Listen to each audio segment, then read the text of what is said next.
Many high-profile cases will definitely come to you, and they may likely come in company of some juicy, irresistible temptations, especially when they involve mouth-watering financial and business transactions. I'm making it clear to you now that you must flee from such disguised danger. Your reputation and integrity matter much, and it counts enormously in your rise to honor and fame in life. Let me point out unambiguously that in life, gifts and wealth that are not worked for, which are by extension undeserving, are always wrapped in calamity and destruction. Flee from them and keep your heads high above the murky waters of corruption and favoritism, so that you can be conveniently counted among the very best in the Nigerian judiciary. You must, against all odds, conduct your affairs within the ambit of the law and the oath that you has just been administered on you. If you were hitherto 50% under public scrutiny, I can then confidently tell you now that it has automatically risen to 100% by virtue of this appointment. This tempo of public assessment of your conduct and disposition will now assume astronomical proportion. You must equally redouble your effort and dialogue properly with your conscience in order not to fall out of the grace of Almighty God and the Nigerian people. It absolutely takes nothing to join the crowd, but it takes quite a lot to stand alone with good conscience. Several novel business and industrial disputes are occurring in the country virtually on a daily basis that have now inevitably made litigations to go on a steady rise. No court in the land is spared of this. We are constantly on our toes, and the dockets are ever rising in response to the challenges of the time. This underscores the fact that Nigeria ranks among the most litigious countries in the whole world. The onus is on your lordships to fasten your belt and roll up your sleeves to face the challenges head on. You must redouble your pace to catch up with the expectations of the litigants. As judicial officers, you have a defined mandate on earth that you must discharge with unveiled honesty and sincerity. You must give good account of yourselves to justify your appointment. However, if you decide to do the contrary, of course, the sledgehammer will, without hesitation, descend heavily on you. No judicial officer at any level of our courts will be allowed to drag the reputation of the Nigerian judiciary into the mud. We can't come this far to fail. Take heed of this admonition by working rightly towards occupying an enviable space in the annals of the Nigerian judiciary. Mr. Yakubu, Emma should be fraudster. Are you calling him dignity? Mr. Yakubu, Emma should be fraudster. Mr. Yakubu, how much you collect? Professor, your reputation they smell. No be waiting we vote, no be you boss like a town hall. Different from Bala Blue. Say if we know like come, make we go to court. 300 billion with no result. Election for Nigeria, I next select. No be the people decide, now Mahmoud select. Now that they force the people to congratulate. It's so funny, I can't really comprehend. Share na democracy be this. I been a democracy be this. Bala Blue they buga, say nothing they happen. Money they break it, if you buy them all. 2023 we no forget you. The most fraudulent election in my country. Mr. Yakubu, Emma should be fraudster. Next argument.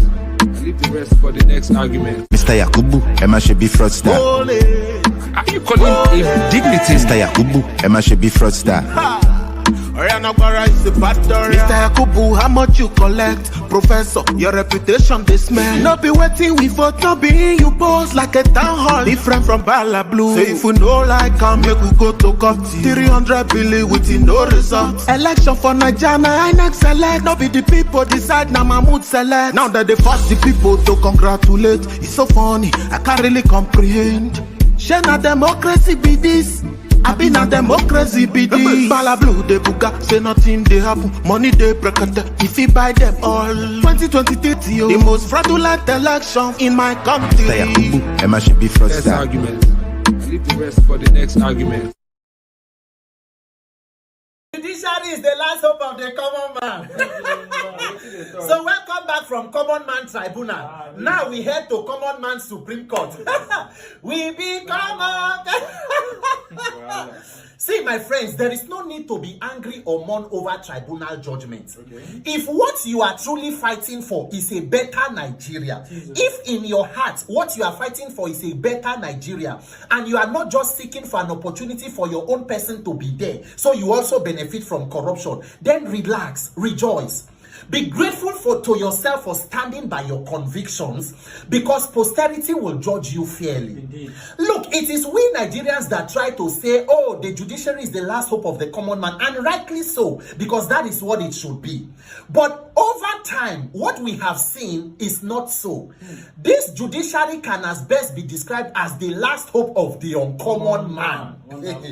Look, power must come from the people. Power is for the people. And any power that is gotten outside the people will become your own albatross. Wonderful. Any power gotten without the people will eventually become your own undoing.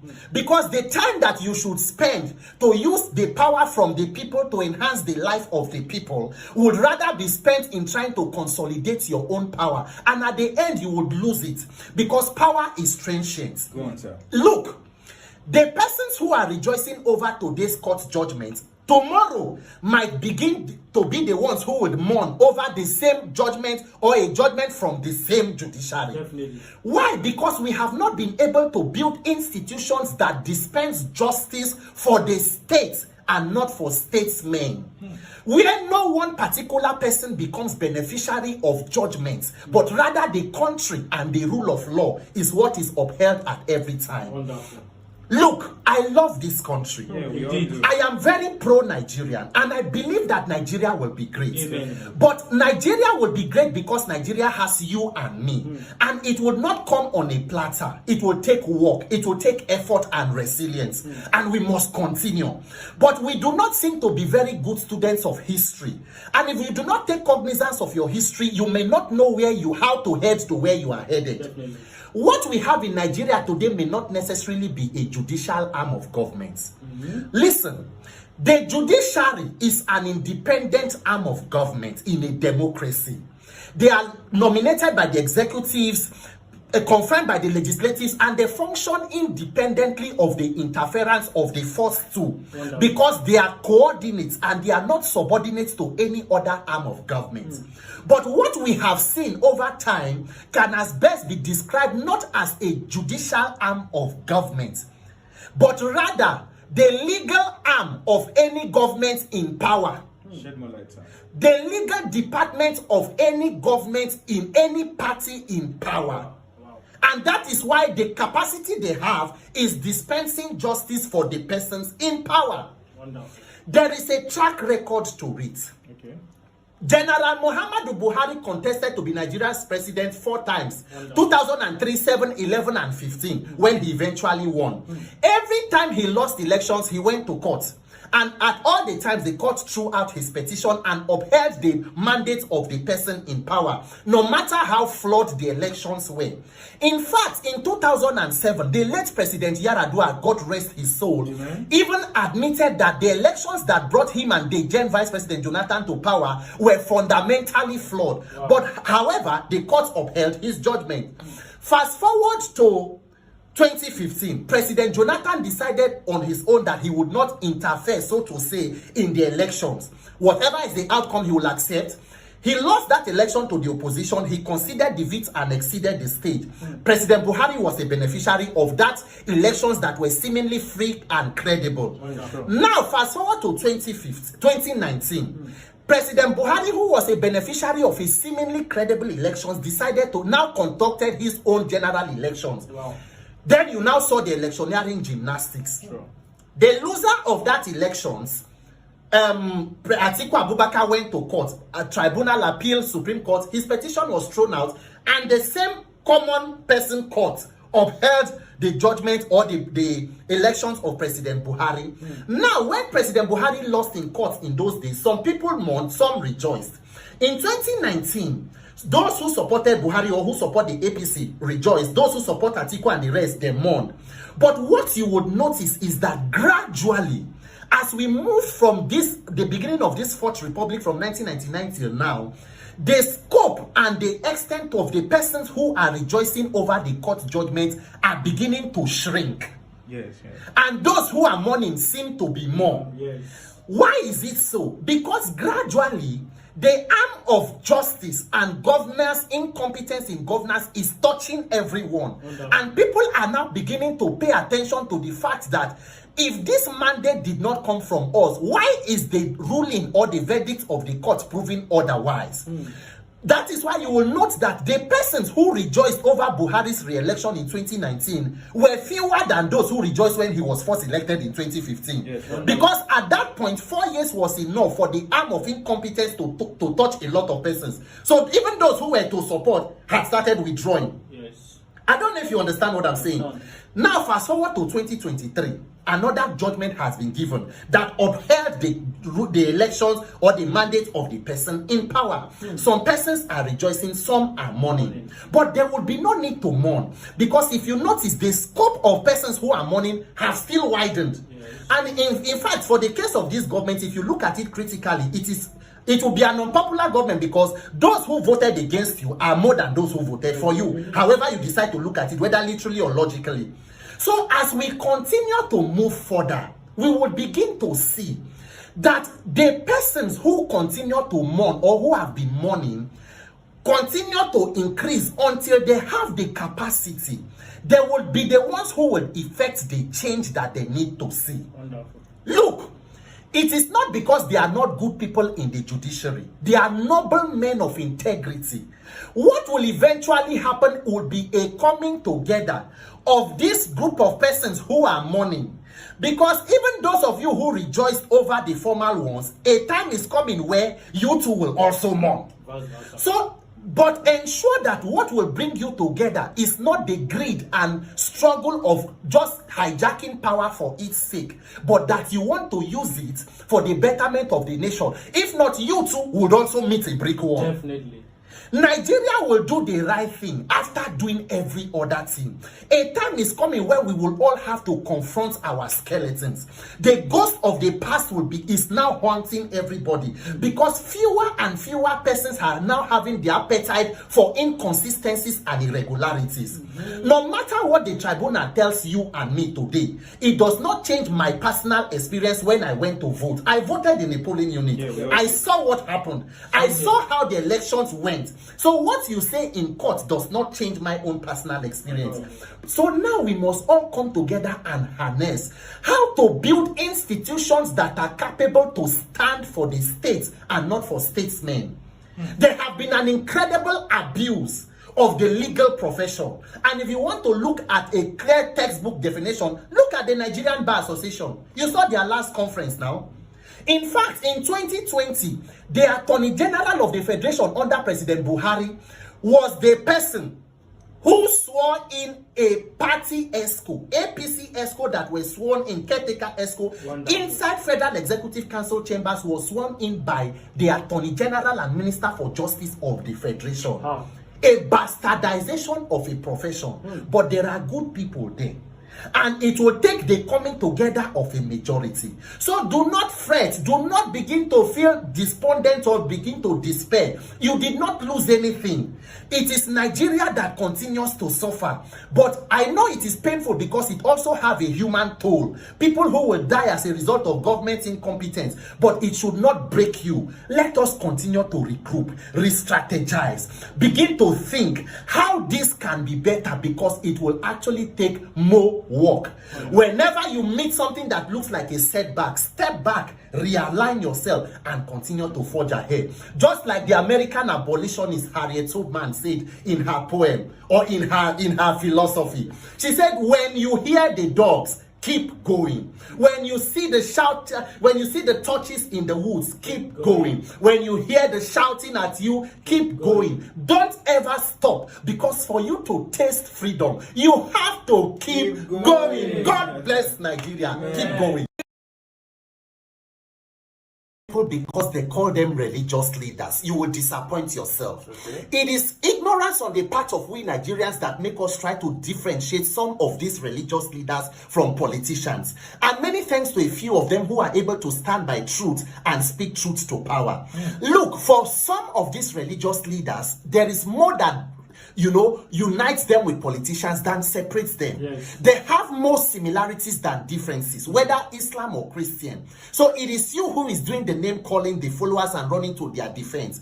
It is all in pursuit of different agendas, both the politician and the clergyman. Yeah. So it is not about what happens with the nation. The nations can go to flames. But if their own personal agendas, and that is why you would notice that in Nigeria today, no matter how serious an issue might be, if you want to divide people or split them in halves, throw in religious sentiments, then sit back and watch. Wow. Listen, every Nigerian politician has a spiritual father.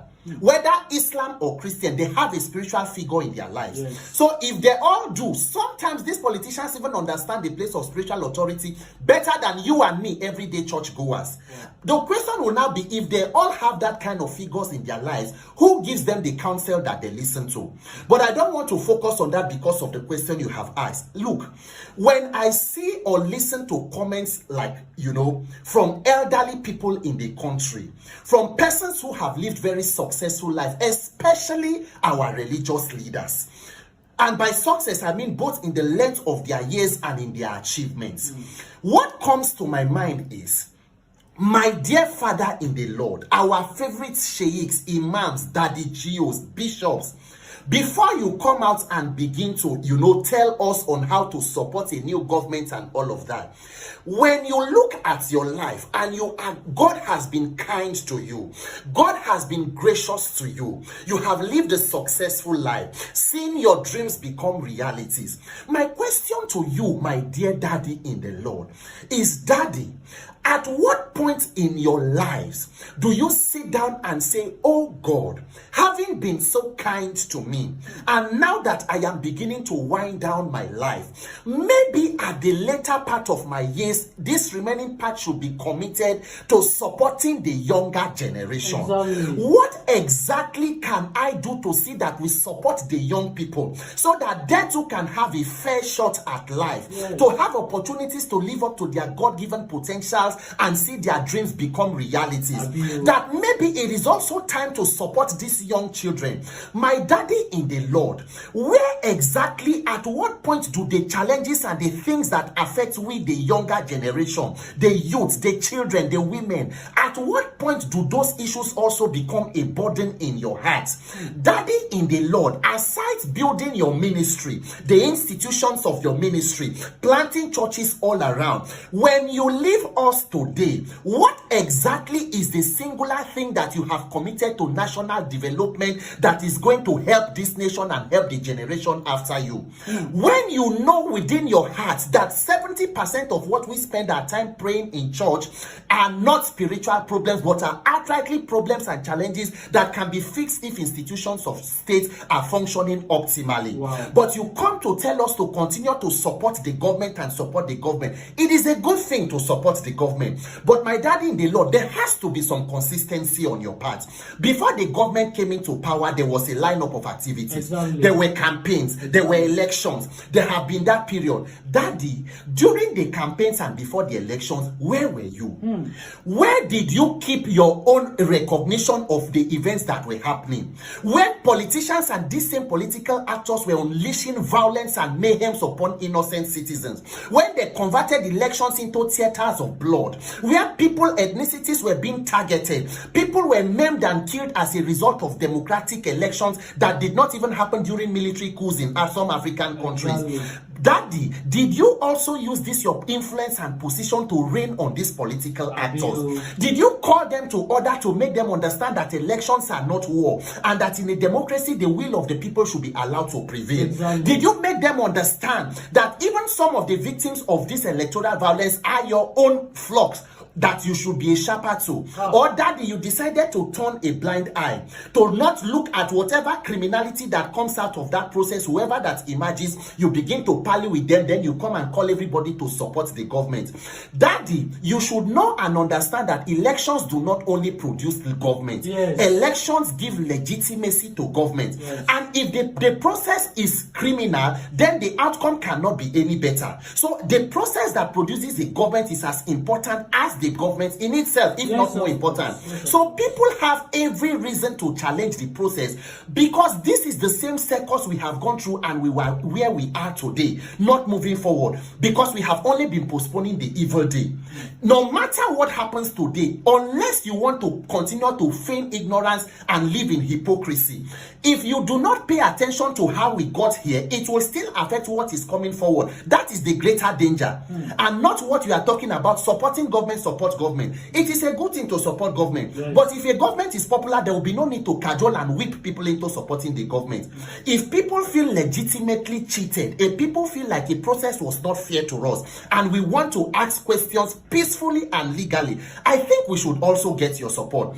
Look at a recent an AU report concerning Nigeria's 2023 elections. One of the reports, this report stated that what they came to witness in Nigeria was not an election monitoring, it was a crime watch. So with that kind of glaring evidences, a man of God will still come and tell you, no, let us follow peace and support the new government. Imagine. Between the victims of violence and the perpetrators, who should eschew violence and support peace? What kind of peace is built on illegality and injustice? It can only be the peace of the grave side, and that is what you want us to have. So you continue to rain upon the young people and everybody. Support the new government, support the new government. They shoot live bullets as you when you are protesting against brutality, support government. They steal your money, support government. Corruption, support government. No employment, support government. Inflation, support government. No hospitals, no roads, support government, until they stifle the life out of you. So daddy in the Lord, at what point do you also rain on government to support us? At what point do we also deserve support? Because if you allow criminality to stand, the Igbos have a proverb. They say, I don't know how to say it in Igbo, but what it means is that anybody who keeps quiet has agreed. Yes. Silence is consent. If you look at what happened in Nigeria today that we called elections in 2023, the risk about not questioning that criminal process is what will happen in the future. And you see, you come and you continue to bamboozle us, aside fostering your own religious dynasties, building school ministries and everything. The only other thing some of you daddies in the Lord have added to national development is yearly churning out of prophecies and declarations. Nigeria, this year thy glory is upon thee, is your year of abundance, and that, amen. That year, 800 people killed in Borno, 1,000 killed in Plateau, people killed in churches in Taraba, in Benue, 1,000 displaced in Benue, a church attacked in Francis Xavier in Owo, everything, a bus loaded with Christians going to camp or going to convention, kidnapped with men of God. In that same year, a lot of the woman, one Mrs. Eunice Olawale, who was killed sometime in Abuja, I think July 9th, 2016. What happened to the killers of that woman? What happened? Did you hear prosecution or arrest? No, we move on. But we continue to support the government and we continue to make declarations and continue in this kind of religious rhetoric and innuendos when you know it has not moved the country forward. Daddy, how is it possible that a government will be able to run on prophecies and declarations when you do not even run your own ministries on merely prophecies and declarations? A government that is a secular state that might even be made up of unbelievers. You believe that the anyhowness in government will be corrected by prophecies and declarations. When your own ministries, if you look at the successes of our religious institutions, you will see a deliberate attempt at accountability and building success. Have you seen any church university come to say that we are prophesying that this year we will have 1,000 first-class graduates? No. There is a track record. The instructions, it comes from General Overseer, AGOs, provincial, zonal, parish, diocesan, well aligned. You see that there is deliberate attempt to build success, but somehow you believe that government will be able to run on prophecies and declaration. If that is the case, so what prophecy is building the economy of Saudi Arabia, of China, Japan, and the rest of them? Even Israel does not protect its nation by prophecies and declarations. And then you continue, you declare upon us, you are led with pillar of cloud by day and a pillar of fire at night. But daddy, amen. But daddy in the Lord, you are not only using pillar of cloud by day. Aside pillar of cloud, you are also using bulletproof SUV. So you are using double factor authentication. If bulletproof SUV does not, if the pillar of cloud does not work, the SUV must protect you. Aside that, you also have armed security men protecting you, protecting your wife, mama, protecting your children, extended and nuclear family. But we are only able to use the pillar of cloud by day. And I'm not against people protecting their lives. If you are a public figure, you should take your personal security seriously. Definitely. But my dear brother, no life should be more important than the other. No. We are all the same human beings under God. If God gives you the opportunity to enjoy such luxury and affluence, the honor should be on you. You should have the moral and spiritual obligation, my daddy in the Lord, to at least help us, that you hold leadership accountable, that they do what they need to do, so that at the minimum, we, your own flock, and the average citizens who may not be able to afford the sophisticated security that protects you, we should be able to live in safe communities and neighborhoods. How about now, daddy? The unanointed should not die as a result of bad government, while the anointed continues to befriend and, romance with the same politicians who put the unanointed in that precarious situation. When you see the statistics in the nation, how does it bother you? You see, as I am reading, even on news on this thing today, 15 million children out of school. An entire generation of people have no opportunities to be educated. And it is not a problem to you. Maternal mortality, child mortality, all of the issues, sexual violence and the rest, child labor. People are risking their lives through Sahara Desert to leave this country. And you come out to keep telling us that we should do this, Saul will come, David will come, we should help support the new government. Daddy, where exactly is your humanity? Where is your conscience when it comes to the issues that affect the average citizens in this country? Since yourself and your family are insulated from this entire rubble. How about now?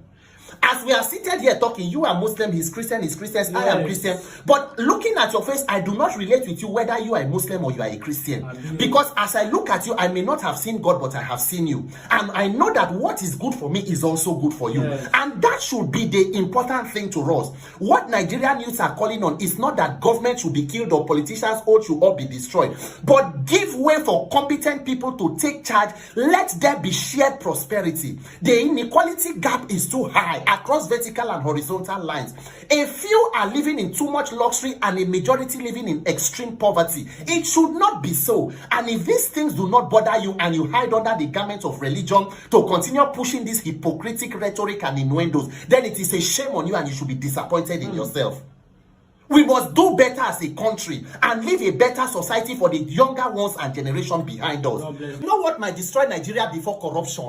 Hypocrisy. Especially the hypocrisy of we the religious folks. And we are a very religious nation, both Islam and Christian. And partly the reason why, even with our number and our strength, we haven't had any meaningful impact on governance and society. With religious houses scattered all over the place, the society continues to decay in morals, in values, and in governance. Because the very same people who should serve as the moral compasses and conscience of the society are in bed with the same folks and politicians that have plundered this country. And we continue to make excuses for them and run to their defense because, of course, they are the anointed and we should touch not my anointed. Look, let me tell you, a lot of us Nigerians are quick to label our politicians corrupt and thieves. Yes, and rightly so, because many of them haven't proven to be otherwise. But on the other hand, we are quick to run to the defense of our religious leaders whenever they are being called out for their actions and inactions. But let me tell you something. The earlier that we as Nigerians come to the understanding that when you talk about the very corrupt Nigerian political system,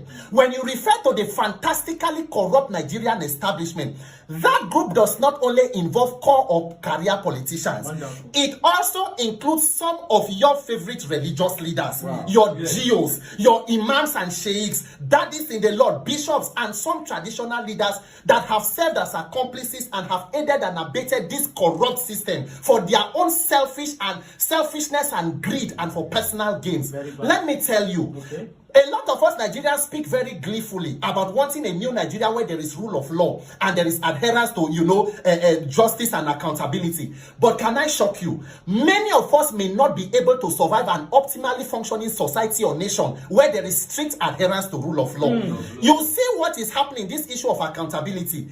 Many times when it comes to speaking up to hold government accountable, you see a lot of our religious leaders, many thanks to a few of them who are courageous enough to speak the truth. But most of them, especially no matter how influential, will choose the easier route. They would rather sit on the fence or hide under the guise of religion to feign ignorance and push hypocritical rhetoric because they know what they are doing. It is all part of an agenda. They know that you as Nigerians, we prefer to fight for a God we haven't seen and defend religious leaders rather than fight for our own shared humanity. So if you want to stoke division amongst Nigerians on any issue, throw in religious sentiments. Even the religious leaders and the religious community do not want scrutiny. They do not want accountability. So when you see them do not speak, it's not because they do not know the truth. They do not want to use what is going on there to spoil what they are doing. So everybody should focus. If you want to see the red eye of the religious community in Nigeria, bring any law that tries to regulate the church. Let me tell you, if institutions of state are functioning optimally and every part of nationhood is held to account, it will involve the religious community. You are not aware. Your churches and your mosque, where you cannot sleep in your house because another person is worshiping God, where public funds are used to send people on religious pilgrimages, and you think that that is the sign of a nation that is interested in its welfare or development. But we are all religious people, so let's continue to push the sentiments. And when you try to call upon religious leaders who come and begin to tell you, let us support government and pray for them, it is after and move on. It is after elections you crawl out of your shell. Daddy, there should be consistency on your part. Exactly. Before the elections, where were you? What did you say? Did you also use your influence to prevail on political actors? Have you called upon them to do the right thing for the betterment of the lives of the people that are in the nation? And then when you try to ask questions and say the right thing should be done, they label you an antichrist. My brother, who is exactly an antichrist? What is Antichrist? Exactly. Standing against anything that is the teachings of Jesus Christ and what he stood for. The Bible says in the book of Matthew 22:37 and 38 that Christ summarized his entire commandments into two. The love of God and the love of neighbor. That you love your neighbor as thyself. My dear daddy in the Lord, if the issues that affect the average citizens, Jesus Christ stood for the downtrodden, people that were lonely in the society. If what your influence and your calling does not help you to help to fight to emancipate the plight of these people, you are the Antichrist and not me. Not somebody who is calling. If the pain and what affects this other person does not feel, you do not feel it in your own humanity and your conscience, you are the Antichrist and not me.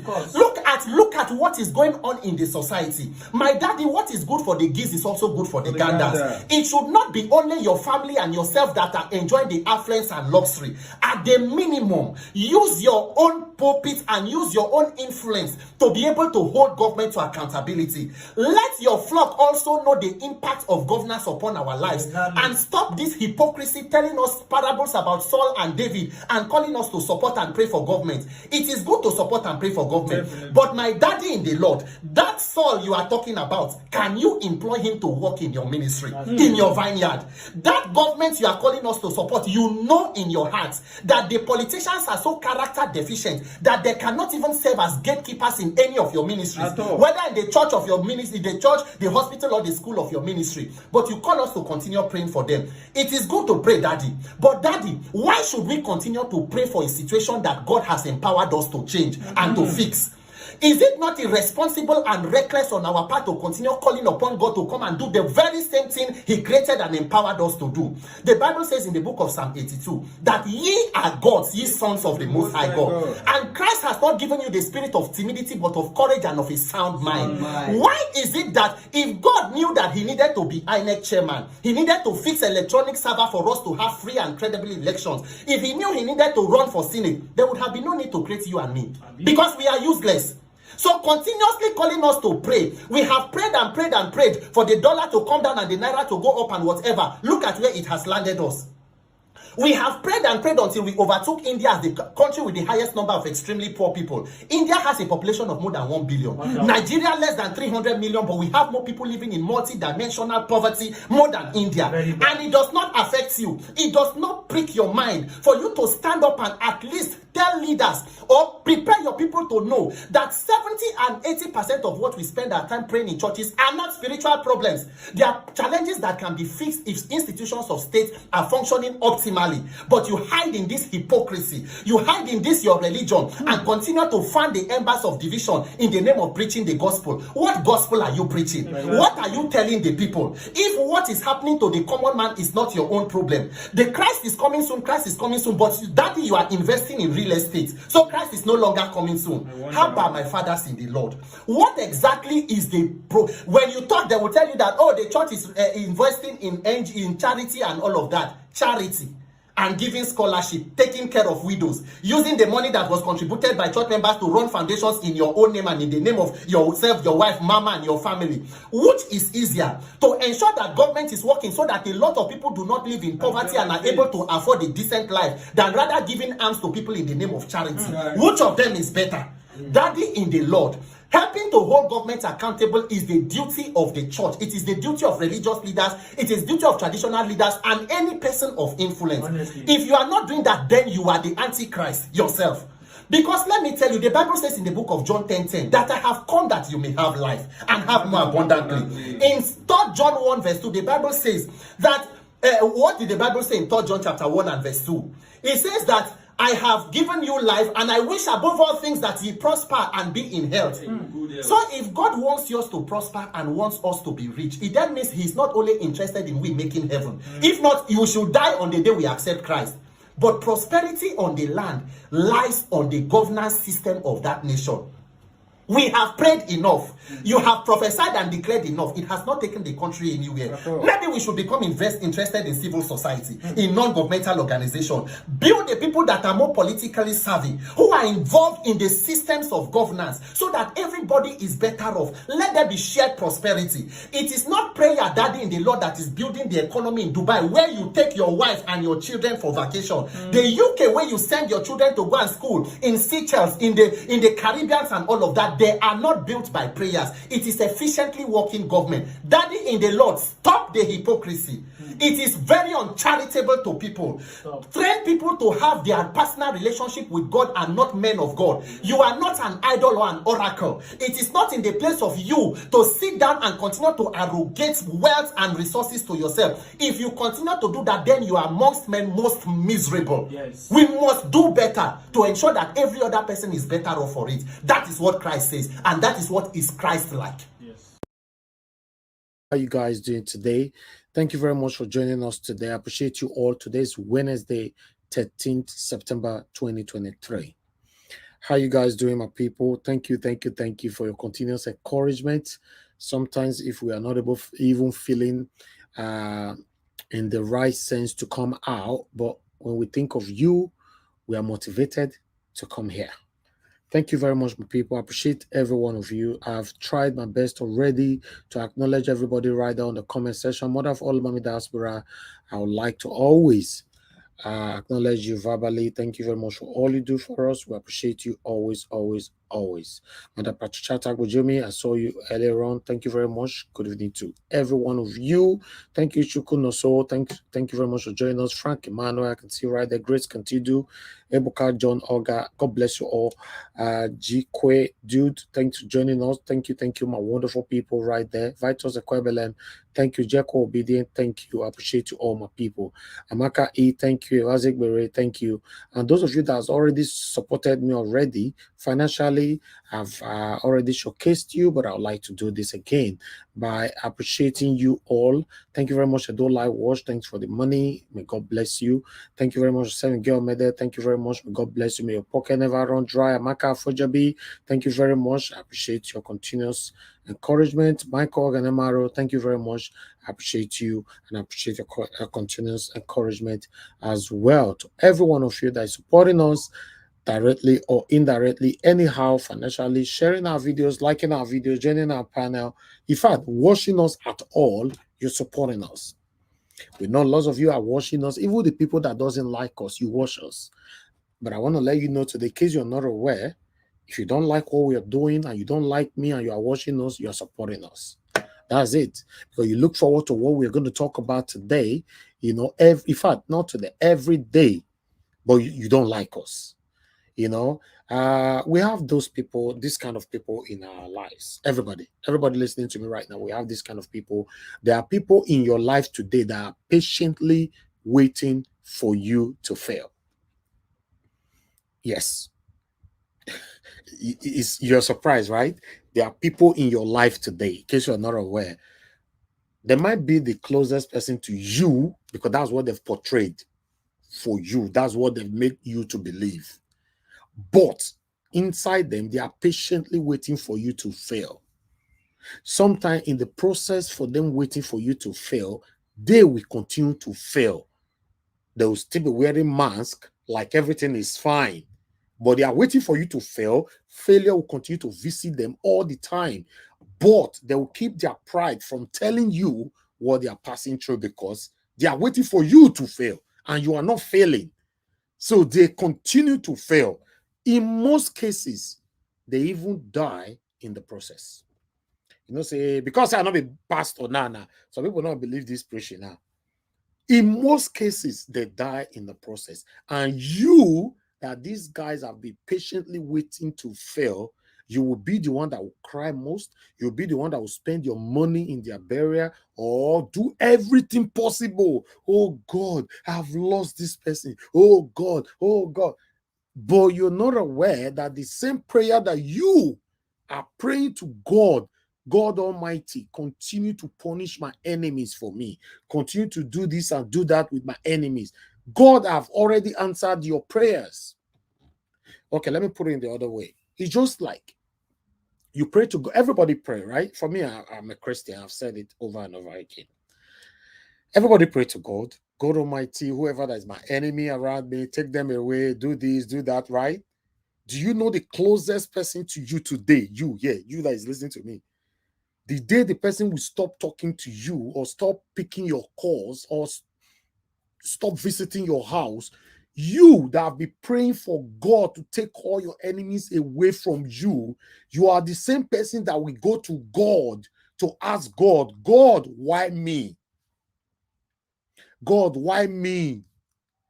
Tunde left me the other day. What happened, God? Kingsley now, and I know they pick my call. God, what am I doing wrong? Now look, Cynthia now, you know, she didn't come to my birthday. God, what is happening? The same you that asked God, send my enemies away. He did. You went back to him. God, why me? Because you want him to come and tell you, hello, I don't do the job we say make I do.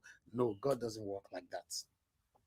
So when you see that you've not offended anybody, right? The only way you can know that you need to move on, you've not done anything wrong to anybody, search your heart. Don't lie. You know, we can lie to everybody in the world, but we can't lie to ourselves. Ask yourself, have I done anything wrong? For any reason, maybe you cannot figure things out yourself, because sometimes it happens like that. Ask them, make attempt. What is happening? You know, I don't hear from you anymore, or this, or blah, blah, blah. But if you see they persist and they want to stay away from you, if they put one slide of fence, how do I put it on? 1 meter of fence to block you out, then I advise you, you should put at least 7.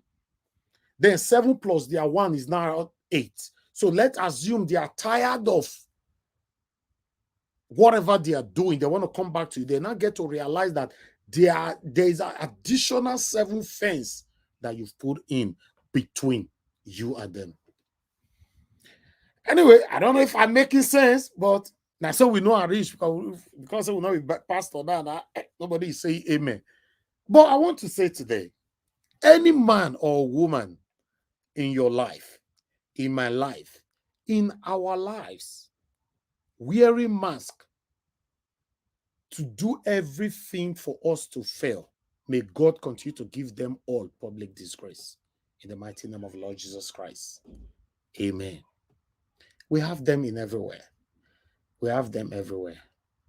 God should give them public disgrace. It means that the time they will face that disgrace, in fact, it might even be the best day, the day they planned properly, they will be disgraced. They properly planned that very day. Say nothing they happen, they will be disgraced. Because you, normally, you can't fight for yourself, can you? You cannot.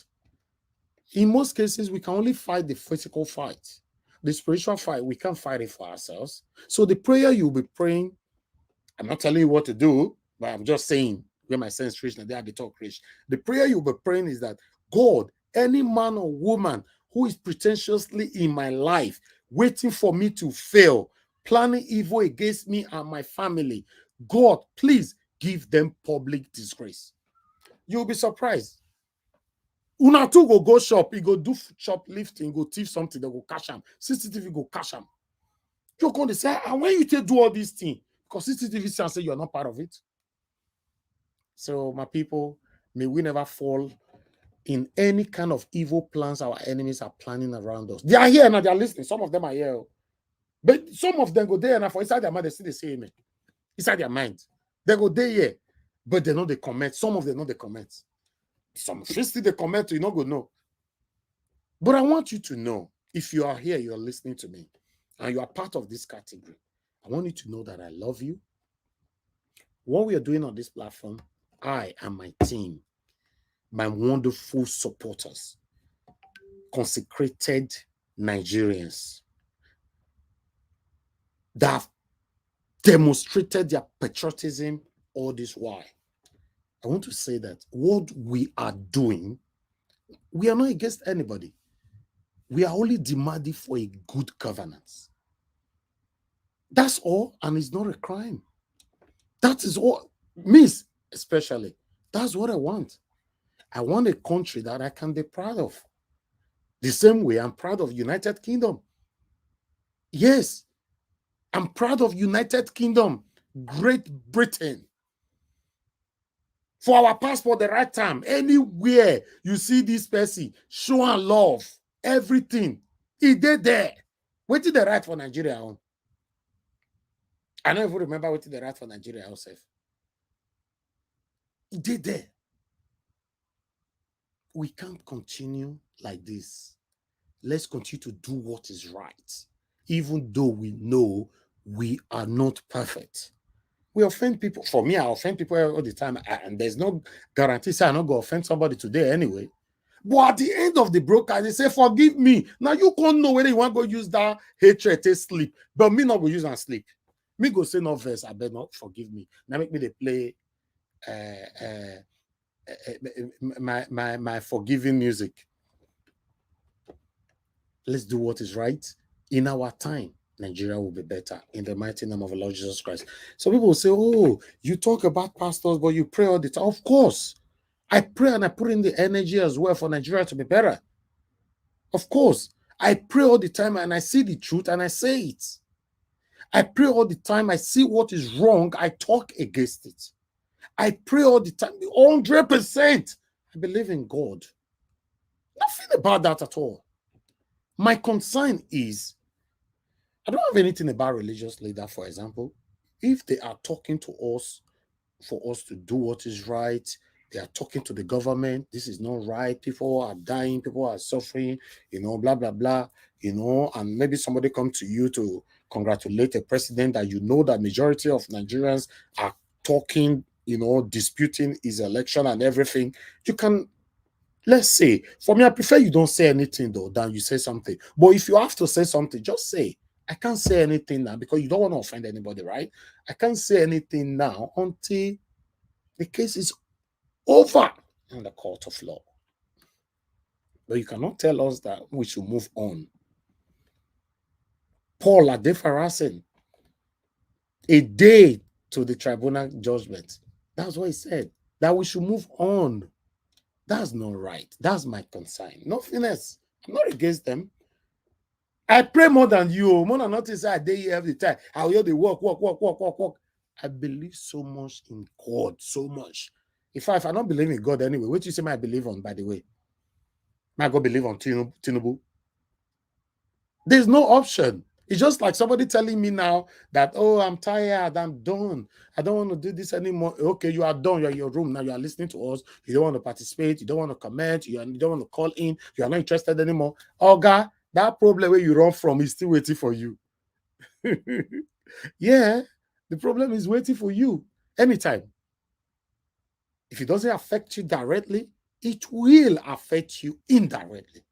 What is the indirectly? Maybe your father, your mother, your parents, your siblings, your friends, your workers, as well. You have workers that you love back home. So it's still going to affect, it's affecting all of us. No, we stop to the trick ourselves. It's affecting all of us. Now, passport, I want to do that. They use life. They don't use that TM my head. I have to now take visa. The last trip I go to Nigeria, now visa, I take go visa. Passport become problem. Booklet will not receive. I have to take visa. Although now visa, I felt it go. I can't do passport. Then when passport expire, to renew and go still become problem. So you see, we just they trick ourselves. No, he not concern me. He concern me. He not concern me. He concern you, or guy. If you are listening to me, my friend. Thank you very much. Let me appreciate those of you that just supported me. Adelaja Ogobi, thank you very much. I appreciate this. May your pocket never run dry. Thank you. Dr. Alexander Gomez, good evening to you, sir. Thanks for joining us. I appreciate you. Thank you very much for the super chat. And he said, I'm proud of the United Kingdom too, Elvis. Made me who I am today. You see, I'm painfully loyal to the country of my grandfather, father, and I, England. For me, I'm proud of United Kingdom. Not vessel, not jealous me. Me, I'm just proud, In fact, make I tell you what they write for my back of passport because I did blab just now. Wait, make I quick look my passport. I tell you again. Wait till they talk just now 1 minute. You are the pillar that holds my life. You are the pillar that holds my life. Master Jesus, you are the pillar that holds my life. Lily of the valley, you are the pillar that holds my life. You are the pillar that holds my life. You are the pillar that holds my life. Lion of the night, you are the pillar. Chicken, you are the pillar. Daddy, you are the pillar that holds my life. Lion of Judah, you are the pillar that holds my life. All right, thank you, my people. I just say make I read that for now. I don't wait till the right for Nigeria. I'll still read. I'm not sure say they Nigeria. I'll say talk like say the one where I go read. Okay. They say, Her Britannic Majesty, Secretary of State, request and require in the name of Her Majesty all those whom it may concern to allow the bearer to pass freely without let or hindrances. Hey God. And to afford the bearer such assistance and protection as may be necessary. Una see am? What did they write for Nigeria? I don't know whether I go see am from here because of the software they use. What did they write for Nigeria? Because now blue now they use for here. What did they write for Nigeria? So this is it. He said that part where they say, that part, you get part where they talk, said, all those who it may concern to allow the bearer to pass freely without let or hindrance, and to afford the bearer such assistance and protection as may be necessary. You see, that is it. What are we talking about? Why would they deceive ourselves? We cannot continue to deceive ourselves because Nigeria is backward. Though could talk am I bill. I not say go they pay some of them say I they talk down on my country. Now just the truth. Nigeria is backward. Though. More forgets. More you forget. To go Nigeria, no passport and not renew. I have to use visa go Nigeria. Now everything I'll call the top for you. You know, they affect all of us. This situation they affect all of us. It affect all of us. As you learn more from Murtala Mohammed, welcome, sir. Are you an artist? Okay, what do you have for us? What do you bring for us? That one you go pass that one. You want to go carry trolley, another wahala. How much for trolley? Trolley weight supposed to be 150 naira. They go lie. This thing not be waiting at the forge you. They lied to me. Collected 1,650 naira from me and gave me 2 tickets. For trolley, we want to carry your luggage. Nothing is working.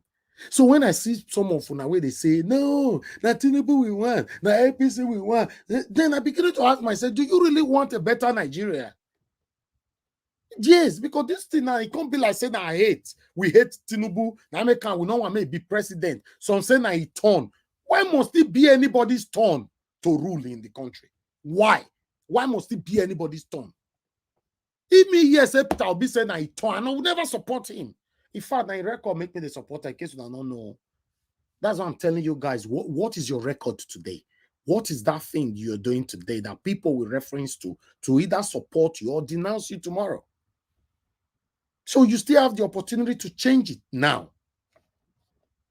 The country is not working. Instead of us to accept it, you will see people who come to this platform. Somebody commented earlier on now. You people should stop deceiving yourselves. Obi no, he did not win election. Okay, let's assume say Obi no say not win election. Are you happy who is ruling you now?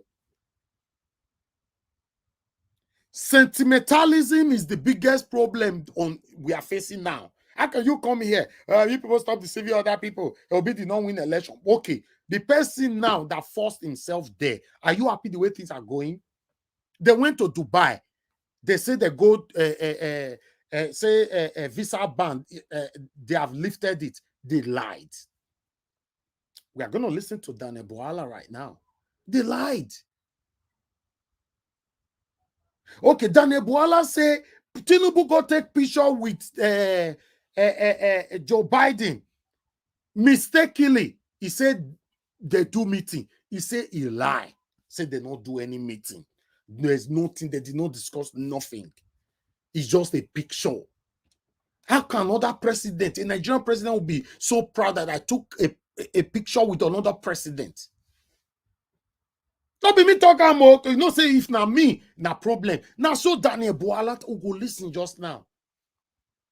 You are already deceiving the people, forcing the people to believe in you people by fire, by force. That is what is currently going on right now.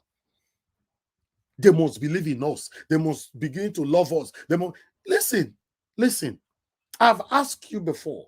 If you are listening to me right now and you are part of those that want APC in power, I want to ask you, if they kidnap your Peking, luckily you can't know who kidnap your Peking, right? So in the process, you don't carry police and everything, may they go help you find your Peking. You don't know who carry them. As soon as you can't go the address where your Peking day, you can't see now say your Peking can't find. They can't wear Gucci. They can't wear Armani, all the best designer. They can't wear better perfume. As your Peking say, make it wave, the perfume everywhere look nice. The house where they do everything, get bodyguard, people where they look after them. Your Peking can't wave to hello, daddy. You can't say, oh wow, you're looking good now. Your Peking goes, yes, daddy, I prefer to be here. Will you not say, okay, since you are looking good now, stay there. or you still want your child back? I know say you know if you answer them now. Or you feel even say my example don't make sense. How can you be saying we should move on? That's where religious leaders came in. Or some of you that is saying, no, let's support Tinubu so that we can focus. We are not focusing right now. I don't understand. You want the wicked to sleep. How? Why is that possible? The election was rigged. And after the ringing, what we are seeing now is oppression. They are oppressing Obi, are oppressing Nigerians.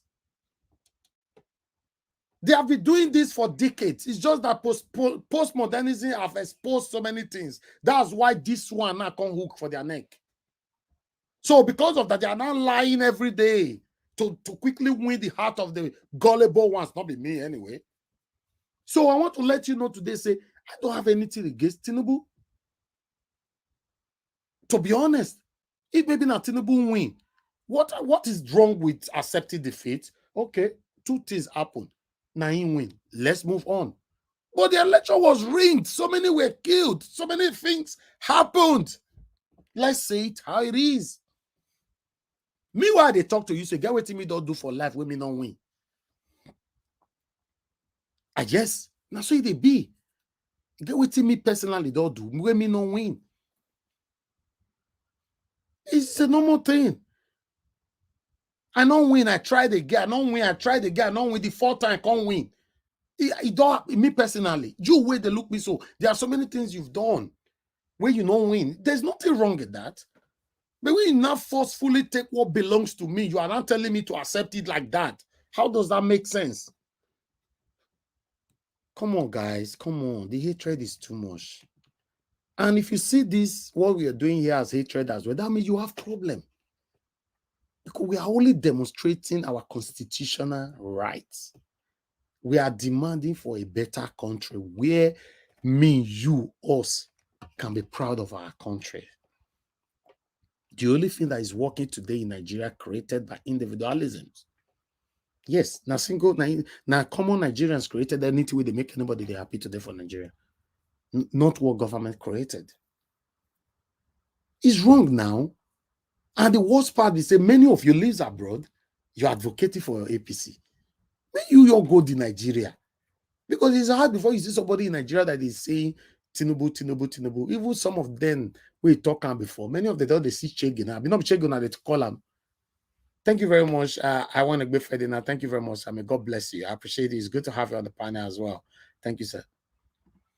You know, many of the days see the shake. I go Nigeria that day. At least the suffering where did Nigeria affect me, but you get class. That effect of that day, you get class. So as everything wrong for Nigeria, they still get class. So I get that for bad. We get grade 1, 2, 3, 4, go reach 10.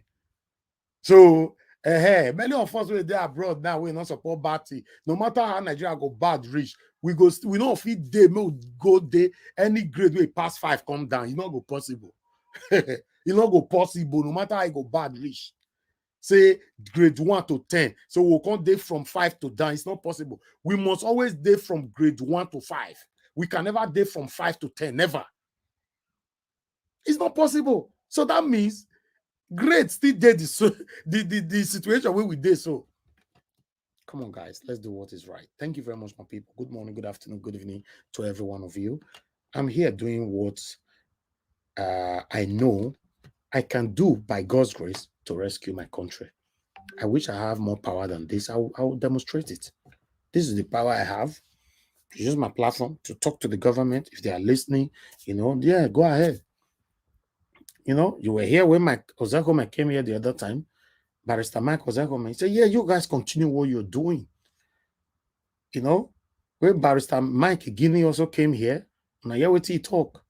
So if we were doing something bad, we don't come here to insult the government. We are calling them out. It's our constitutional right. Because many of you believe before, say, no, once you don't reach God, you never put the environment. Just say, God, leave the environment alone. You don't already fear. They already talk to government. No, why not? You don't need to insult them. Call them out. Many people that is talking that I played their video here, they're in Nigeria with them. The man that just ended up talking right now, talking to the religious leader. He's in Nigeria. Many men that will play from here, they're in Nigeria. Why government never go arrest all of them? Because the government themselves know that, yes, what we are saying is the truth.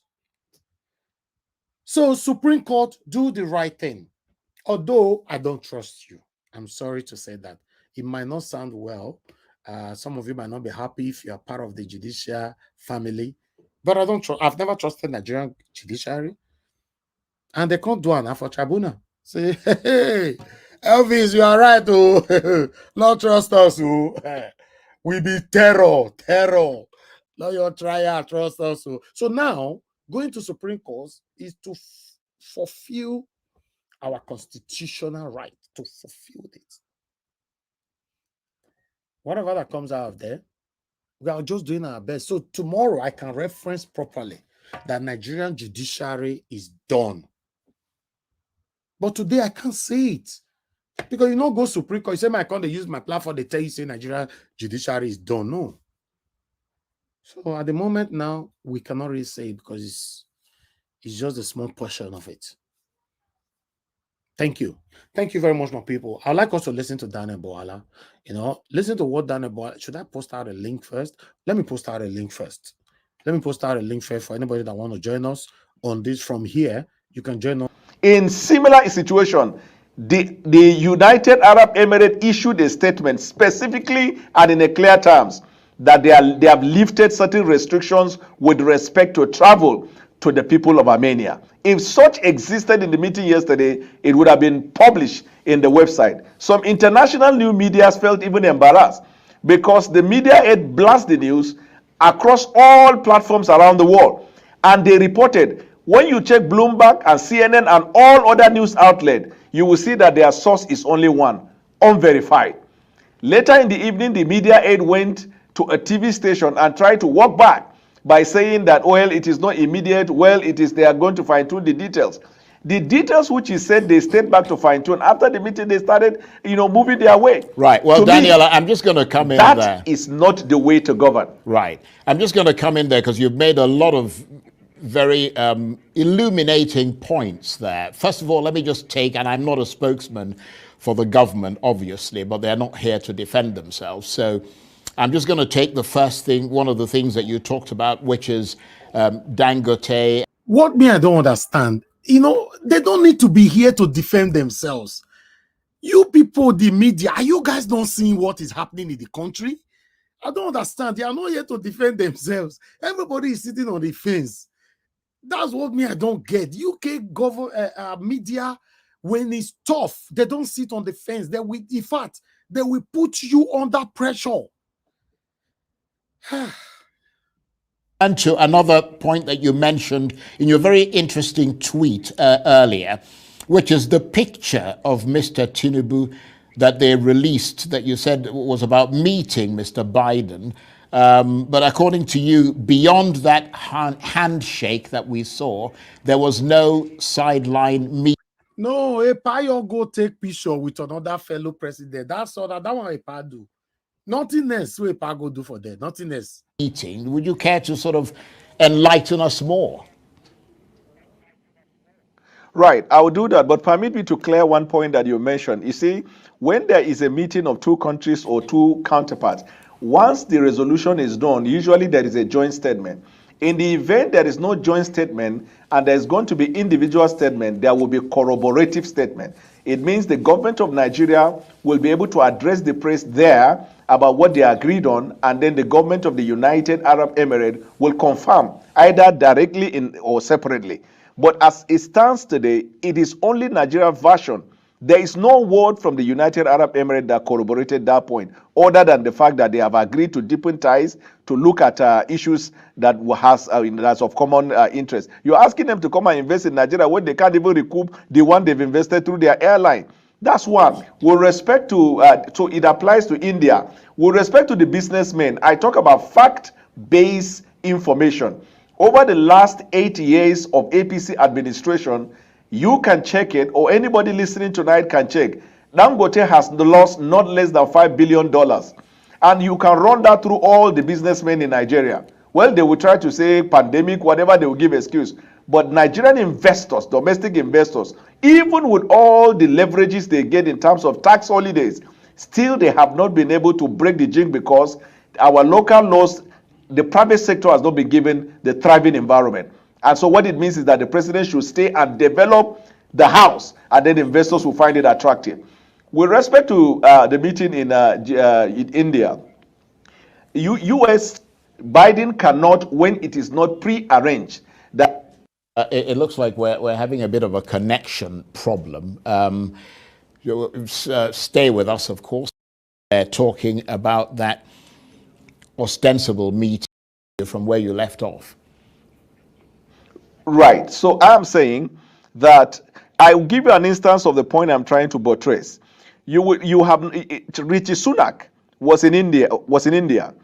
He was billed to meet Prime Minister Modi, but because that day was arranged for Modi to meet with Joe Biden, even though he made effort to meet the man, he could not. He had to meet him the next day. That's diplomatic protocol. And as far as we know, there was no plan for President Biden to meet with President Bola Ahmed Tinubu at the G20. So when they met, they shook hands. It was just the shaking of hands after they visited one of the Hindu sites or whatever. So there was no site. The point I'm trying to make is that the media machine of the president is projecting itself as awful and even worse than the previous administration. Because in the previous administration, they will give the information as it were, but they same school with him. Yes. Chicago State University, right? Right. Well, he studied accountancy, if I'm not mistaken. Yes. What did you study, sir? Accounting. We were in the same department. You were in the same accounting in the same department. Yes. We were in the same class.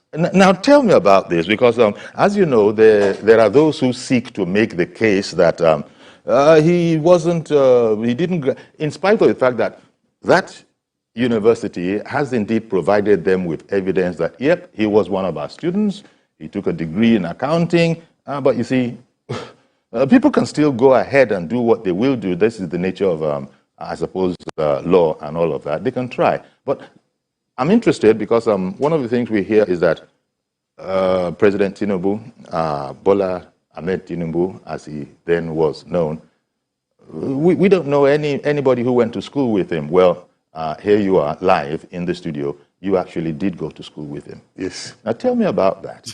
Did you meet in school, or were you like buddies before going into the university, the application? Tell me about that whole scenario, because it will be interesting, so to speak. All right, Madam Rita, thank you. Yeah, thank you for having me. Yes, we met in the school, Chicago State University, and we were in the same department, College of Accounting, Business and Administration, with a major in accounting. Yes. With major in accounting. And we were in the same class together, and we graduated. He did attend the university, Chicago State University, and he graduated in 1979. Okay, as you did. As I did. In 1979. Yes, so I'm here to testify that he did attend the university and he was a good student. He was a good student. I'll stop you right there. He did graduated. He was a good student. Oh my God. Now my question is, where this man did all this while? Elvis, what Nigeria cannot do does not exist. Does not exist. My God. What a country. So my people, ladies and gentlemen, person who go school with Tinubu don't come out. Oh. Hey, God. But this guy look even younger than him now. How did we get here? Well, now university now. For university, now they tell you now. How did we get here?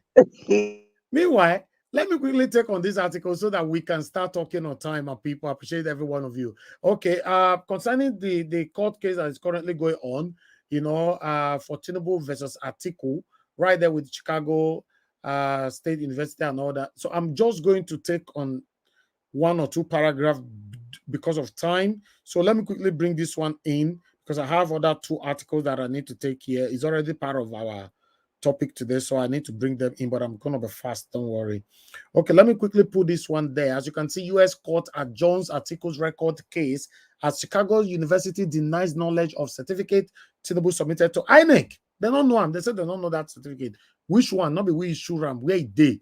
Although, let's take this. The United States District Court for the Northern District of Illinois on Tuesday adjourned ruling on a subpoena application for Tinubu record from Chicago State University CSU shortly after the institution denied knowledge of certificate the Nigerian president submitted to the country's Electoral Commission INEC to run for an office. Hey, wahala. All right, let's take this one together, my people, quickly.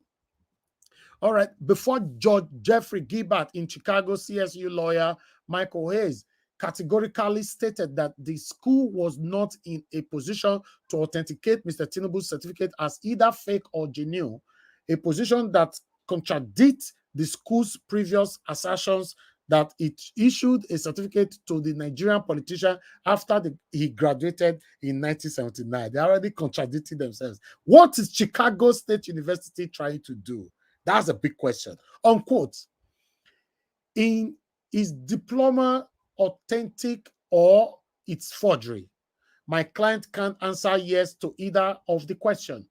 Mr. Hayes said at the hearing in Chicago that began at about 1:30 p.m. local and lasted several hours in the lawsuit brought by Atiku Abubakar, Mr. Tinubu's May challenger during the February 25th presidential election.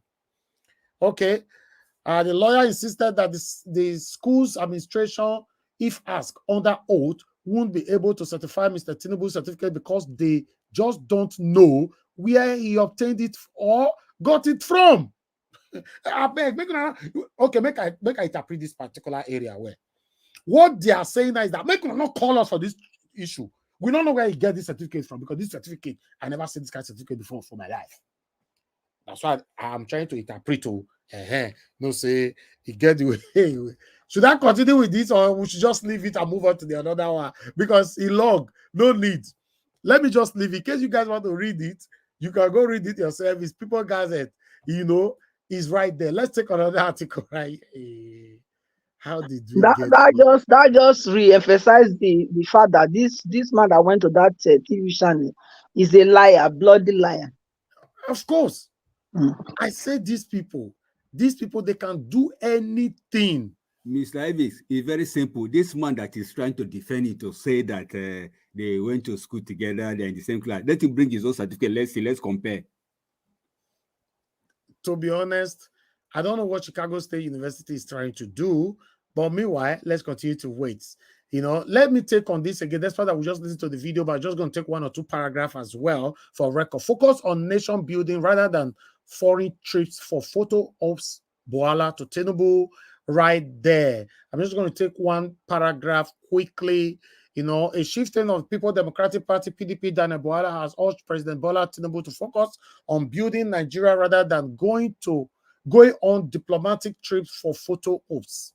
The former lawyer spoke on Tuesday while featuring on Arise television program. Boala was reacting to the recent deals announced by the presidency detailing that Tinubu had secured several investments from international bodies for the country. The former lawyer argued that nothing has significantly changed in the lives of Nigerians, as he insisted that education, labor, and healthcare sectors were still going through challenges that had not been duly addressed.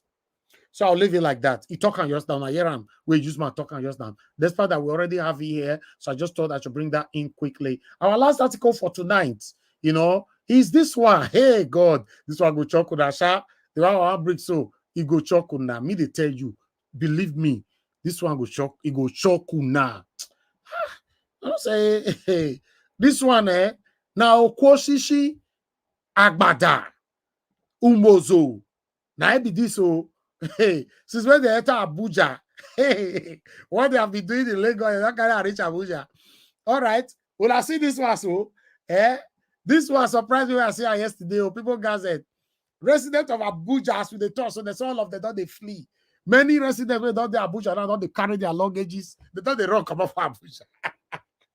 Kai, Wahala, resident flee from gunshot as MC Oluomo Agbede road transport factions clash in Abuja. MC Oluomo, according to the information, MC Oluomo is coming to take over everything, even though they get their person will be the head for them before, you know. An event at the National Union of Road Transport Workers, NURTW Secretariat in Abuja turned violent on Tuesday, causing residents to flee amidst the sounds of gunshots. The rival faction of the union clashed fiercely amid a simmering leadership crisis that has lasted for over a year. Since last Lagos keeping, and state chairman of the Masio Akinsanya, popularly known as MC Oluomo, rebelled against the national leadership of the union. Okay, I'll stop that one right there. If you want to read them, go to People's Gazette because we don't have time. This one surprised me where I say, hey, while MC Oluomo, as we are speaking to MC Oluomo, might likely take over Abuja anytime soon. And so they're talking for this paper. As we see them, like I talk them, and so they carry a code they given for a year. But meanwhile, we have people's reaction here, but it's not much. Let's quickly take on these people's reaction here. I don't know if this one is part of it. Okay, yes, Honorable Judges Jeffrey, Tim Gilbert, and other. Okay, is this part of today? Yeah. Okay, why are these signatures different from the? Okay, I think it's this one because I have a lot of things. Okay, yes, start from here. Tinubu is a disgrace to every other student who studied and worked hard to graduate from Chicago State University. The university itself is an embarrassment to every other university in the United States. Okay, we have another person here reacting. I think Atiku is just wasting his time on the Tinubu's tinging. The corrupt Supreme Court is going to dismiss this on technical grounds. The earlier we all agree that Tinubu has succeeded in purchasing almost every decision-making person in this country, the better for us. That one be as get to. But we have a longer one here, very tiny. But make I see whether I'll use this one. Go to see and where. Open letter to Chicago State University. Dear Chicago State University, already you have observed and left the interest of just not 200 million Nigerians, but entire world, particularly the Africans, in solidarity with Nigerians regarding the imbroglio surrounding the academic record of Bola Ahmed Tinubu male and question of whether the Bola A. Tinubu that graduated from your institution is a male or female. You will be doing a great good to your institution and its continued existence by coming clean on this matter. I trust you will do, as you already assured the court. This is a matter of national security and those of existential importance to Nigeria, the biggest economy in Africa. I need not remind you that enrollment into your school will drop by not less than 80%, particularly from African students, if there is strong reason to believe that you ponder to other interests other than the truth of the matter. Please accept my kind regard. People diverse. I have another one here, right here saying forgery is indeed a serious offense with legal consequences. It is important for the truth to prevail and the appropriate actions taken. You're gonna take harm. Don't justify wrong. Okay, this one says, dear President Bola Ahmed Tinubu, Chicago State University has informed the court that it doesn't know about the certificate you submitted to INEC. It tagged all of them. Would you kindly clear the air about how you got the certificate? Thank you. And that one, I write out like that straight to Bola Ahmed Tinubu. First, it was the Chicago State University locking up its X account to forestall public scrutiny. Now, the same Chicago State University has taken to stonewalling to frustrate court proceedings and public scrutiny. Dear Chicago State University, the university is supposed to be a bastion of character and learning. History will forever remember you as a bad example of how to be bastion of character and learning. Only the truth and nothing but the truth will set the record straight and set your reputation free. History reckons. Till then, we stay demanding on the issues. The last one here, Nabi say, this one at Duke, he said, Atiku is doing the Lord's work.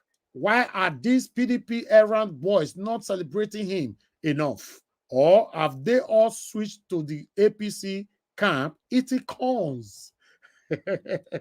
All right, my people, thank you very much. I appreciate every one of you. That is all we have for you today. So if I have anything that comes up during the time of we talking, I'm going to bring it right here. I appreciate every one of you. Good morning, good afternoon, good evening to every one of you right there. If you know you're just joining us right now, thank you very much for your time with us. May God bless every one of you. Press on the like button.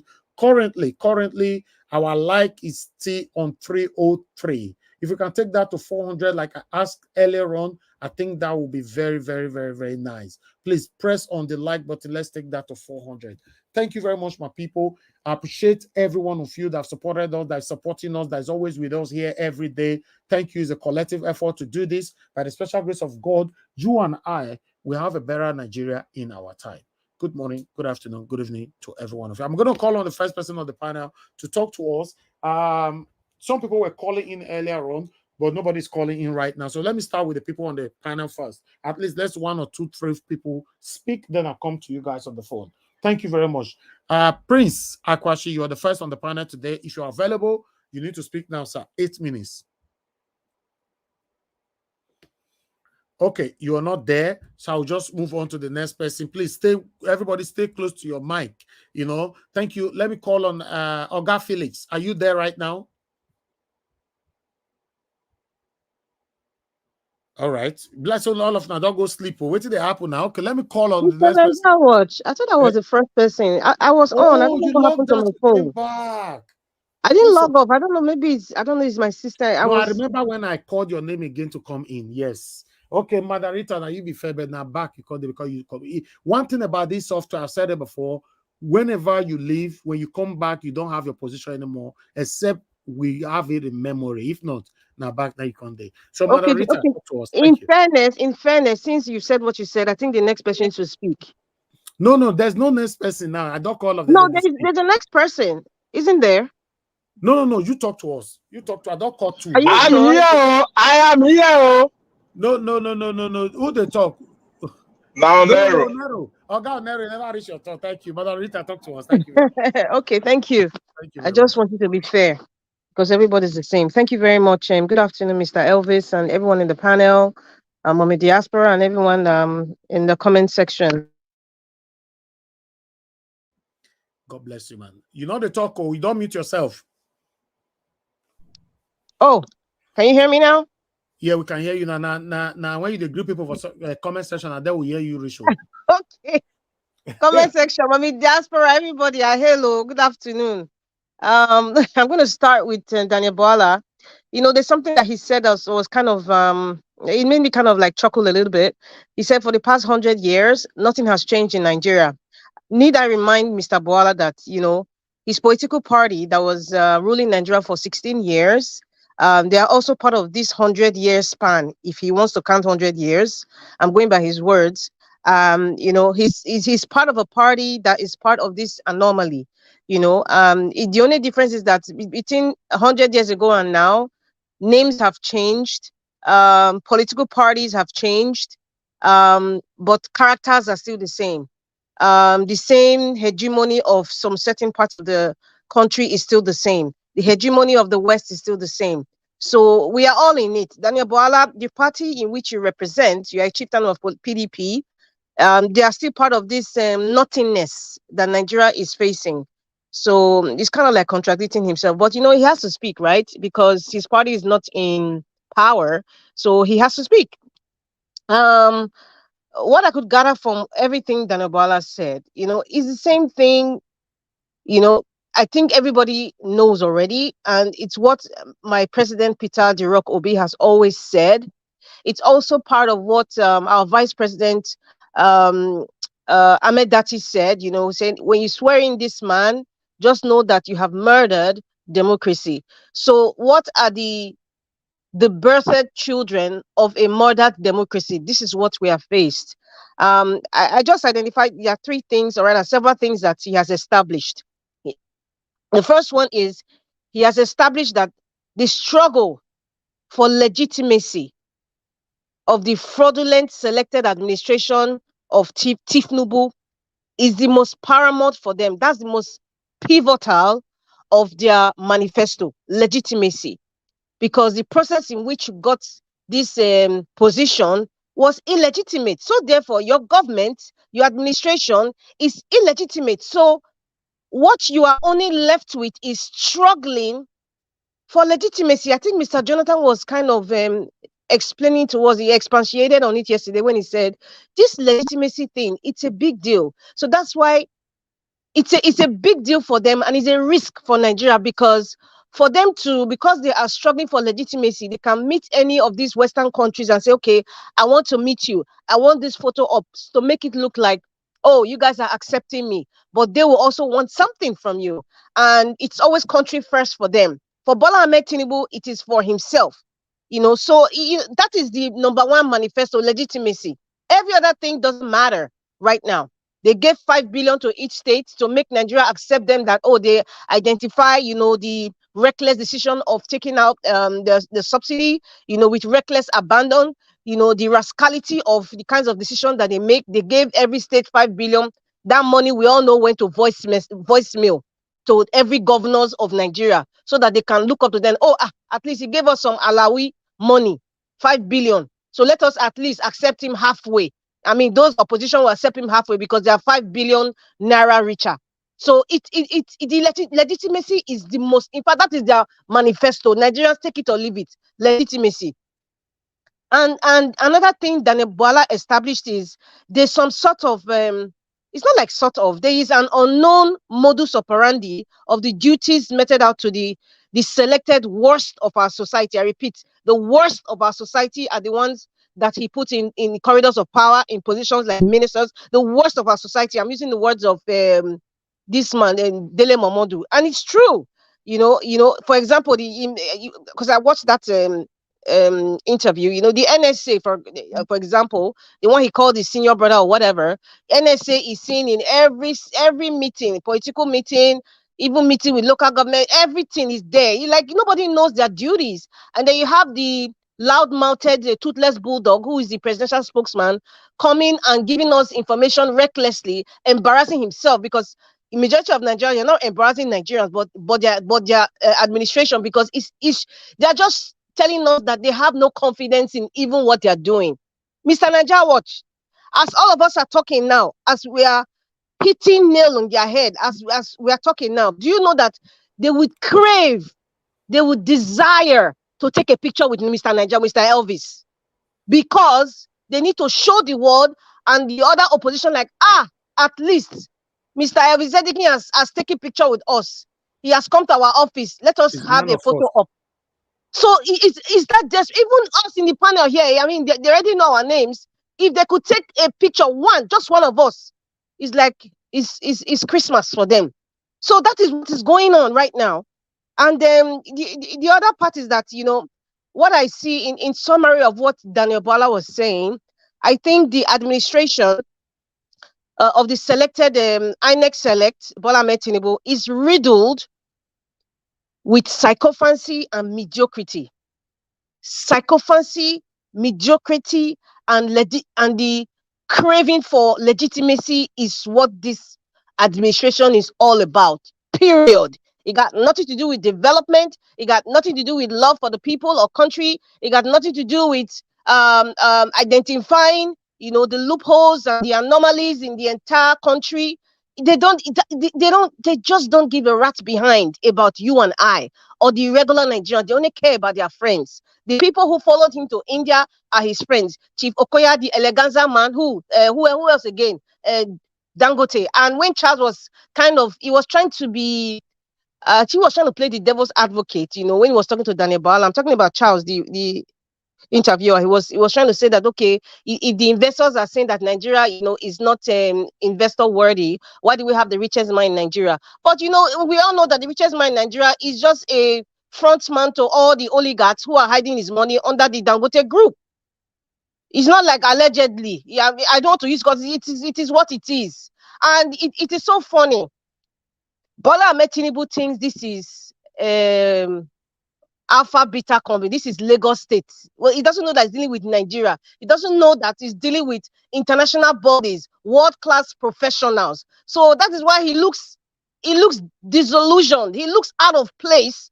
If you just look at the G20, I mean, these are people who are talking about real life stuff, man. They're not talking about narcotics or anything. Real life administration of countries, making decisions for future generations, for the present generations, innovative people. So when it's there, this is not Alpha Beta. This is not MC Oluomo. This is not Babake or Jagaban. It is not Bodilon Avenue, where you sit down and you select people who to be governed. It is not. So that's why he looks out of place. That is why you can see the entire administration is riddled with mediocrity and psychophancy. Nobody knows what their position is. They don't know who to talk to, how to talk. That's just what it's all about. Psychophancy, mediocrity, and the quest and desire for legitimacy. Those are the three arms of what this modus operandi of Bola Ahmed Tinubu administration is. Any other thing, it's just voicemail. Now, going by, I think the overfed of Ragutan that was saying, let the Igbos go. Yeah, when Dr. CM was saying, like, okay, if you guys are saying we from the Southeast, we are this, we are that, we are this, we are that. Okay, then why are you still holding our neck now? We want you to cut the rope and let us go. Why are you holding our neck? If you say that we are unfit, we are troublesome, leave us. So I am happy one of their overfed orangutan is talking and say, let them go. However, I think the state in which he belongs to, I think it's Port Harcourt, is also part of Biafra land, according to what they say. I have no knowledge about what is Biafra land or not. I'm just saying it based on what Nnamdi Kanu was, according to his map. So if he say let them go, so Asari Dokubo, the overfed orangutan, should follow them as well. That's all I have to say. And then the man that calls himself Jiro Toure that came on TV to say that he went to Chicago State CSU with the man at Bodilon. I think there was a comment somebody there's someone in the comment section, I think it's Glory, that said Nigeria is a great country where anything you want can happen. I laughed when I read that comment because it is true. Do you know that in Nigeria we have the pool of Bathsheba? We have the pool of Bathsheba. What's the name of that Pastor Iginla? Pool of Bathsheba. I know in Jerusalem right now, or if you look at places like Syria, Jerusalem, I mean, those countries where, you read from the Bible, there was nothing like pool of Bathsheba is even existing there now. But in Nigeria, a pastor will say there's something called pool of Bathsheba. And depending on how you want to, your sickness and where you want to be dipped is how he will charge. Then we now have someone that entered as a female and came out as a male and say he graduated. So Nigeria is a really great country. Nigeria is a fantastically great corrupt country. And it's my country, I'm saying it the way it is, but Nigeria is really a great country where you can look at the sky and say the sky is blue or gray, but in Nigeria, they can tell you the sky is orange, and you will believe it's orange. That's how great Nigeria is. So, if you look at maybe he even did plastic surgery, because these days, medicine has upgraded. Medicine has evolved.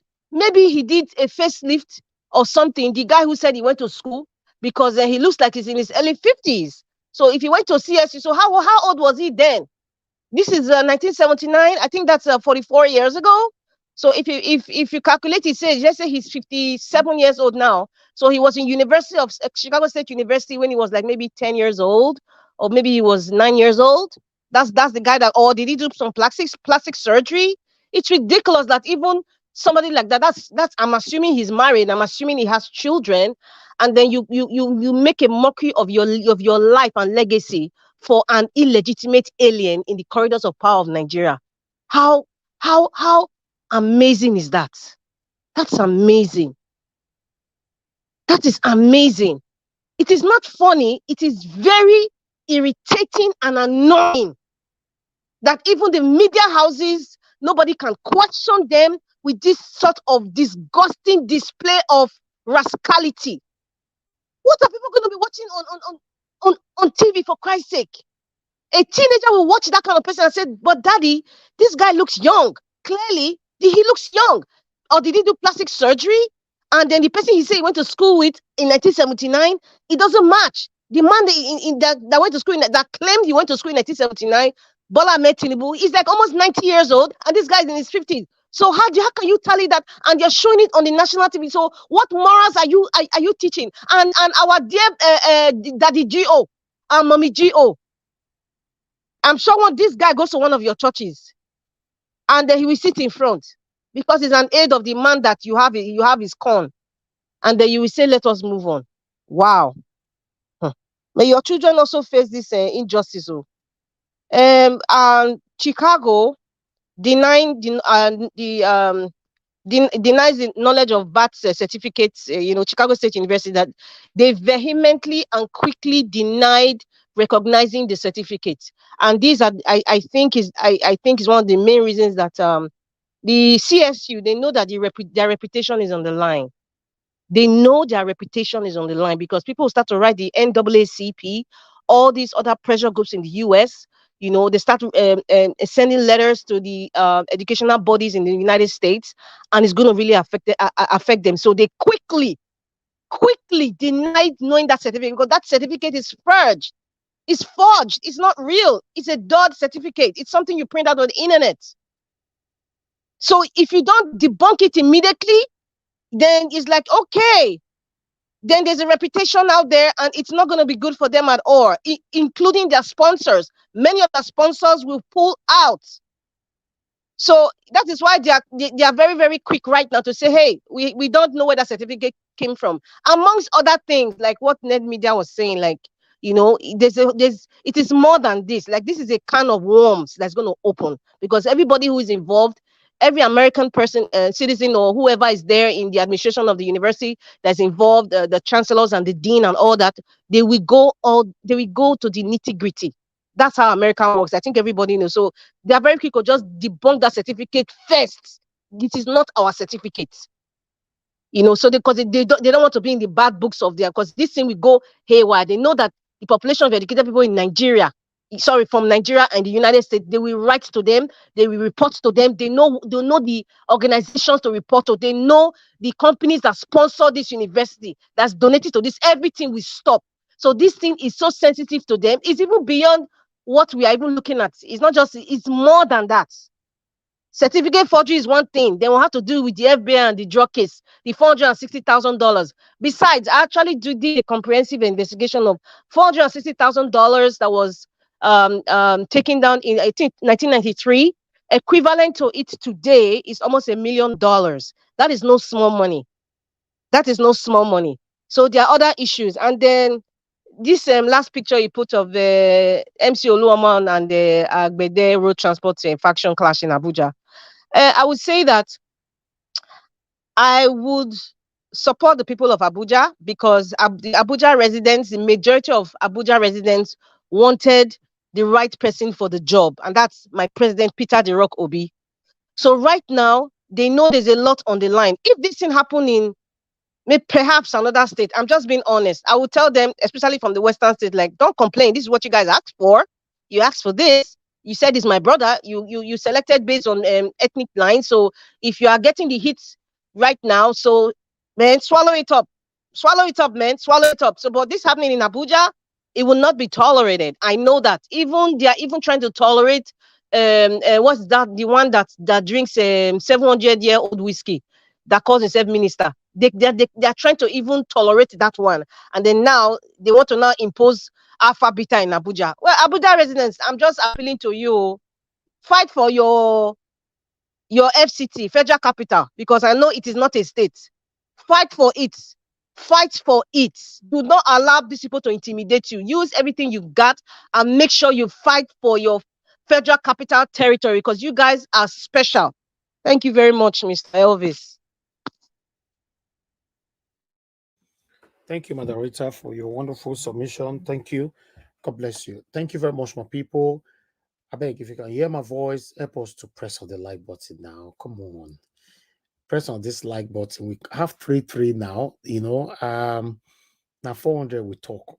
We are still on 3-3. Press on the like button. Let's take it out of this 3-3. These kind of numbers, me not they like them. Who should be 3-3-3-3 again now? I'm gonna press the like button, my people. Press the like, and let's take it out of that number. Thank you. All right. I hope. Okay, let me call on Prince Akwashi. Prince Akwashi, are you there now, sir?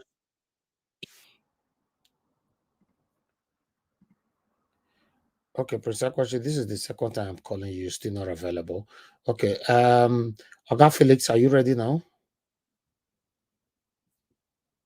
Okay, not available as well. Okay, let me call on the next person, which is Mr. Frank. Frank Emmanuel, are you there? Hey, Mr. Elvis, good afternoon once again. Thank you very much, sir. Thank you. Please talk to us. All right. Good afternoon, Madam Rita, my special sister-in-law as well. Well spoken, well elaborate. Thank you for all your submission. I also want to greet each and every one of you in the panel and those listening across the globe. Good afternoon, good morning, good evening, depending on the location where you are. Yeah, first of all, what I want to say here is I can see, based on all the videos you sent, we have listened to and we have watched, I can see that the struggle for legitimacy continues for Tinubu. That is why you see this Ngalali lying blue-black, even what does not exist is bringing it to the fore that it exists.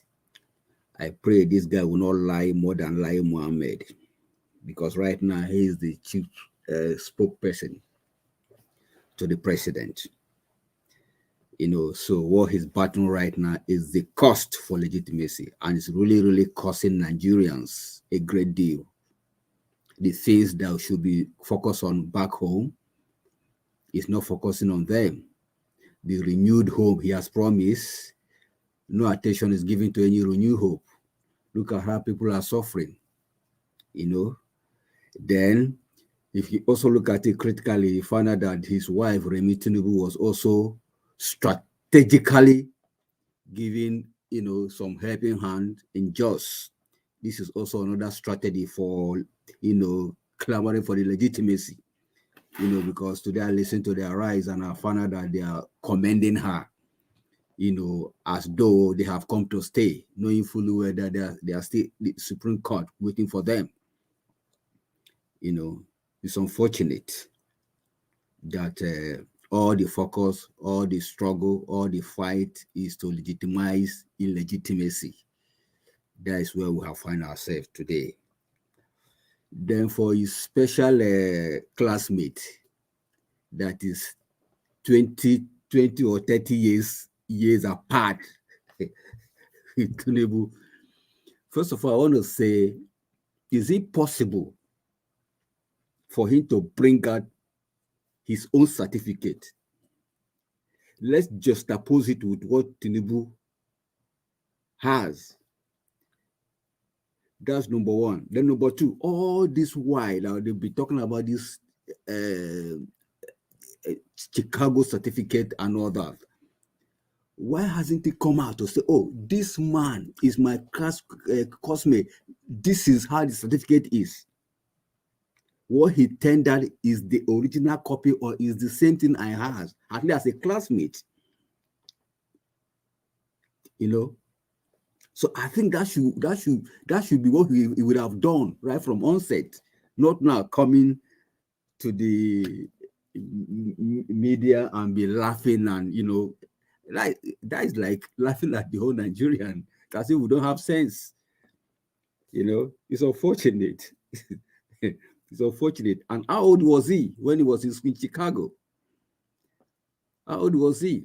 What was the secondary school certificate he used to get the admission? All the questions that is being asked so far, at least he himself should be able to come out and say, oh, this is at my time, this is what I used to enter the university. I don't know what Tinubu used. At least that should be evident. That should be at least not one single person has ever come out to say, he is my classmate. He's not coming out now in the 11th hour. Well, the good news I have to tell him is that, sorry, you came out late. It is too late to cry when the head is up. It's too late. Whatever amount he has given you to come out on the media to spill this fallacy, you know, I think that money you won't use it for any good thing. So the better just keep your protect your integrity than coming into this battle, because the Nigerians are watching everywhere.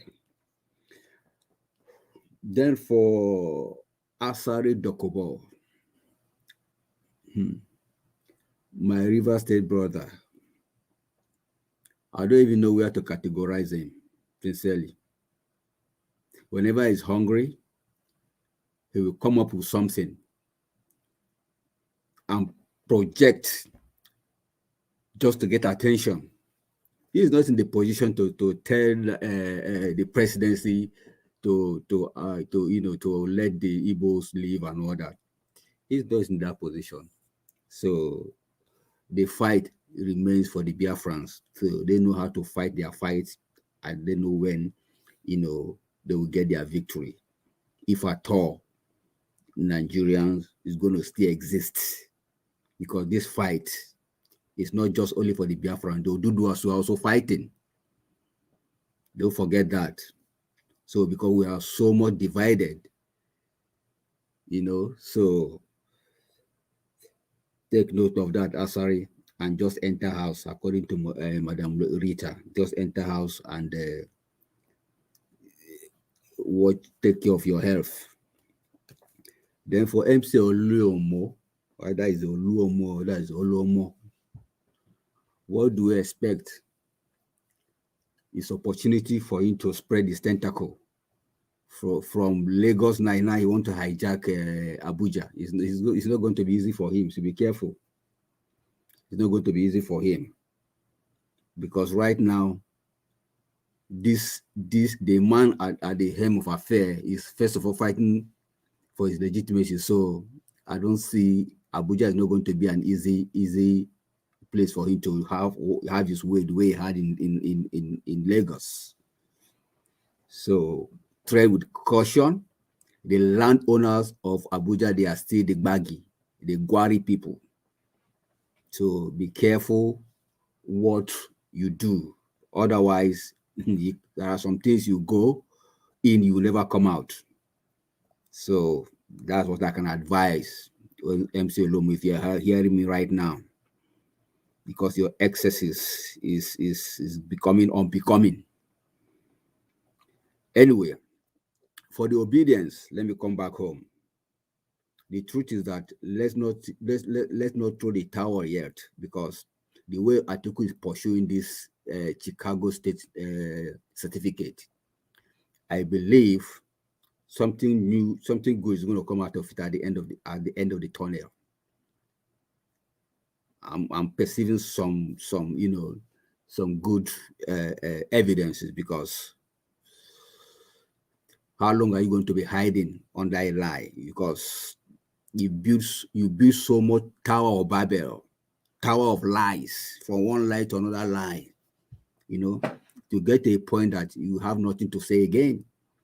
So let's keep our fingers crossed and see what's going to be the outcome of what Atiku is doing. As long as I'm concerned, what he's doing is going to favor the obedience at the end of the whole journey. Because I guarantee you cannot manipulate the whole process in the US the way it's being manipulated, the judicial system in the US, the way it can be manipulated back home. Back home, anything goes. What Nigeria cannot do does not exist. Anything is possible in Nigeria. But as for this certificate pursuit, and the school want to maintain their integrity, and they still want to function, I think they will say the truth. They will say the truth.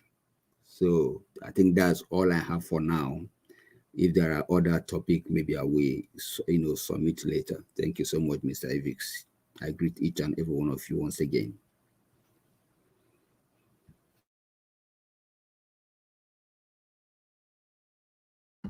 Thank you, F. Emmanuel. God bless you, sir, for your wonderful submission. Thank you very much. I appreciate you. Okay, let's move on.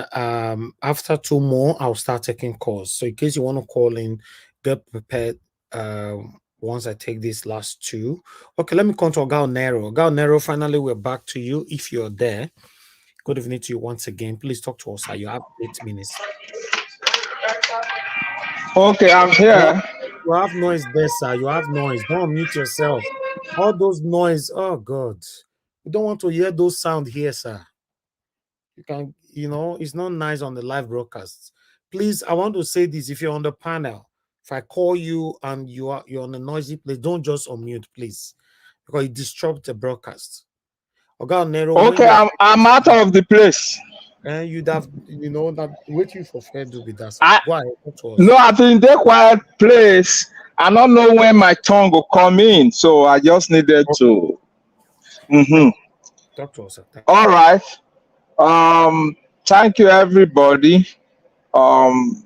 It has been a really long journey for especially yourself, who has been championing this whole thing, but let me pick on the issues and the articles and the videos that you shared with all of us.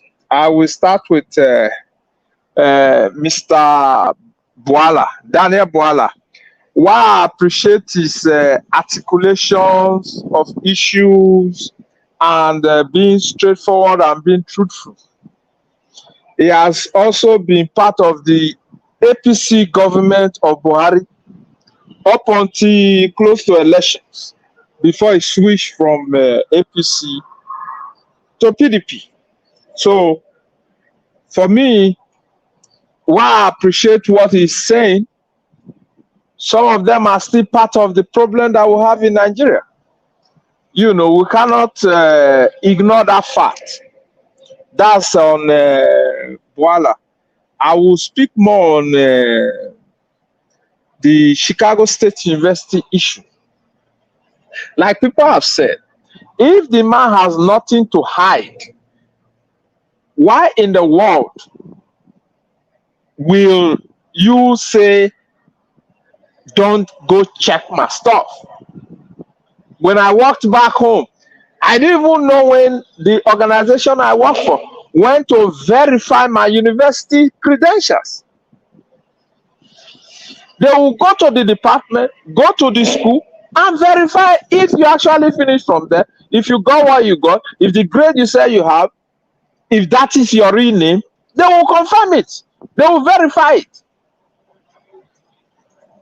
Some even go as far as reaching out to WAEC for confirmation and verification. They do that in various organizations back home, organized ones. I don't know about the civil service. Civil service could be full of crap. So the issue of certificate forgery, the Supreme Court itself, even as much as I don't trust them, the Supreme Court itself has given judgment in 2017, and also in the case of the Bayelsa State governor that was not sworn in because his deputy forged the certificate. So how in the world will somebody who thinks he has all it takes who is a public servant and do not want to show who his true identity is? On the man that came on TVC, he can only go on TVC. He cannot go on channels. Neither can he come on this platform. Neither can he put up a video by himself on YouTube or Facebook or whatever, because he knows what is going to come to him. Also, he went on TVC. He didn't go to Arise TV. where you will be thoroughly scrutinized. Thoroughly scrutinized. For me, if Chief Tinubu, that's my own words, not yours, it's confirmed. The drug lord is confirmed. There are documentations to that. So I don't owe no apology for calling him that.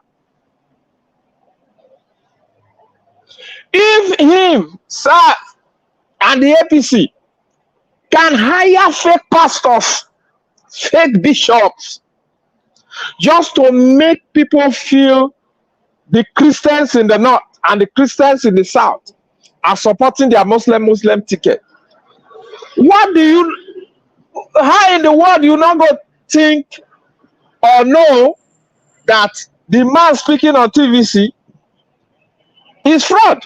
It's a fraudster. It's fake. Where have you been since 1999? Where have you been when all the, why didn't you come to court to bear witness, swear under oath? You swear under oath and go to jail. In the court of law, even in Nigeria, it's not as much as the judiciary is corrupt. They will not stand you there and there. You don't have the certificate to prove that you went to the school with him. Show us that certificate that you went. Show us how you got into the school. Where did you stay? That's so annoying, but I trust the obedient worldwide. They will dig into that man before the end of the week. Information will show if him himself actually went to any school in Nigeria, not to talk of traveling to Chicago State University in the late 70s to have schooled with Bola Tinubu and to tell us that he was a good student. He's only good as being a crook. He's only good at being manipulative. He's only good at, you know, turning things on their head. That's a very critical one. However, thank God some of us are here in the US too. You know, we follow up the issues. But I'm not in Chicago. I'm not close to Chicago. It's too far that I can say I'm leaving my own zone to go to Chicago and witness what's happening in court. If I was in Chicago, of course, obviously I will be in court. But we can get all the details if we want to.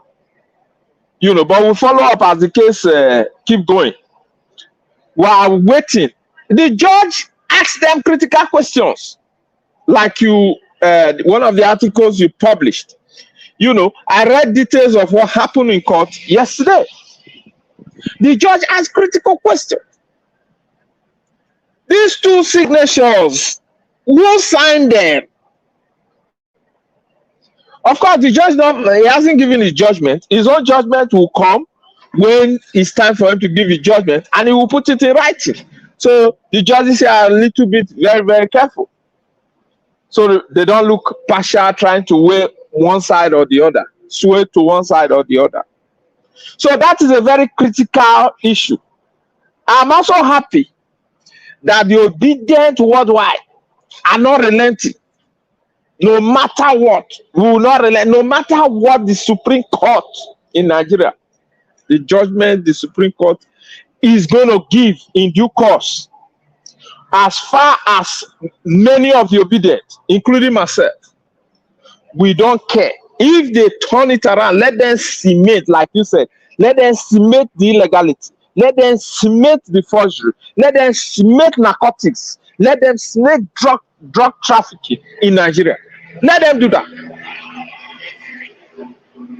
Let me quickly, before my time runs out, jump to the issue of Epso Lomo. Of course, we have been crying. These people have no shame. These people have no shame. You leave Lagos that you have colonized to yourself. I want to jump and overthrow somebody in Abuja. I don't know how that's going to be possible, but those of our people resident in Abuja, you guys need to wake up and challenge these thugs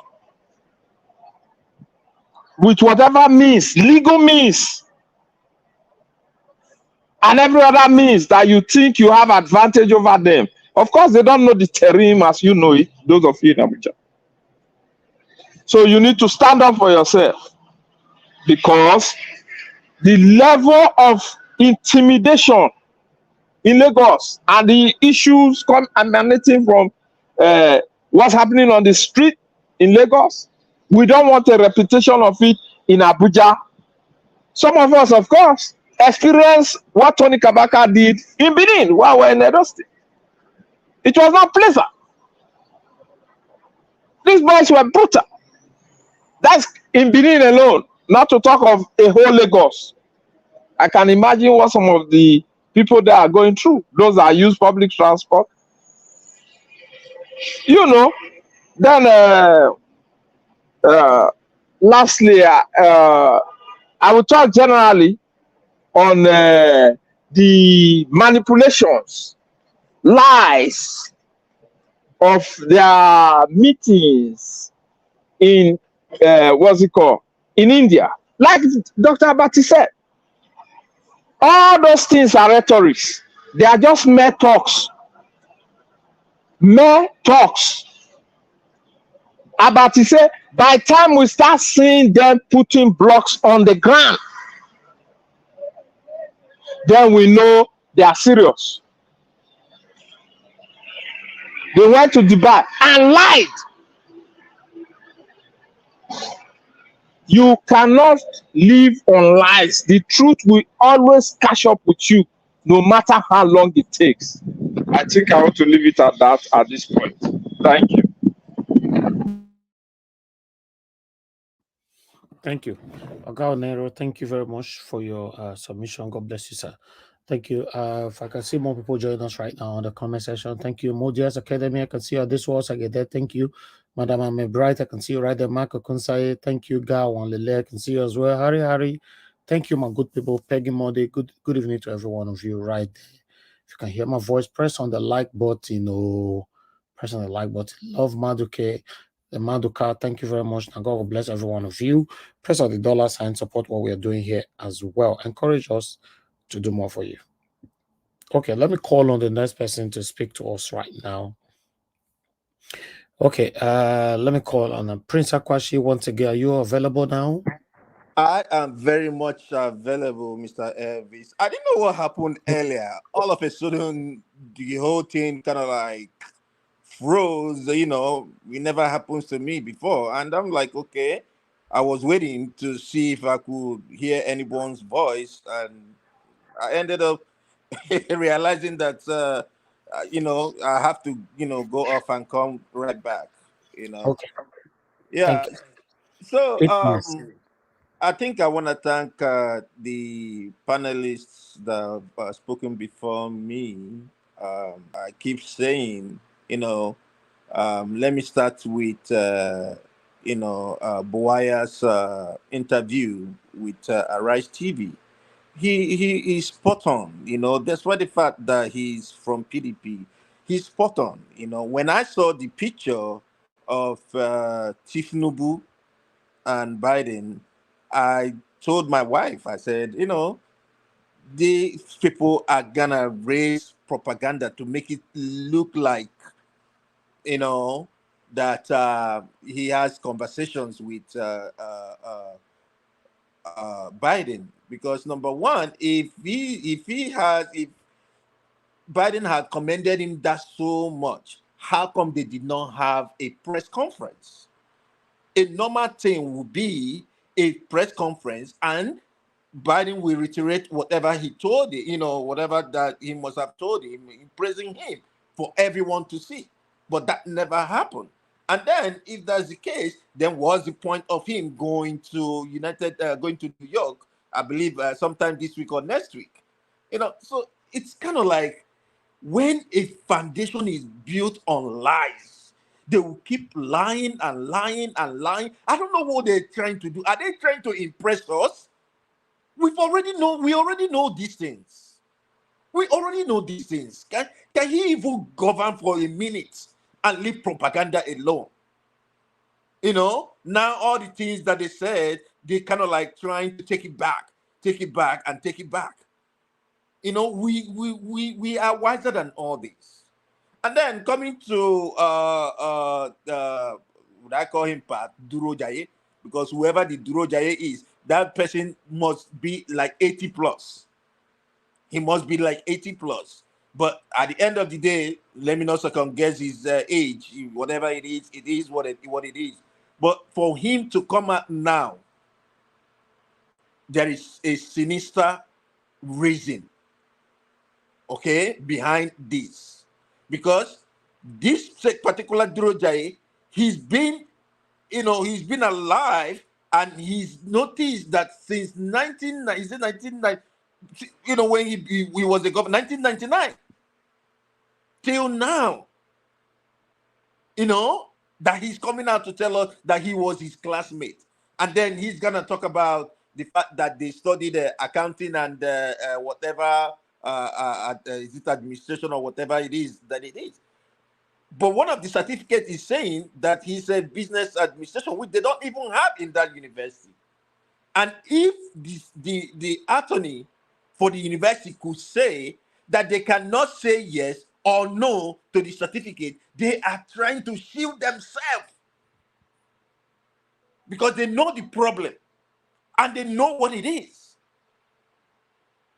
They are trying not to go on oath, because if they go on oath and proper investigation is carried out, first, he's forgotten that the so-called Tinubu that they said that have that certificate is somebody that came from another school, and that's a female. He's forgetting that not only would CSU be investigated, the Western, whatever it is, I think it's a junior college, will also be investigated. And apart from that, okay, he said that he did, they are saying, okay, he did diploma, but he's trying to make it look like it's a 4-year, course that he did, which don't make no sense. Diploma is different from a degree. In all these things, why don't he just make it easy for himself and just come out and tell the truth? At the end of the day, everybody knows that there is a perjury. He lied, to INEC. Whether he likes it or not, whatever certificate he presented is not from the school. So let us get it clear. And then Durojaye himself, why didn't he bring his certificate? Let's compare the certificates that they are tendering. Let's see them. It's a shame that somebody like Durojaye will come out and say whatever he said. I hope he has children who will, after he must have shown himself on television or on TVC, or for all television is TVC. Okay, if that Durojaye is telling the truth, what he should go to BBC or call a VOA, Voice of America, whatever it is, and speak to them. Let them interview him, ask him questions. But he went to TVC, and then he's telling us, oh, that Bola Tinubu was a good student. Good student in what way? Was he his lecturer? Did he lecture him? Did he mark his papers? Was he the one that gave him the results? People sometimes they think that, I don't know, in this age they think that everybody let me just use the word, that we are Dundies, or that we didn't go through the college. It's just a sad thing that we are going through this in Nigeria. It's so sad that we are going through this in Nigeria. But just like the last speaker said, you can hide the truth for 1,000 years, but you will never hide it forever. It will surely prevail. The truth will surely prevail. That's all I can say for now. Thank you. Thank you, Prince Akwashi. God bless you, sir. Thanks for your submission. All right. Let me call on Mr. Jonathan Kisley. Are you there with us, sir? I hope I'm not missing anybody out. Mr. Elvis. Thank you very much. Thank you, sir. Good evening to you once again. Talk to us. 8 minutes. Yeah, thanks. Thanks to all the panelists, and thanks to all those that are watching across. I just want to, just as brief as I can. Today you presented, some few things today that are very, very significant. But at the same time, they are all issues that project the Nigerian state as a criminal enterprise. It is nothing but a criminal enterprise. The photo ops that we saw today, I mean, they've been, parading all over the place, with respect to the Indian, the G20 summit that ended this past weekend. We saw the photo ops. See, that is their plan. They are criminals to the point where they will go to any length to prove their relevancy, that they are relevant, that they are doing the right thing, that their government is fine. They will lie to the people of the country. They will lie to Nigeria in broad daylight. What is the idea? What is the purpose of two leaders of two nations meeting? Or what are the purposes why leaders of nations, meet? Is it not to discuss mutual issues that relates to both countries? That's the idea behind it. So whenever you see two leaders, we all know that you don't need to be any Robert Einstein or to be a rocket science to know this. When two leaders of two countries meet, the purpose behind it is to discuss issues that relates to them. And the way they do it is clear. They will stand side by side. They will present their visions, their plans, and if they have any issues or grievances, they will present it openly or even closed doors.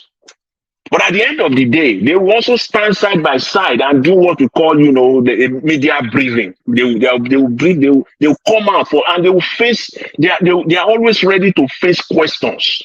The media will come and within any of that did not happen in India. Is that they took every opportunity, every photo op opportunity that they had to use it and come and lie to Nigerians. That's how far they can go. Think people are stupid, that this is the Nigeria of the 70s, the 80s, even the Nigeria even of the 90s. Even they still think that it is even the Nigeria of a decade ago, where they can just come out and lie. They will, if you refuse to learn, it's either you learn in an orderly fashion or you learn in a hard way. So they are choosing their path. They want to learn in a hard way because each and every of these lies, as each and every of these lies that they will be putting out there, Nigerians stand ready to debunk them instantaneously, line by line, and eventually they will know that this doesn't work again. It just doesn't work. They are criminals. The interview with Daniel Bwala, he stated it. Even though, what Madam Rita said, I agree with her, she laid it out, completely there. What Daniel Bwala did there, even though we know Daniel Bwala, we know that PDP has been part of Nigerian problem. But again, on this specific matter, he was on the spot. He was right. They met. Tinubu met with who? Please let us ask ourselves: who will come to Nigeria and invest today, as Nigeria stands now? Just a common sense question. Like who? You have money to burn? Which investor will come to Nigeria and they are parading themselves? They know the fact themselves. Which investor will come to Nigeria and invest to burn your money? A country where, let's start from it. Let's call it what it is. There is no electricity. I don't know what is in what they are even talking about. Who will come to Nigeria and invest today as Nigeria stands now? Nobody. Nobody, and time will tell. They spent 100 days now, 3 months or thereabout is gone. 6 months will go if they are still there. Nobody will come and invest in Nigeria. They said they sat with investors. What are the issues discussed? No, as Boala stated it, there are no specifics, no timelines, no deliverables, nothing. Just deception, just to deceive people. Distributing money all over the place. Just, the 5 billion they gave to the governors, instead of them to face the issue back home, they are globetrotting all over the world, looking for what is not missing. The 5 billion they gave to governors is just another trap. Another trap. Please, let's call it what it is. It's just another trap they set for them. Because any governor in Nigeria today that will come out and say anything against this government, against Mr. Tinubu and his government, I dare that governor to come out now and say even anything, whether you are from the same party or any other party. The fact that you have collected that 5 billion, that is your own corn. You have collected it. And you dare not come out and say anything against this government. Because if you do, you will explain how that 5 billion was spent. You will have to come out and now explain how that 5 because they know that you cannot boldly come out and defend how you spend that 5 billion. Even today, if they sat those governors down and say, the 5 billion given to you some few days or few weeks ago, please, how far? Some of those money has already been distributed and siphoned. They cannot defend it. How the money was spent. So they will have to keep their mouth shut. All the governors. So you can see the problems that we have. They will have to keep their mouth shut. That 5 billion is their own. Because they can't defend it. They cannot defend it. These are criminals. See, when a man is a prolific liar, a man who is a prolific liar, it gets to a point where he himself, he will start to believe his own lies. This is Mr. Tinubu. You will lie to a point where in fact, he is believing his own lies. To a point where he will go to any length to defend those lies. That is what we're seeing with respect to Chicago State University. He believed his lies that he graduated from that school, that he actually attended that school, and now he's going to any length now to defend it. Certificate that was not issued by the school. Employ lawyers all over the place, going to court to defend lies because he believed his own life. And I'm so frustrated. I must say that personally frustrated, with Nigeria, as far with Nigerian media. Nigerian media is saying nothing about the court proceeding that is going on in Chicago right now. Your own president, the president of Nigeria, has a case against him of this magnitude, international case, and the whole Nigerian media is not even at Chicago yesterday to cover it. That says a lot. That says a lot. The Nigerian president has a case, ongoing case. The Nigerian media is quiet. What a journalistic blunder. What a disgrace. Nothing. They will say nothing about it. They are only waiting till the day when they will just say, probably, if the judge now say the case is dismissed. That's when you will see, what is his name? Sheung will do a 50-minute interview with one of those mediocres they call ministers. They will come. Arise will do their own. Abati will run a wire that day. It will spin all over the place that day. But now they will not. They are not covering it. They are just, it's just so frustrating. The deception is from the top to the bottom. That is the problem we have in Nigeria today. And I just hope that things will get better as as we go by this process. The Supreme Court finally they will have their day in the next few weeks or so. They will have their day. They will let us know their position. They will let us know their position, and they will let us know where Nigeria stands. They will let us know where Nigeria stands. Whether all this nonsense that has been talked about, they will let it continue and they will let it be part of Nigeria. Then we will know in the next few days, in the next few weeks, we will know. Or whether they will set Nigeria on the right path, we will know. I'll leave it at that. I'll leave it there for now, Mr. Elvis. Thanks to everyone. Appreciate it. Thank you. Thanks. Thank you, sir. Thank you, Mr. Jonathan Kisley. God bless you, sir. Thank you. Don Faye, I can see you on the comment section. Doris E, I can see you as well. Pato Sars, thank you. And Constance, God bless you all for joining us. Press on the like button, people, as you're just coming in. I would like to call on the next person. I want everybody to have their share quickly before I pick any calls. Okay, give us a mandate. After give us a mandate will be Mr. Alex. Give us a mandate. It's good to have you on the panel. I can see your network. I don't know if it's a network. You'll be in and off. So are you okay? Well, good evening to you. Hopefully I'm coming out clearly. Can you hear me? Yes, my brother. Good evening to you and then to the panelists. Greetings to everyone. People on the comment section. Greetings. Greetings to Nigerians and people all over the world. It's an interesting time in the history of Nigeria because all of a sudden the country has turned into the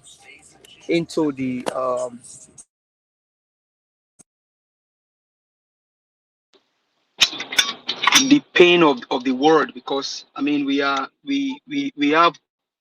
virtually, but this time is actually a sad time. Is a sad time for the country. Let me start with Abuja. What they are trying to do in Abuja with that guy called MC Oluomo and then the other guy from the north, if care is not taken, that may end up becoming another thing that Nigerians are not prepared for. But I mean, some people are also saying that I think Tinubu will help.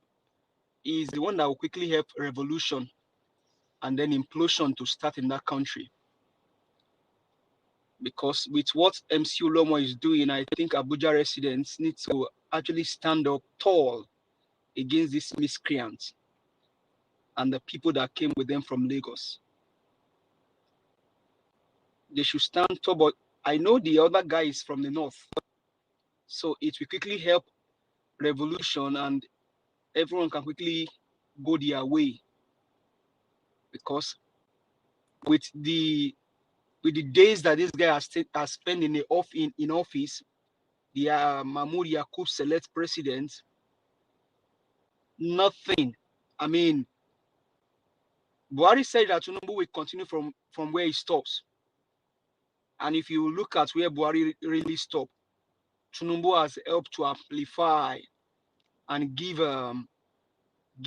credit to that statement that Buhari made. So in essence, Buhari said that Tinubu will help him to further put the country into poverty, further put the country into chaos, and further degrade the country. At least Muhammadu Buhari does not have a certificate, if from all that I can still remember. But now we now have a man through Mahmoud Yakub, a certificate forger, a drug baron, a pager, and what more can you say? To the other news that came up this morning. Well, I will not speak more on that guy that said he went to school with Tinubu. The only thing is between 2 or 3 days, Obedient will pull him out and be able to get his information. But I will not help them to amplify their lies. I am not here to help them amplify their lie. Now, going to Boala. Well, we know that PDP has not done anything good in the country either. But sometimes, most of the things that they do is just helping Peter Obi and then the obedient movement. Because one thing is, and Nigeria should pay attention to Ngalili. That guy called Ngalili, I think the father was the former minister of either culture or something. Now, that's a youth.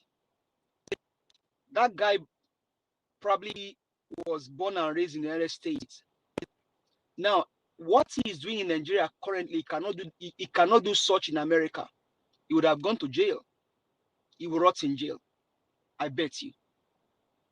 Ngalili cannot do what he's doing currently in Nigeria. He cannot try it he cannot try it on the soil of America. He will rot in jail. I bet you that, and I can bet anything to it. He will rot in jail. But you know what?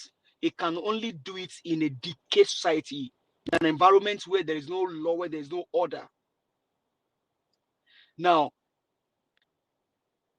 before Emirates can say they lift the ban, do you know Nigerian government they seize the money that belongs to Emirates. All the money that they made, they wanted that money to be paid in dollars and then go to their country, but Nigerian government did not release that money, if I'm still correct. So you've not addressed the issue, and all of a sudden you are saying that the ban has been lifted. That's another lie. So I will not amplify their lie. That's a lie. Nigerians have known about it. That's a lie. So I will not amplify it.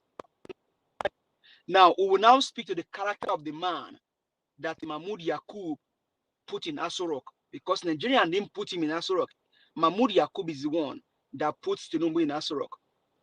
Then Ariwola also helped him to swear him in after Mahmoud Yakub stole a mandate and gave to Tinubu. Now, he will do everything possible to tell as many as possible lies to cover the one that he had told before.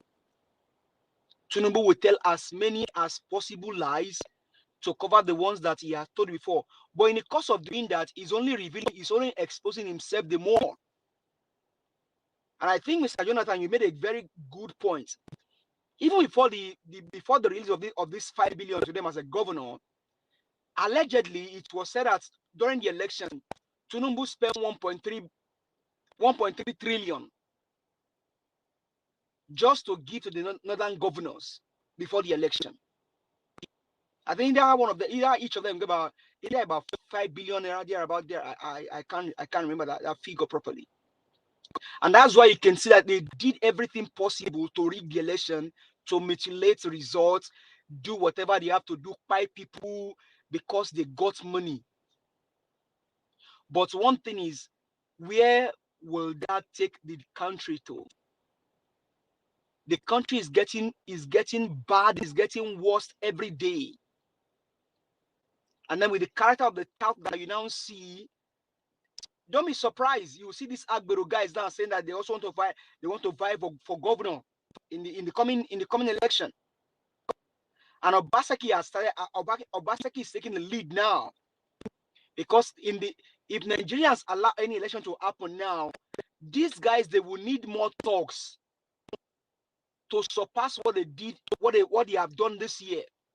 So if Nigerians are ready, if you think that 2027 is going to come so easy, if we don't allow Peter Obi to become the president, I bet you're kidding yourself. Because this guy, they will need to get more talks than what they did this year. And I mean, it's been revealed in Chicago that even the judge, I think it was yesterday, was surprised. I think yesterday, yesterday. The judge was the 2 different signatures on the hermaphrodite president result. And from what I heard, the guy is begging. He said, "Oh, the female on his credential, it was an error. That they should not penalize him. That he's not a man. He's a female. He's an hermaphrodite." At what age did he now just realize that? So you have been an hermaphrodite. You just remember, Tinubu just remember that now that, oh, he's an hermaphrodite. What a man, what a father, what a grandpa, what a what the Ashiwaju of the Agberus and the drug barons and the Pai human beings. And I tell people, before you can refer to somebody as Ashiwaju, he must be a man that is standing tall. Peter Obi should be the one to be referred to as Ashiwaju because you can check him in and out. He has everything that it takes to be a leader. Ashiwaju means a leader. A leader, the one that leads. So that name does not fit Tinubu, and I will not address him as that. And I tell people, do not address him as that. Peter Obi should be the one to be referred to as Ashiwaju because he has the character. He has the character. He has everything to be a leader. So, for me, I'm only waiting for Supreme Court. And Mr. Jonathan, Supreme Court will not rubber stamp this. Supreme Court will not rubber stamp it. They will not rubber stamp this evil because this is evil. Now, if you compare the judge in Washington, in Chicago, and then compare the judge in UK during Ekwekwemadu's judgment, you will see difference between Tsunami, Bolaji, Ugo, and others. So what they are trying to do now is to make sure that every institution in Nigeria, both the police, the army, the naval, the air force, the judiciary, everything, they want to bring everything down. Because now a drug baron to now legitimize his presidency, they had to compromise everything. They had to compromise all of the system that we have in Nigeria. Until they compromise everything, then they cannot legitimize it. But how far would they go? I don't know. Wait and see. I'll just drop it here for now. Thank you very much for the time. Truly appreciate it. Thank you. Thank you. Can I make a comment to Mr. Give us our mandate? Yeah, he said something very profound, which I hope so. I agree, somewhat. And I hope so that they will not rubber stamp it. I said something yesterday. I said that it is messy. They have set up a messy table for the Supreme Court. They will either come now to clean it up or to make it messier. That's the job is cut out for.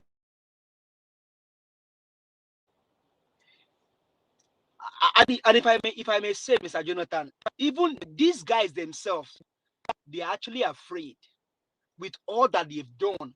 They themselves, they are afraid, including Tinubu himself. He's afraid. Because what are we going to say? Our country has never been this worst. Has never been this bad. So for me, I am just sure that the Supreme Court will not rubber stamp this. I mean, Ariwala said it, and that's what Mr. Elvis always play. There's another video that I saw on Twitter. He said he's going to stamp it for the Constitution. So let's let it go. But I believe that they will not rubber stamp this evil. Thank you.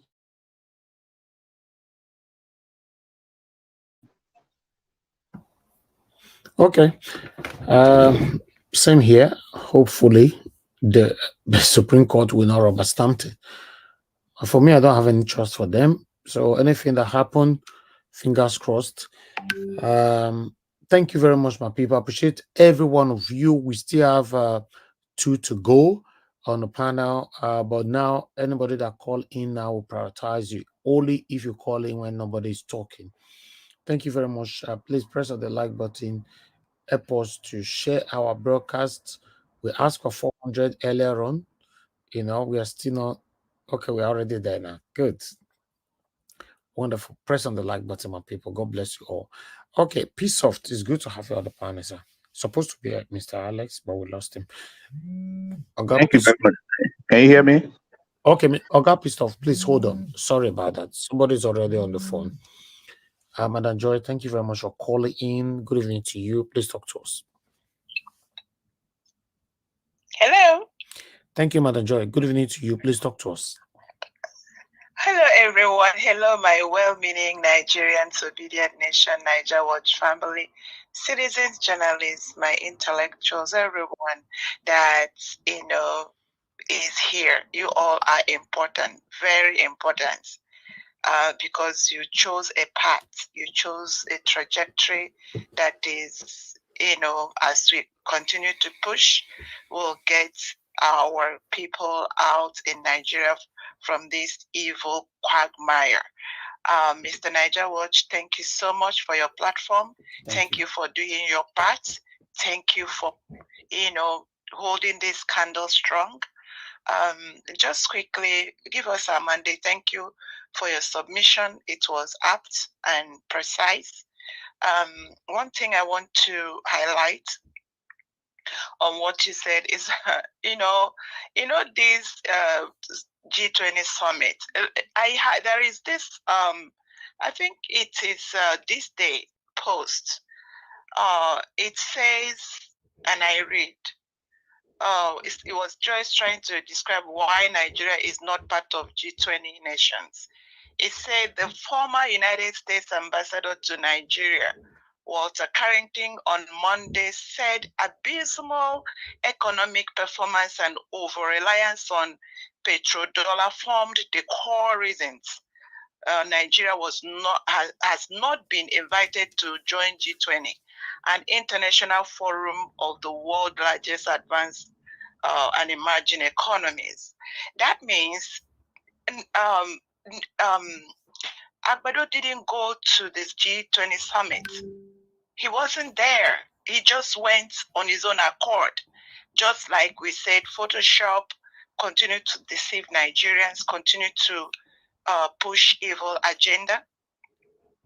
And number two, something I want to also highlight, the UAE saga, as I will call it, it wasn't even only UAE. Let me just read through. Something Babangida said on an interview, I think last year or so. He said the fact that Nigeria have not collapsed is because maybe they are doing something, which means they are all aware that Nigeria have collapsed. And what is the something that these people are doing? They are camouflaging. They are making Nigerians in Nigeria believe that all is well when all is not well. How can you, where is the economy? There is nothing. The coffers is empty. They couldn't pay UAE the $4 billion they were owing. They want to be paid in dollars and they couldn't because there was nothing to pay to UAE. They were lying to say Nigerians, it's because Nigerians were misbehaving in UAE. That's why they visa. No, it was not, including other countries. There is no country that Nigeria is worth nothing. Like as a nation is worth nothing. All the money are in the 20-something people that have the oil wells. Everything has been shared among, so there is nothing in the coffers. And they can't even give account of it because they are too greedy. When I call them boogeyman, phagocyte, kleptomaniac, that is what is going on. They have shared it all. So they can't even tell you the truth. How are they going to be running Nigeria? This is how they've been running Nigeria, borrowing money. They keep borrowing. They will continue. And also staging, I want everybody here. Tell all your people, everybody in Nigeria their lives is at stake. Staging abductions, requesting billions of naira for people to pay. These are all organized crime. This is organized crime that is ravaging and rampaging in Nigeria. And they're not going to, because there's too much to be exposed. They are fighting like wild animals. What are they even going to, where is the escape for Nigerians in Nigeria? And those of us here anyway, because if they abduct someone, they will tell you to bring millions of naira. so that they will, it's because there's nothing to function to rule Nigeria. Nothing is there. I think I'll rest it there. Maybe there's something someone should glean out Thank of you. this. God bless everyone. Thank you, Madam Joy. Thank you so much. If you look at the situation in Nigeria, it's pathetic. A lot of things to talk about. That's why you see when everybody give you their submission, everybody have different angles to talk about. Because Nigeria is, I don't know how to describe it. And guess what? It's even getting worse. That's the funny part and the most annoying part of everything. It's getting worse. If it was getting better now, then you cannot take this kind of popular words from people who normally say, we will get there. America did this for so many decades before they got there. UK did this. All those are crap. We are not getting anywhere because it's not getting better. If you can't get the right people in office, we are not getting anywhere. It's going to continue to get worse. If APC is not removed, a pound, dollar will become 10,000 naira. Why a pound will become 20,000 naira or 15K before they finish. Remember, anything that makes Supreme Court to keep Tinubu, I want you to know that Tinubu is not going to be there for only 4 years. His 8 years will certainly complete. Except something has happened, I don't know. And guess what? Tinubu will complete his 8 years, God forbid. Then Shetima will say he wants to rule. Then guess what? Again, the energy that you see that you and I have put in today, I bet you that energy is not going to be there the next 4 years or the next 8 years. Some of you might doubt me, but I'm telling you the fact. Just look at this decision that came out from the tribunal. Have hindered already. So many people have stayed out. They are not interested anymore. They are fed up. They have been discouraged. To be honest, in fact, in case you are not aware, it's even because of Mr. Peter Obi, a lot of people came out to register for their PVC. A lot of people came out to vote. Because at least there's okay, let me try one more time. Maybe this is the time Nigeria is going to be better and all that. And it was looking so good until the rigging, INEC, tribunal, and all that came in to manipulate and stepped on so many people's hopes. So for any reason, God forbid,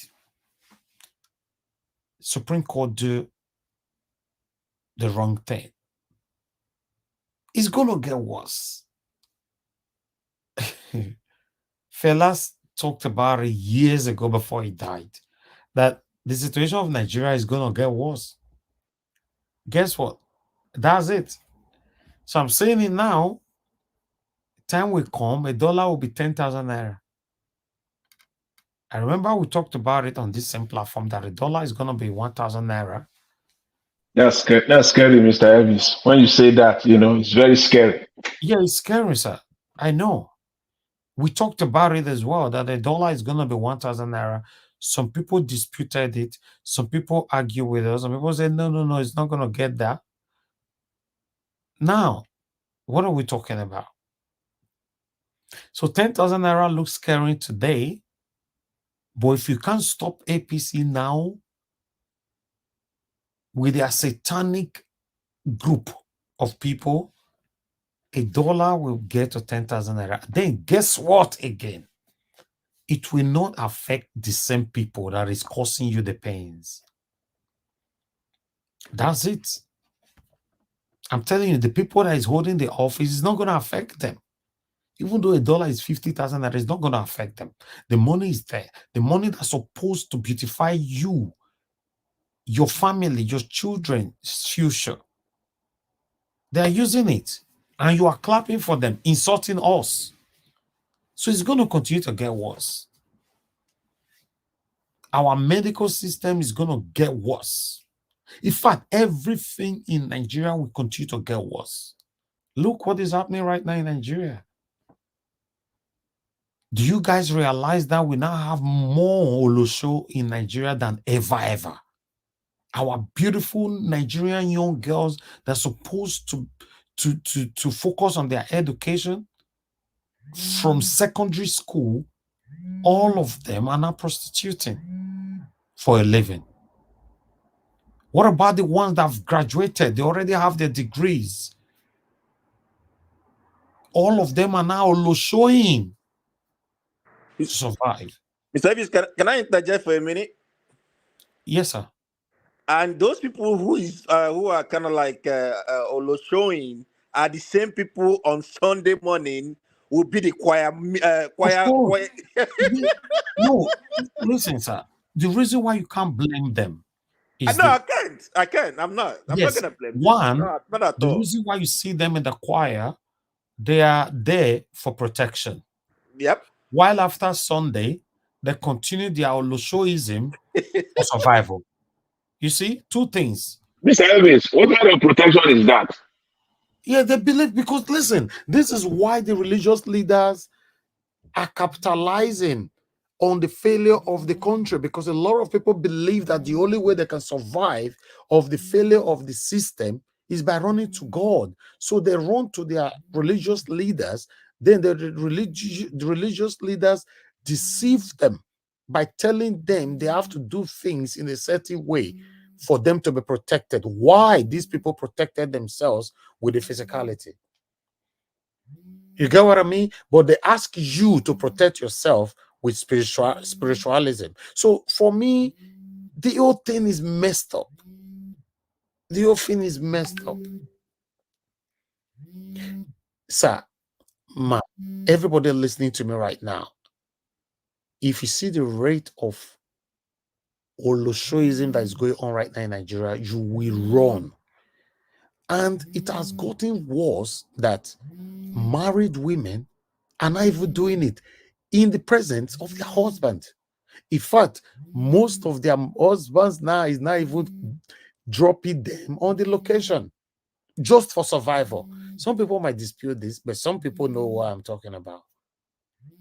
Why mothers now stop men on the street and chat a man up for their daughter that is at home. My son, my daughter will like you. It's gotten worse. Come to the UK, may you say you want brag, say you get 3 girlfriends. Just so you get 2 girlfriends for UK.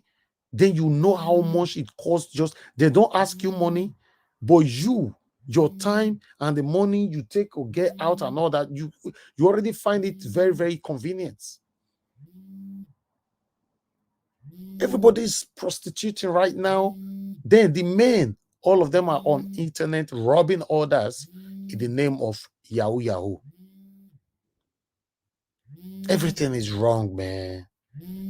Stop fighting the people that is fighting for your future, man. Everything is wrong in Nigeria. Nothing is working. What about the people that is sick right now? What about the women that give birth to their babies in the hospital that could not rescue themselves out of the hospital? They don't have money to pay. So people give birth today. The abuse is just 55,000 naira. They don't have it. Hospital will arrest them. That they go nowhere until they pay. Oh God, you guys are not aware what is going on. As we are speaking right now, people are sick in Nigeria. They don't have the money for the medication. They have to rely on Agbo. They call it Agbo, traditional medicine, that you're not even sure how they prepared it. Everything is wrong in Nigeria right now. Let me pick this call. I don't know. I think I think it was on this platform. Somebody called sometimes ago, and she said, if somebody gets sick in Nigeria and the person doesn't have money, now debt be that. Yes, exactly. That's just the fact. At this moment, you're sick in Nigeria. Two things involved: either you don't have money, you die, or you have the money, you fall in the hands of the wrong hospital or wrong doctor. You will still die. Thank you, Mr. F, for calling in. Talk to us. Good evening to you, sir. Nigeria, good evening. May God bless you. You see everything they talk is about our ladies. Not all the old things we they talk about them. All is truth. I witness her. They witness her for years. All our ladies now. All of them are on show. Oh, why? Because of our fake politician. So me, I know they blame them because these same people now with the fight for years. Now they will constantly tell you say you are just wasting your time. Every year, and everybody, all ladies, even married women, they be on show or now they be. Okay, those days, if you dare abroad, you say you want to go marry for us. Now, girls go tell you, say, man, no level, you they spend money. The thing now, the worst part of this issue now, bros, the thing come enter their blood. They don't believe her again. I don't know. No, see, this thing is not funny. If Nigeria continue like this, it will be a time. Nigerians will regret this thing. Our politicians, they will regret this thing. Wait, like it just like it just look like a funny thing to them. It's not funny at all. Where Nigeria is going to, we don't a march line. We don't pass our boundary because this abomination. Since I was born, I never witnessed them before. Married women, everybody, our girls, young girls. Jesus, if you reach Abuja, this Abuja for them. Now school they be go there for boy, don't be school again. Nigeria don't cast. Thank you. I know guess where they chat with me. I don't get anything with them. I know say they be Olocho. Because sickness, now so that they carry everywhere. Thank you. I just want to tell you what you they talk for is truth. And they witness her. May God bless you, bro. God bless you, my Thank brother. you, Baba. God bless you. Thank you.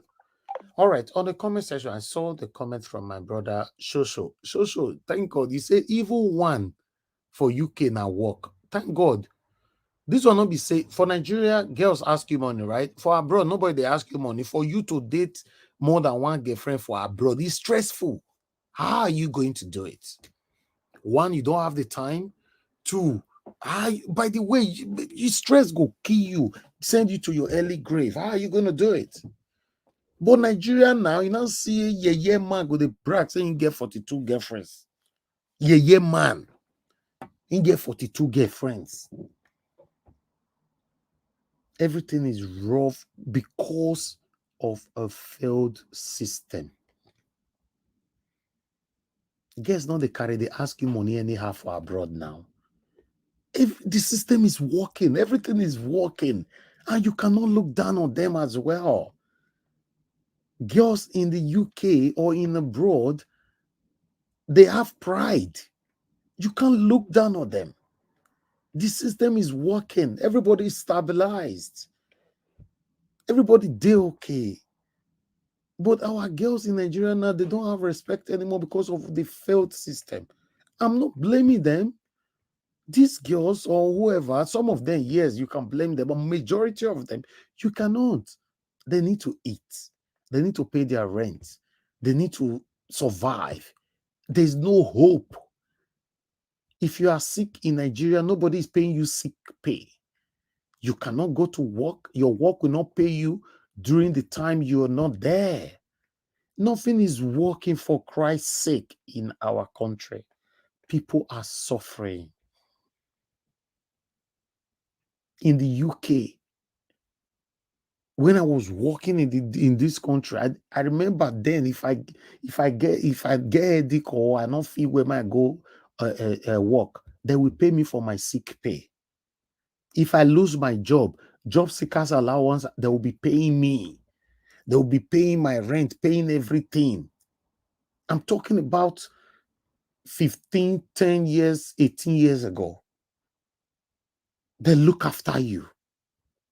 They give you feeding money. They pay your rent. They do everything. So what is the social welfare we have in our country, for Christ's sake? Then you have somebody that the baffling part of it is that you have somebody that lives abroad that will be justifying the satanic practices of APC, coming here to say we are portraying hatred. Are you okay?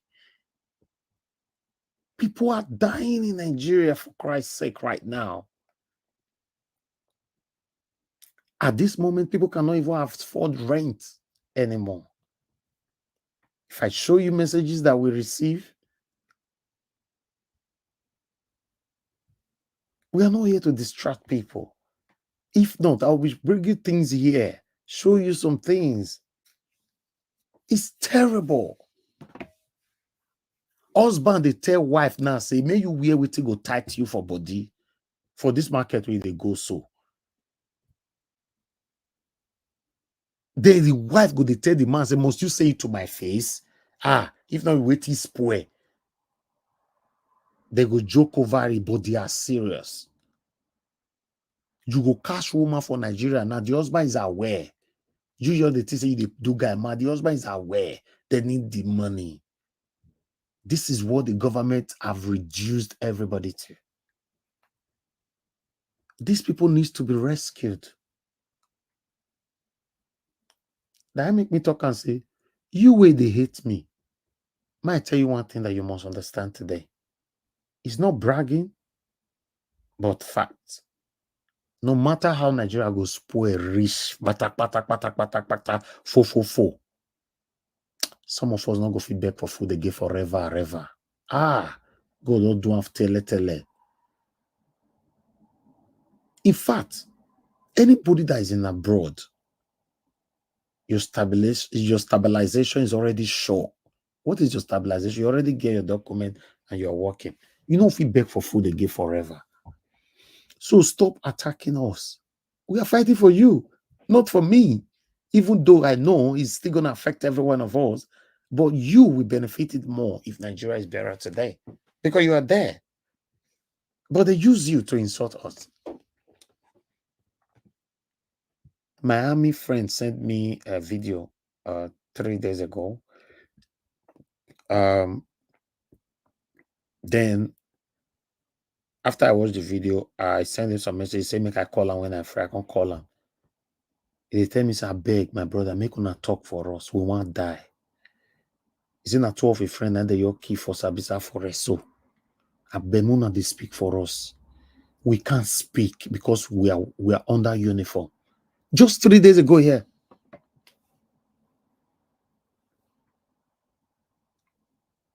And I still remember when some of army people joined us for this platform, they turned on their video, they show us inside bush where they did. Some of us still remember. So come on, guys. Our police officers are suffering. Our armies are suffering. So the situation is affecting all of us. But the funny part of it is that these people cannot speak. Because if they are caught, they are finished. So you that lives abroad are still protecting these people. I don't know how to question you. To be honest, I don't know. Wow. It's terrible. The country don't finish. The only way Nigeria can be rescued is not Supreme Court. If you like, I mean, not say would they threaten you now. Is your choice. Supreme Court. If you're listening to me right now, if you like, do the right. If you like, not do. Don't worry. We'll manage it like that. Me, I don't do my part. Just do. Don't worry. If Nigerians still believe, say, God go do and God go do, no wahala. While follow now they talk and say God go do. Everybody they talk like that because for me, I don't say most Nigerians, I don't know what we want. So people are hiding under the umbrella. Peter, we say everybody can now. Peter, we say you not go do protest. If Mumu the worry person sometimes, I don't understand. You know they know. You know they know. Like my mama, they tell me, say, Piki we don't know I where they tell look and not be picking. Yes, Piki we don't know I, we don't know the eye where other people tell look and you not be picking you. Just go throw away yourself. Peter, we say everywhere should come. That's why we are calm. Oh. I don't want to say you be fool, but I for say you be fool. I not cause you. I just say I don't want to say you be fool. I your respect you, but I for say you be fool. But I don't want to say you be fool. No, Peter Obi say now peace, man, everybody just calm down. Or rather, no, Niger was with the way me Niger was just talk because no say Niger was I don't want to say you be fool. I will say you be fool, but I don't want to curse you. To be honest, I don't want to curse you. I will say you be fool. I will say you be goat, but I don't go curse you. And I get respect for any of you where they listen to me, we did that category. Like I said before, anybody that is waiting for me to say anything when I go say, okay, I don't talk. You go wait forever. All I'm doing right now is the best I can do for you. To be honest, that's the best. Nothing else. Coming out, show you what is happening, show you the facts. That's it. All done. Constitutionally, you are allowed to protest. No, you don't wait. No, Peter Obi say. If not Peter Obi, we slow us down. No, Peter Obi, you slow us down. I don't want to say, make I say you be fool. I will say you be fool. But I not just want to do it, to be honest.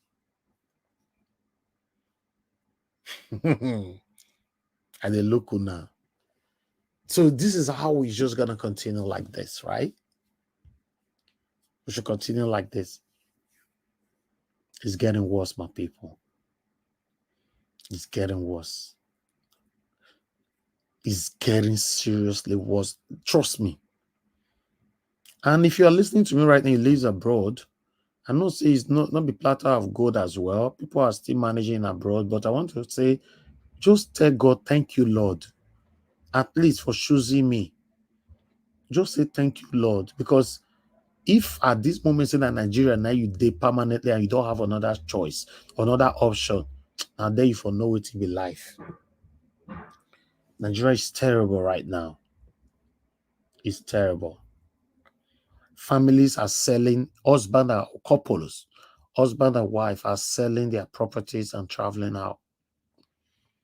I saw somebody on a bus stop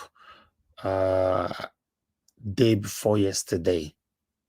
I have to stop and say hello. She was eating,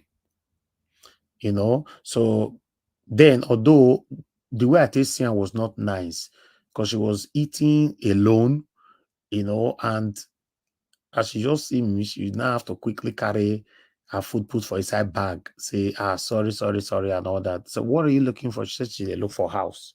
Say, oh, why? Okay. Why do you choose this area? Me can look for house. She said she did do her master's, but she's finishing in this November. So she needs to move on. But I don't want to mention any location where she did move from because she talked to me a lot of things. But the reason why I needed to bring this here, she said she's finishing in November, so she needs to move on, move here. And I said, okay, where are you from? She said she's come from Nigeria. I said, no, Nigeria may still come from, she said, oh, you be Yoruba, and all that. And I said, no, I'm from Edo State.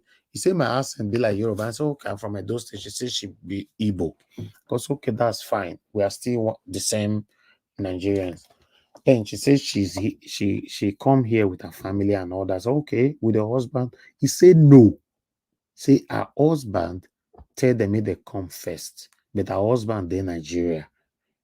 He said she come with 2 children. She born 2 twins, 3 years old children. Now studying with 3 years old twins. At the same time, now my people, the reason why they tell her this thing, you see, the state where I see that this lady, she not be woman, but I'll call her a woman. Anybody who don't marry to get children a woman, but she's young. The state where I see this woman was terrible. You know what I'm trying to say? You can see the suffering from her all over her body. She's stressed. She's suffering. She's suffering. Even, I'm sorry, God forgive me, I'm not talking down on her. The body odor I was feeling from her Somebody that is doing masters in the UK. I was like, God. She was asking me about. I said, listen, now village, this where me they stay that village you did. So one thing, two things I will tell you, because I'm not the kind of person that will say the good things alone. I will tell you the bad side and the good side. The good side of where I live is that if you're a family person, it's beautiful. But the bad side of it is boring. It's a village. I'm the only Nigerian. Because yes, truly, I'm the only Nigerian that I know in my village and a Ghanaian. So she to move to where me they stay, I got to tell her, are you sure that you want to live here? Because how long have you been in UK? Say 1 year. Say 1 year. And I say, for me, I don't want to discourage you not to come in. But because you see, you get 3 years old twins, I think it's good to bring up your children. But that's where they come from Nigeria. Not just say nobody did Nigeria where they live boring life. Because anyway, it's good I let you know. Now, where your husband say the husband did Nigeria. So now my concern here is this. This woman is terribly suffering right now, regardless of any amount. Because I don't know their pockets. Don't get me wrong. Regardless of the amount the husband they sent, can they give him? May she take stabilize everywhere. Later, Ingo come. The suffering with this woman they pass through now. Husband supposed deal with her, made them two car gather pass through. It's not easy. It's not easy. I saw it. Do you know that? Oh God. Okay, I'll just leave the remaining information because she relied on me. She begged me, please, can I have your number, please? Space we can do masters. You know why I'm saying this? People are jackpying without not even sure of where they are going. Even when they get here, they face the difficulties ever. But the beautiful thing about it is I don't know how she can manage with her 2 children. Please, Shaliko, off that light or turn your camera off. I don't like to be here seeing you only touch on the screen. I'm sorry, sir. Please. Shaliko, please. I'll put you on the backstage for now until you off your camera now. I have to tell you that if you join here, off your camera. They're on the backstage for now until you've done that. So, like I'm saying, my people, that man's supposed to be with her at this particular moment because there's every risk of even the man losing her. You know why? Even though the man can't come later, as everything can stabilize for all of them, the woman will can't feel like I don't suffer everything. Maybe small thing. I don't tell the man, say, I better get out. I don't know. But you know why? The situation in Nigeria, they make everybody, they take off. Now, my question be say, which I could not ask, and first time why I say, who can they look after these children? Why should they go university? I should come look for house for that for my own village now. Where are children they? Maybe the husband might be financially buoyant.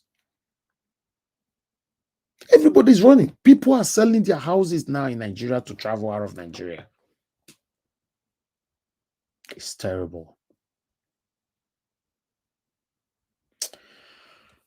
Okay, link. Let me post it. I'll do that now. It's terrible, my people. I feel bad when I look at what is going on in Nigeria. I'm sorry, guys, that I'm just talking. I didn't allow anybody to talk. I'm sorry.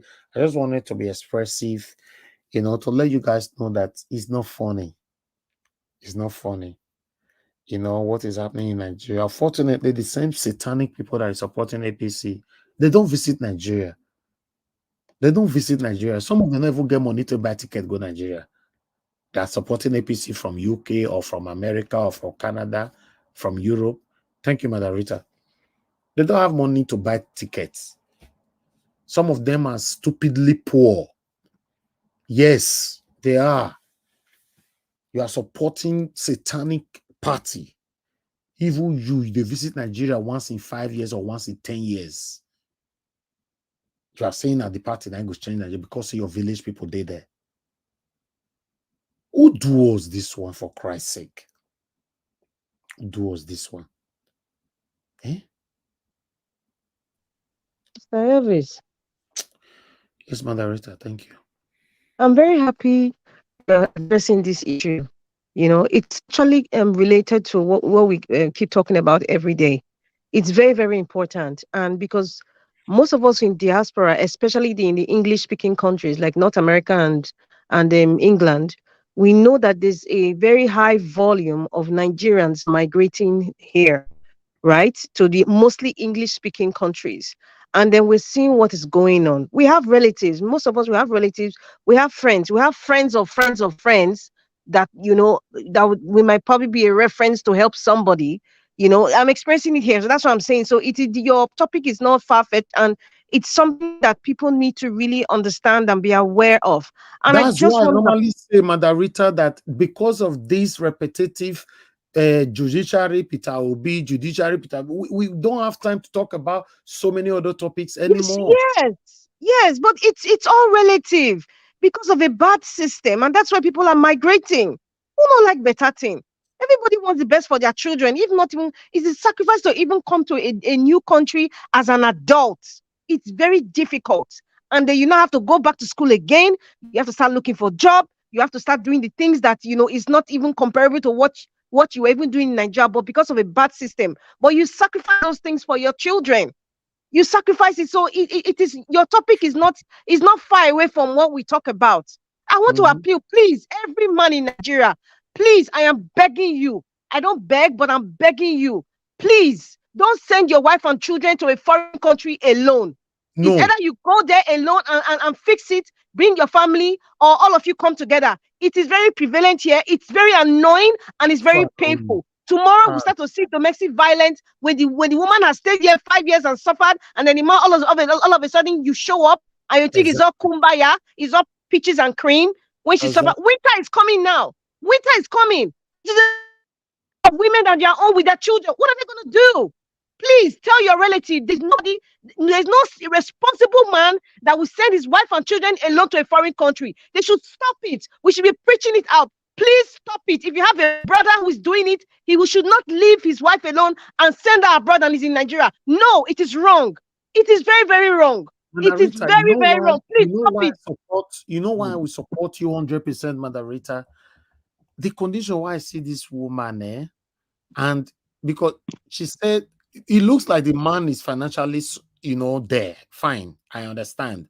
But the condition why I see this woman, once this woman does stabilize, she no go deliberately want to make life difficult for her husband, but the whole thing go make her happen. She was suffering. Do you know that she told me that she came with a train? I said, okay, but when you are going back to your train, you can find a way. She said she will use sat-nav on her mobile phone to walk. She wants to walk to train station, but she's going to put on sat-nav on her phone to walk back to train station. So the suffering with twins, 3 years old children, twins.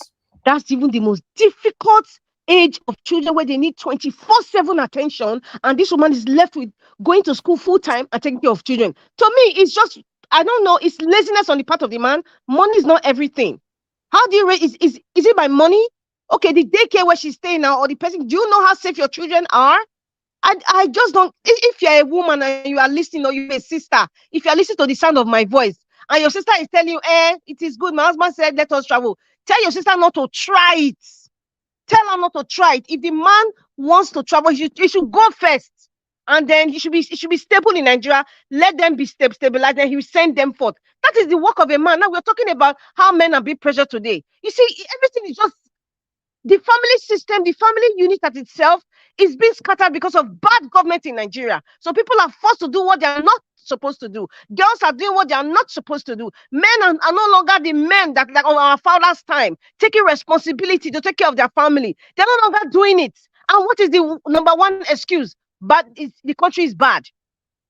It is terrible. Please don't try. Don't send your wife and children alone to a foreign land. No, the money is not it. There's some landlords that will not even take your children in or your wife in because they don't have a credit. If you don't have a credit as a landlord, you don't want to just put any, especially if person is being a foreigner or as a, so they don't want trouble. They don't want trouble. I'm experiencing it here, and that's why I'm saying what I'm saying. I'm not just saying it because I'm experiencing it. A lot of women going through this here. They're all coming here with 2 children, 3 children alone. Like seriously? Miss Anja was continue. That this is a different topic for another day. Yes, thank you very much for coming in, because to be honest, it's terrible. The woman was so stressed. She was eating in the bus stop. She have to quickly put, because the way Miyote appears, she carry one small container, pour everything inside, put her for inside her bag again. See, apologizing repeatedly. Oh, so sorry, I didn't know that you were coming. I was just eating. I was tired. What are you doing here?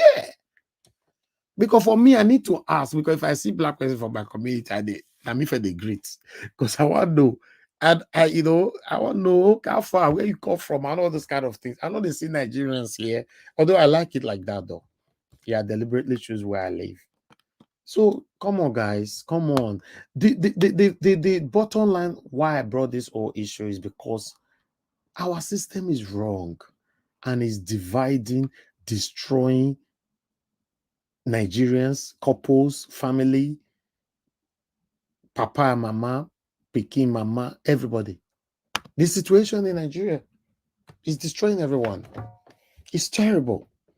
Our system, nothing is working in Nigeria. Please, can somebody, if you be APC, I know say you there here, you're right time for comment section. No hard feelings.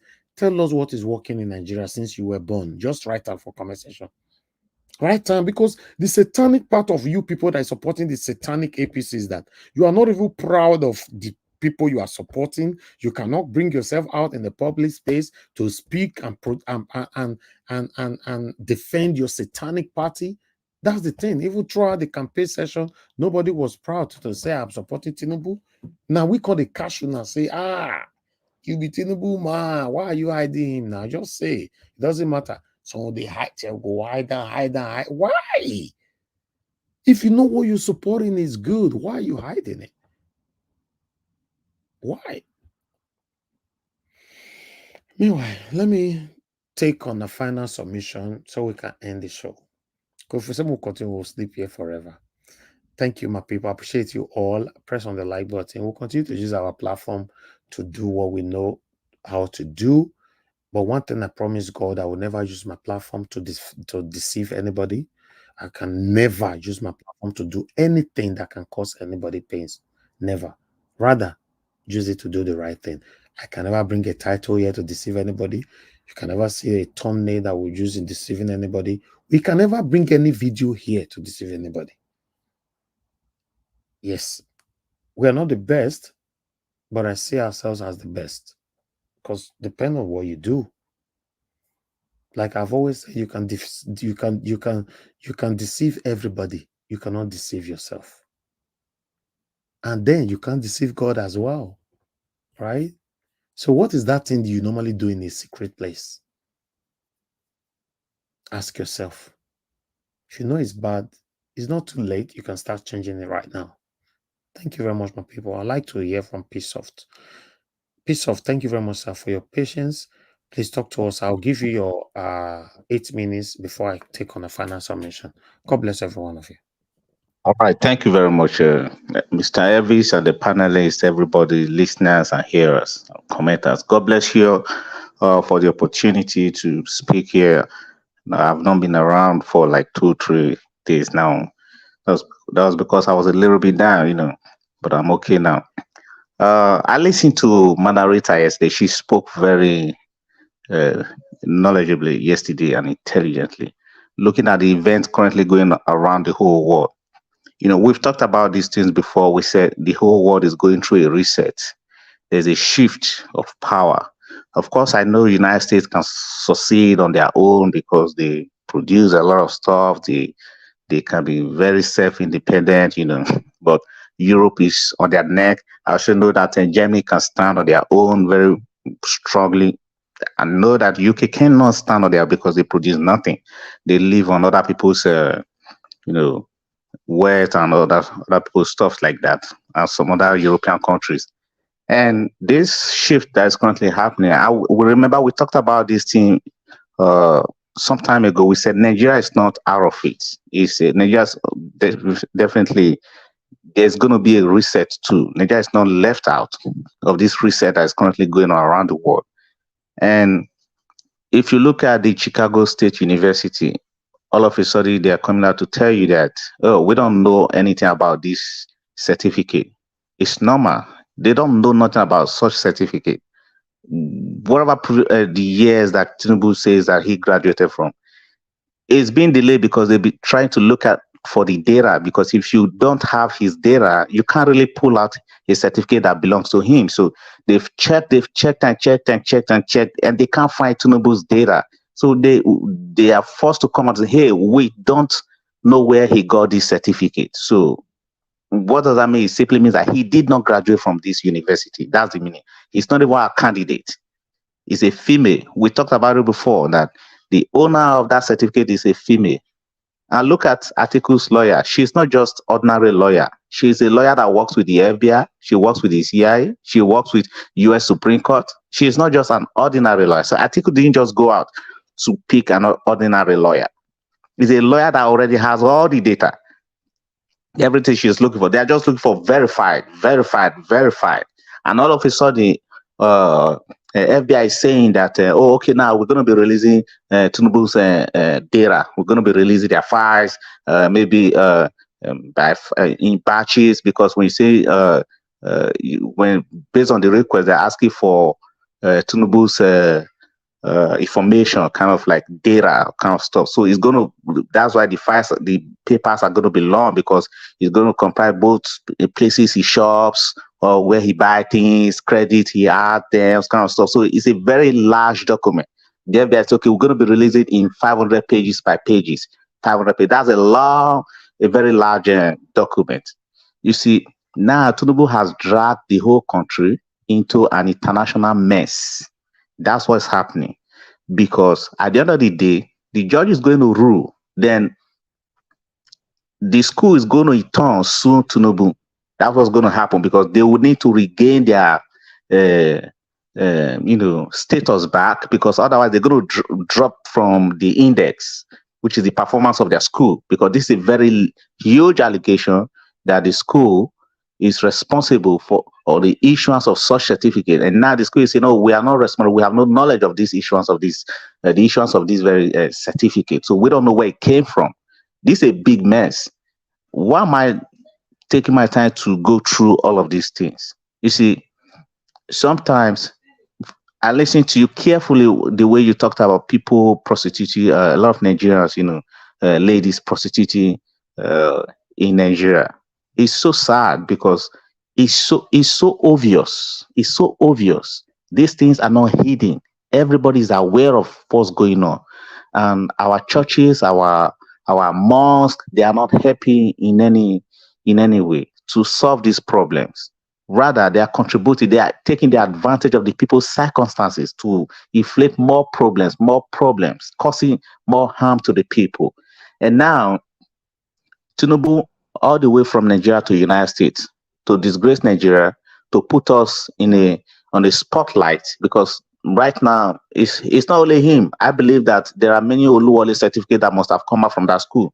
Now you're going to be hearing several people, being scrutinized with Chicago State University, because if he could go that route, it therefore means that somebody introducing it simply means that such thing has been happening with that school, with that university, which means a lot of information is going to come out from that school about so many people who claim to have graduated from that school who never graduated. Look at the guy that came out to say that he was his classmate, and if you ask him who was your instructor there, he might not even remember his own instructor there in the school.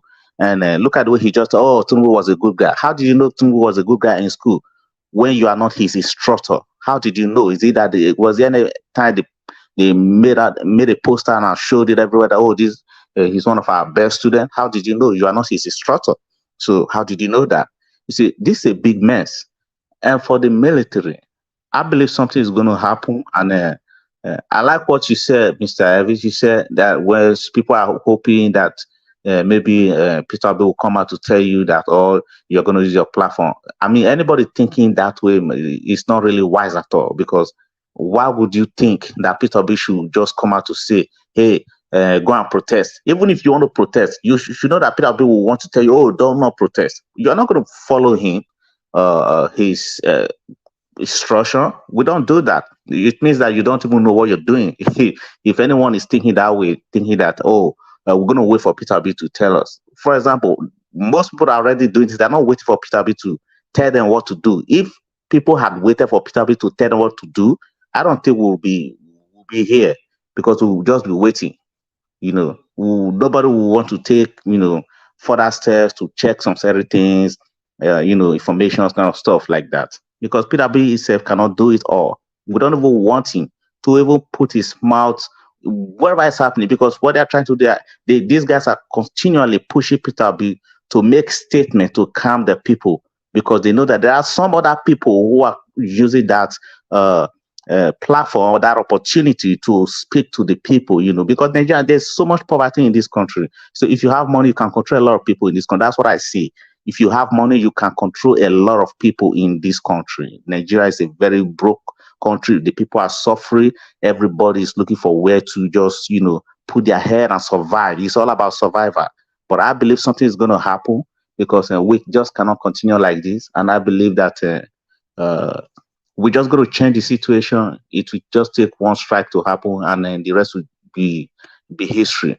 That's my point. I appreciate everybody, and we also need to look out for the global change that is happening. Nigeria is not left out. Nigeria is going to be a part of it. I'm very, very confident in regards to that, because we cannot continue like this for a very long time. And if Tinubu, we are just waiting for the last drop from the Supreme Court. Once that is done, we can then say, okay, now we know that this country cannot work, and then all the court, the judges, they are part of the system. So if we cannot, have our faith in the judiciary, then we are not practicing democracy. Then we need a new system that we can easily, mobilize to make sure that we do something about the country. Thank you very much. I appreciate you guys sitting right here. God bless you.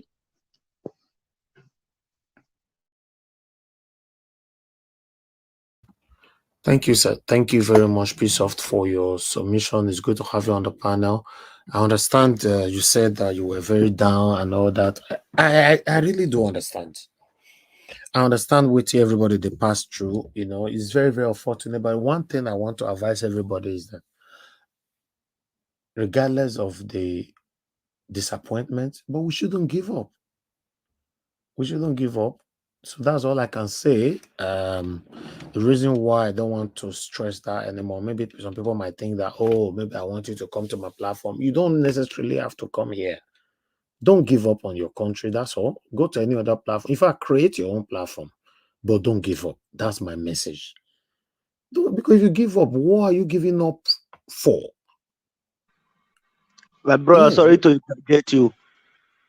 You said they should not give up. Who want to give up? Me give up. After all, not be everybody who start the journey go enter promised land.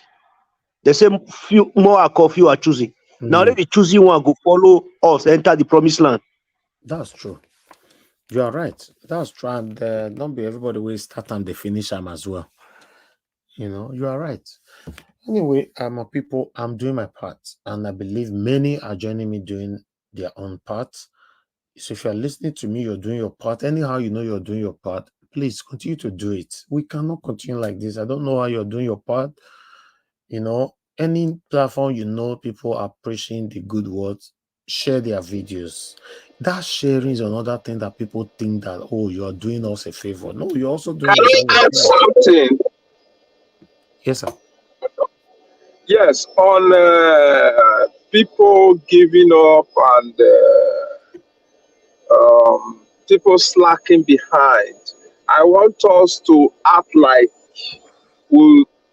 soldiers, like military personnel, all those that are willing to be part of it. The strong ones should pull the weak ones along if we can. I salute Nadia, what she said, Mr. Elvis, for, even though things may not, or judgment, or the situation may not, or circumstances may not be looking too bright, even when you are down sometimes, you just come up and say, yeah, exactly, I'm still in the fight. Yes. So that's one thing I want us to do Not everybody have that tenacity that some of us have. Not everybody have that doggedness to keep on fighting even though they are done. We can pull them along. We can keep encouraging them. That's We what I'm can keep saying. supporting them. That's my point. Thank you, sir. Thank you very much. Thank you. Sorry, let me just say something a little bit, sir. Uh, I just want you guys to understand the kind of person I am. When I say I was down, I was trying to say I was having cold and catarrh, so I was feeling headache. If you know me, like people who knows me, I have over 100,000 member team on the standby, funded by our own money. Standby, standby. So, saying damn for giving up on my country is not an option.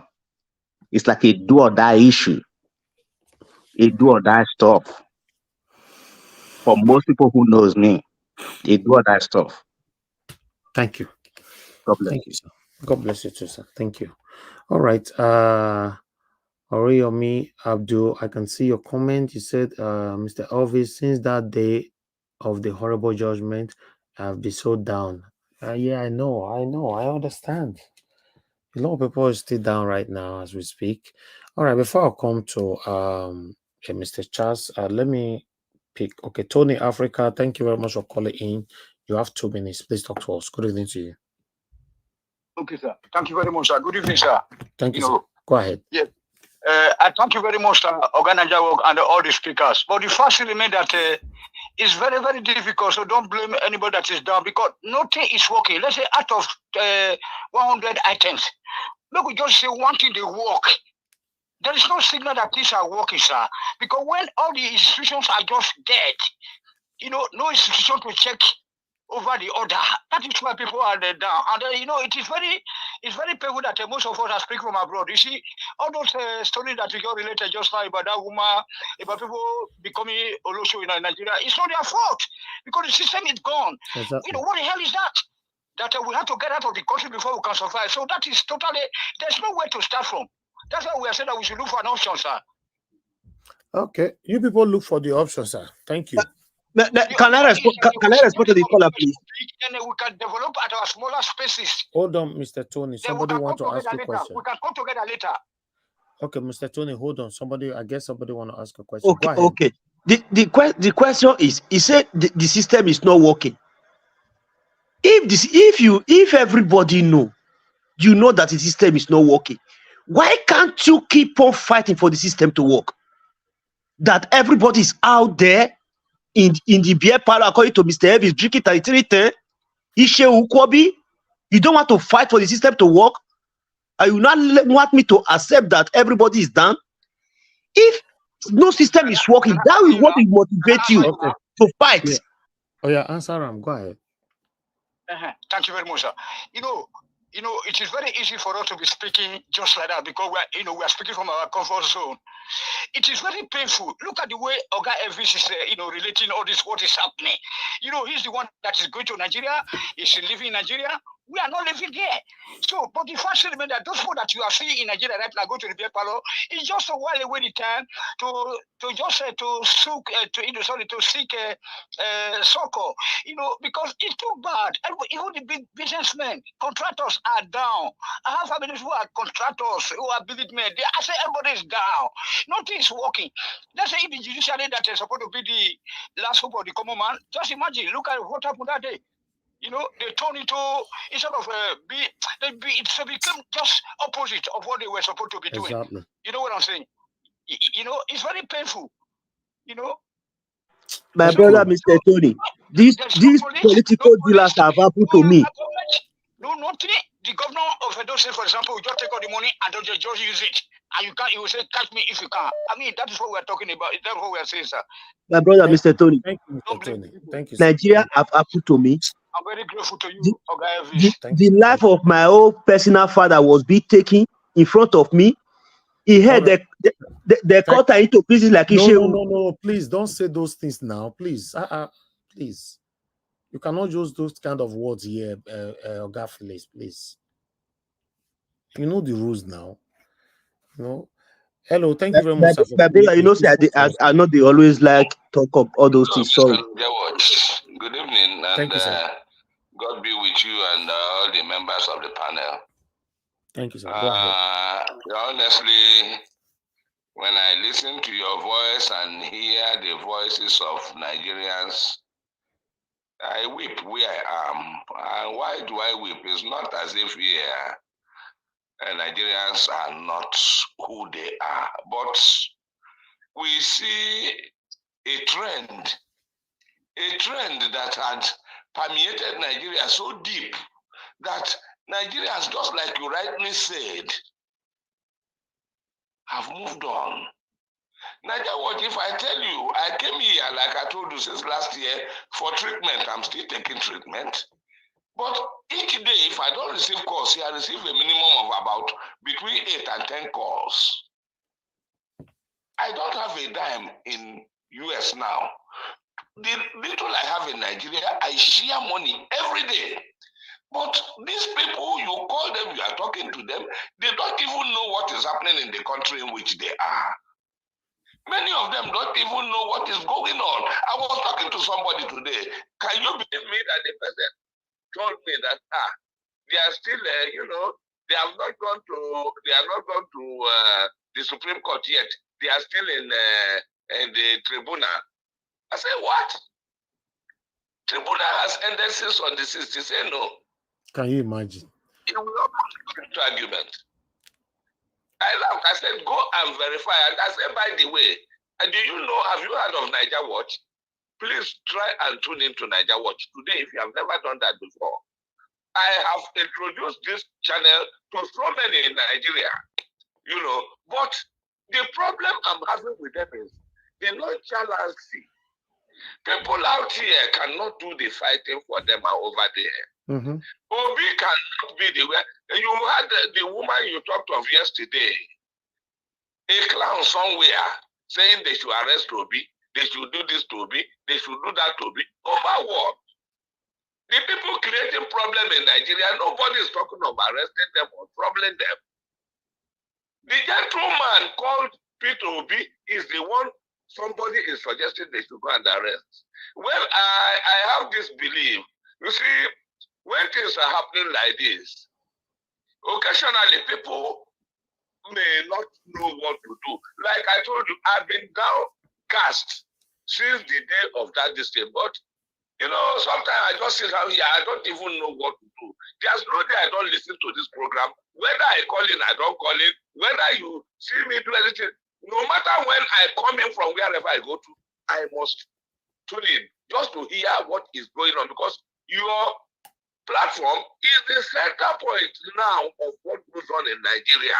Many others don't even have what you have here. So I will continue.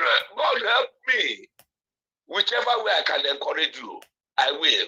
But Thank please, you're already encouraging me, sir. People you say are doing Olusho and what have you. Yes, I would doubt it. I don't want to name 1 or 2 or 3 towns.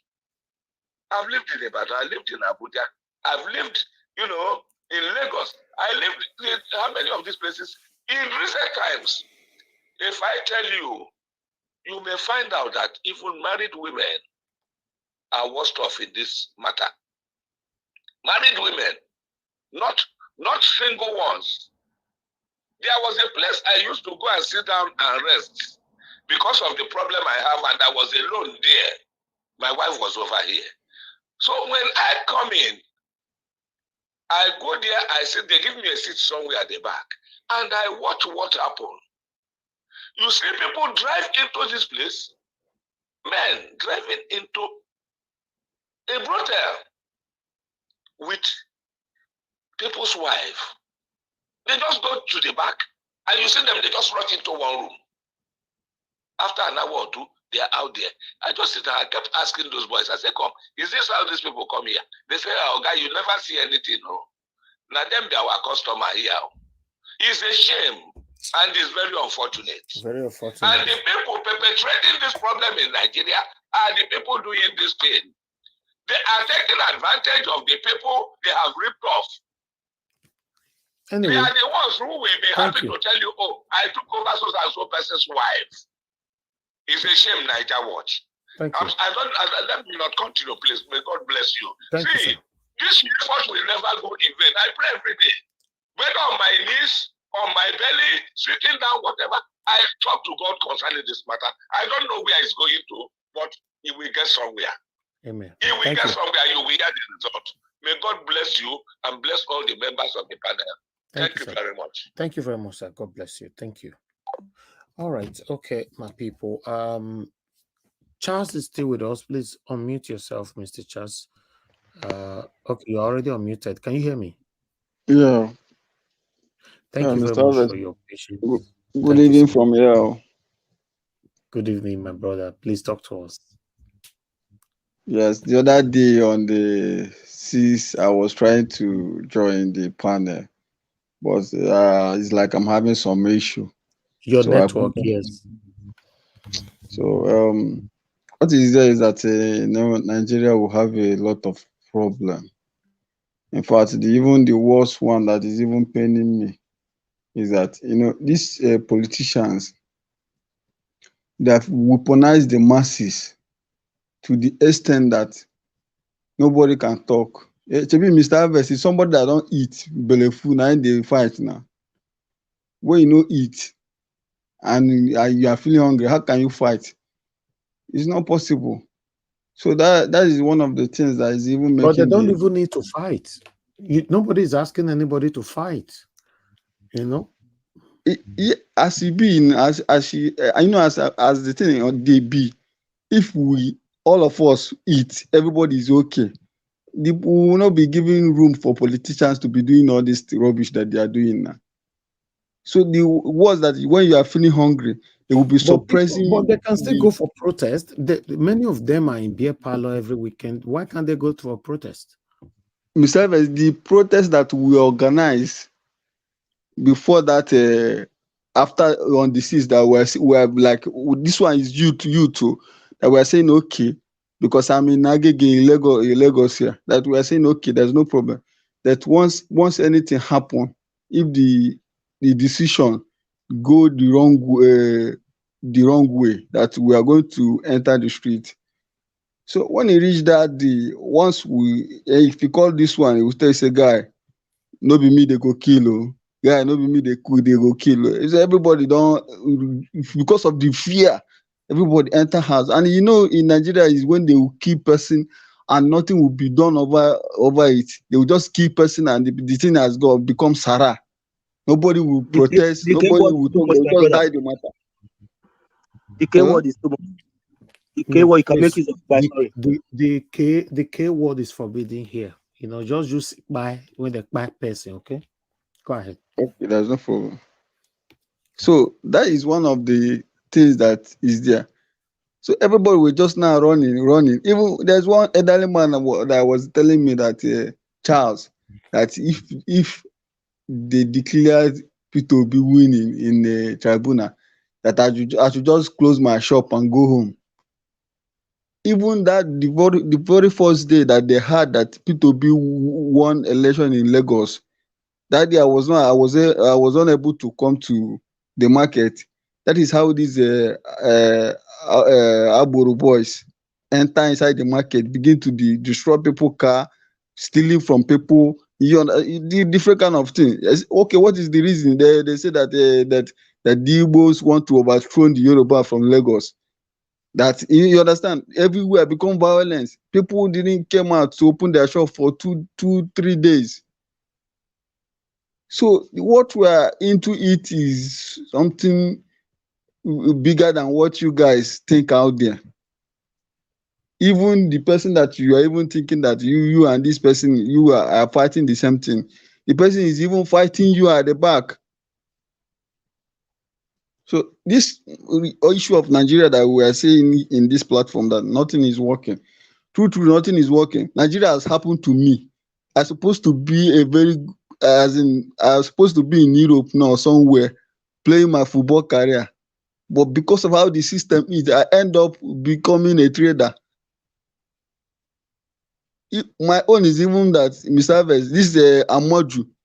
7 years ago, for my clearance for my NFF clearance, the man failed to do that, and they were requesting money for me. After I've done money for my passport, I also prepare money for my tickets that I'm going to travel to, because the invitation that I have there was in India. One they call it Guwahati, Assam, for India. So I was having an invitation that I'm going to go there for the football trial. Me and one guy, a Yoruba guy, after when they send the video, our club sent the video on the line. So those team now requested that, okay, we should come try in the India. So after everything, as I followed everything up. We even go to the embassy. We went to the interview. We passed everything. We came back. So we were waiting for NFF to clear us so that we can travel. We have been for more than 2 months, 3 months. We are still waiting. And even when the man now said, okay, we should come. When we come there, they were waiting for us to give them 50,000 naira each. Me and this guy. This guy, the name of the guy is Tolu Tokpe. Say that we should give them 150,000. At the end, they were unable to do that because we did not give them that money. That is how we fail. Even most of us then, most of them now bricklayer work they do. People that are supposed to very talented young people. Even then, if I did not play ball for 3 days, I go sick because of say I no play ball. So all this thing he just came to where everything now pour inside bowler.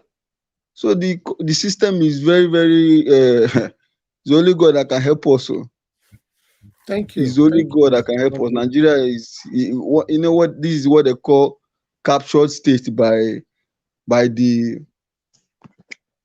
terrors. And they are fighting very hard not to lose this power. So The worst part is that this APC that you are seeing now, to God who made me, anybody that is telling me that is supporting the APC, I'm just seeing the person like as a wicked person, like as in, I don't know what, if I use the word, I don't know if I describe to you the person, how I used to hate people that said, okay, APC is the best. You will not say no. You will even allow me to be pouring all those things from my mouth. Thank you. How can Mr. a system Sunday. be running like I can this? see you are even talking from the darkness. There's no light where you are, right?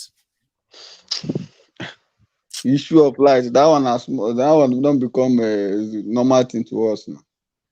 We're not even talking about that one anymore. The thing is paying most of us, honestly speaking. But once you cannot speak, even though you say, okay, you want to go and do protests, people are afraid. They will kill, if they part the person, Sarah, everybody will keep quiet. They will say, Sebi, na him go there, na him go dey protest, only him dey Nigeria. All Different right. thing. Thank you. Thank you, Mr. Sunday. Thank you very much. Your Okay. story is pathetic.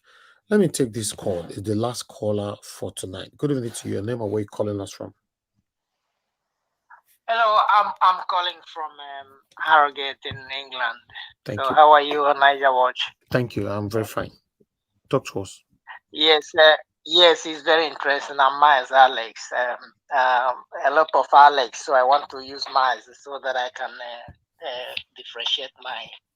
It's very, very annoying, like what's going on here. But kudos to you. You've been so wonderful since all these things began. We've been following you anyway, but I've never been coming on. I never had time Thank you. to really come live like this. Well, it's those that don't really know what's really going on in Nigeria. Like this guy, our brother that is talking from America, Mr. Give us a mandate. You know, when this guy speaks and Madam Rita, they really bring us back to where Nigeria, anybody that have experienced Nigeria in the past and what is going now, because there is cry every time. When this election happened, there was one elderly man that was really crying live over these things. and it made me weep for weeks. I never ate. I was wondering, when we were young in Nigeria before we left to come to abroad, things were functioning. I lived in Ibadan and then sometime moved to Lagos. We drive from Lagos to Ibadan for 25 minutes. We are in Ibadan to visit our relations. Then Ibadan, from Lagos to Ibadan at a time becomes like who is traveling now from Lagos to Onitsha due to bad roads and all manner of evil that have been happening.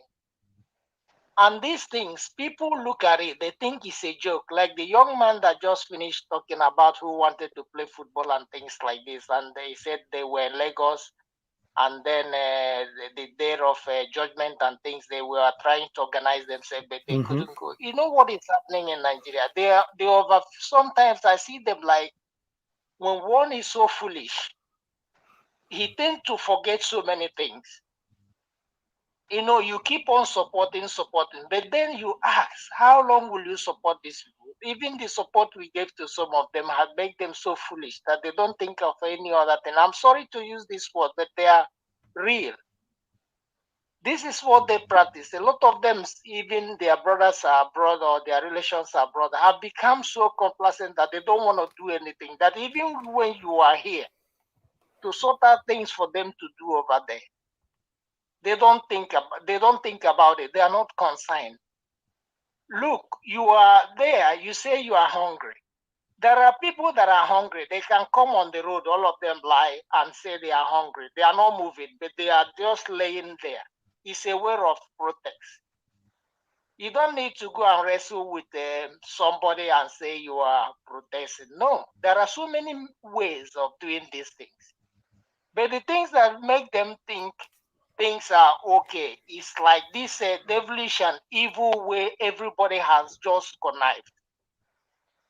You see, when we think about that, it's not only the wealthy people that will go to hell, those that misbehave. Poor people also will go to hell. I believe in God and I preach to people about these things. Don't think it's only these wealthy people because they do like this. There are wealthy people that are also good people. Like we talk about Obi. Obi is a billionaire. But the humbleness of this man has attracted people to see that this man can show us a lead. Because what he is doing now, he never knew. And such a humble man that he confesses that not that he knows everything, but he knows people who can help to do these things. And it's all about leadership. When the leadership is pure and good, people will follow.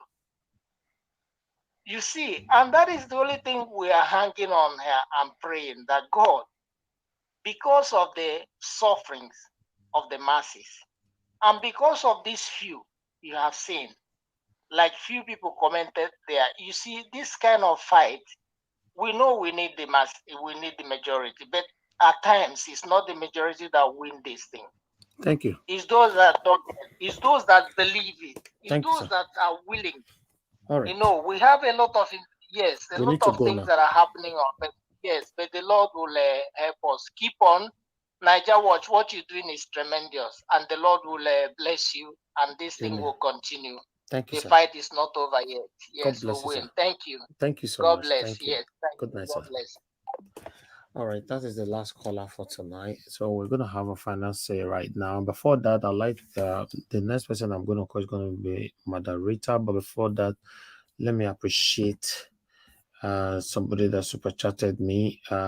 Charity Coco, thank you very much for the super chat. My pocket never run dry. Thank you. I appreciate this. And your message attached to it is that Mr. Elvis, I was really down for days, but the fight continues. Mr. Elvis, thanks for the words of encouragement. Also, thank you back. It's a collective effort. Thank you for your encouragement. I appreciate you. Madam I'm Bright, thank you very much for the super chat as well. I appreciate you always, always, always. And God bless you, all my people. But before you leave, because I'm going to call on everyone on the panel right now to give their final submission, but press on the like button, my people. Help us to do this. We are still going to be here for the next at least maybe 45 minutes. Okay, Madam Rita, Thank you very much for your patience. Give us your final submission. 5 minutes. Okay, I might use even less than. Okay. Hey. Hey, Mr. Elvis. wahala dey o. If Don't worry Sister about Rita talk like that, let me say na 20 minutes. Domingo, I'll monitor and all your worry. Me and Adeye. You guys to believe me. I'm not Agbado. Believe what I say. And anyway, this is just a word of encouragement to those people who feel down. Well, you need to understand something. If you feel down, it means that you have a heart. It means that your conscience is functioning. If you don't feel down with this impunity, then it means that you are part of the devilish party APC. That. Just look at it that way. So it's okay to feel down, wipe your tears, push aside your disappointment, and then you forge ahead. At the end of the day, you're going to be successful. I'm going to keep preaching this. Break the rules, but don't break the law. Break the rules, but don't break the law. And Mr. Ninja Watch, this is just an advice as well. In as much as we come here and we try to educate people and talk about in politics and follow up in what's going on with the Supreme Court and what's happening in Chicago State University. We should also incorporate social issues like this one and kind of juxtapose this to make issues like the lady you were talking about. And so many other people in diaspora. So, because I look at it like it's kind of like a light bulb to people to really understand the implications of having an illegitimate government, how it's affecting Nigeria. We can say it, oh, we know things are difficult, blah, blah, blah, but we need to cite examples. I'm very happy you brought that example of somebody you experienced. I have a lot of experiences here, and I know a lot of other people out there too have a lot of experiences because of this bad governance. So it is good that we bring out stories, to highlight these stories to make people have a better understanding and know how deep this problem is. And this is the reason why we are speaking today, and we are not going to stop speaking. We are going to keep speaking, because one thing we need to realize: the more we speak, the more we are it's like we are burning them.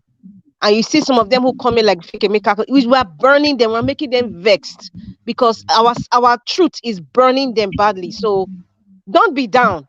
Wipe your tears and then sit up, and then we shall continue the struggle. So it is well. Thank you very much, Mr. Elvis. Thank everyone, Mommy Diaspora, everyone who's dedicated and comes here every day, and especially you, Mr. Elvis. I don't know what to say, but I don't take you for granted. You are a blessed man. You are the lion of the social media. You are you are a priest of truth. And please, I believe that you're still going to stand to continue to be that priest of truth. God bless you. Thank you so much, Madam Rita. God bless you too. Thank you Praise the Lord. for being there. God bless you, all my people. Thank you. Please I didn't press on spend the 5 like minutes button. now. No, 3 minutes. That is why I say praise the Lord. She kept I always keep. I'm not Agbado. I'm very straight and direct. If I'm gonna go overboard, I will tell you. Madam Rita, Thank you. Thank you very much. Thank you very much. God bless you. All right, my people, let's move on. We still have because we have a full screen, so everybody needs to have their share. Thank you very much, my wonderful people. Okay, Mr. Felix, please give us your final submission. 5 minutes. I will go past 5 minutes. I go borrow 1 minute, Jenna. Okay, go ahead. Go. I greet everybody, all the panelists, comment section, our viewer worldwide. Where will I start from? Let me start from Asare. Asare, please, according to my beloved sister, enter house.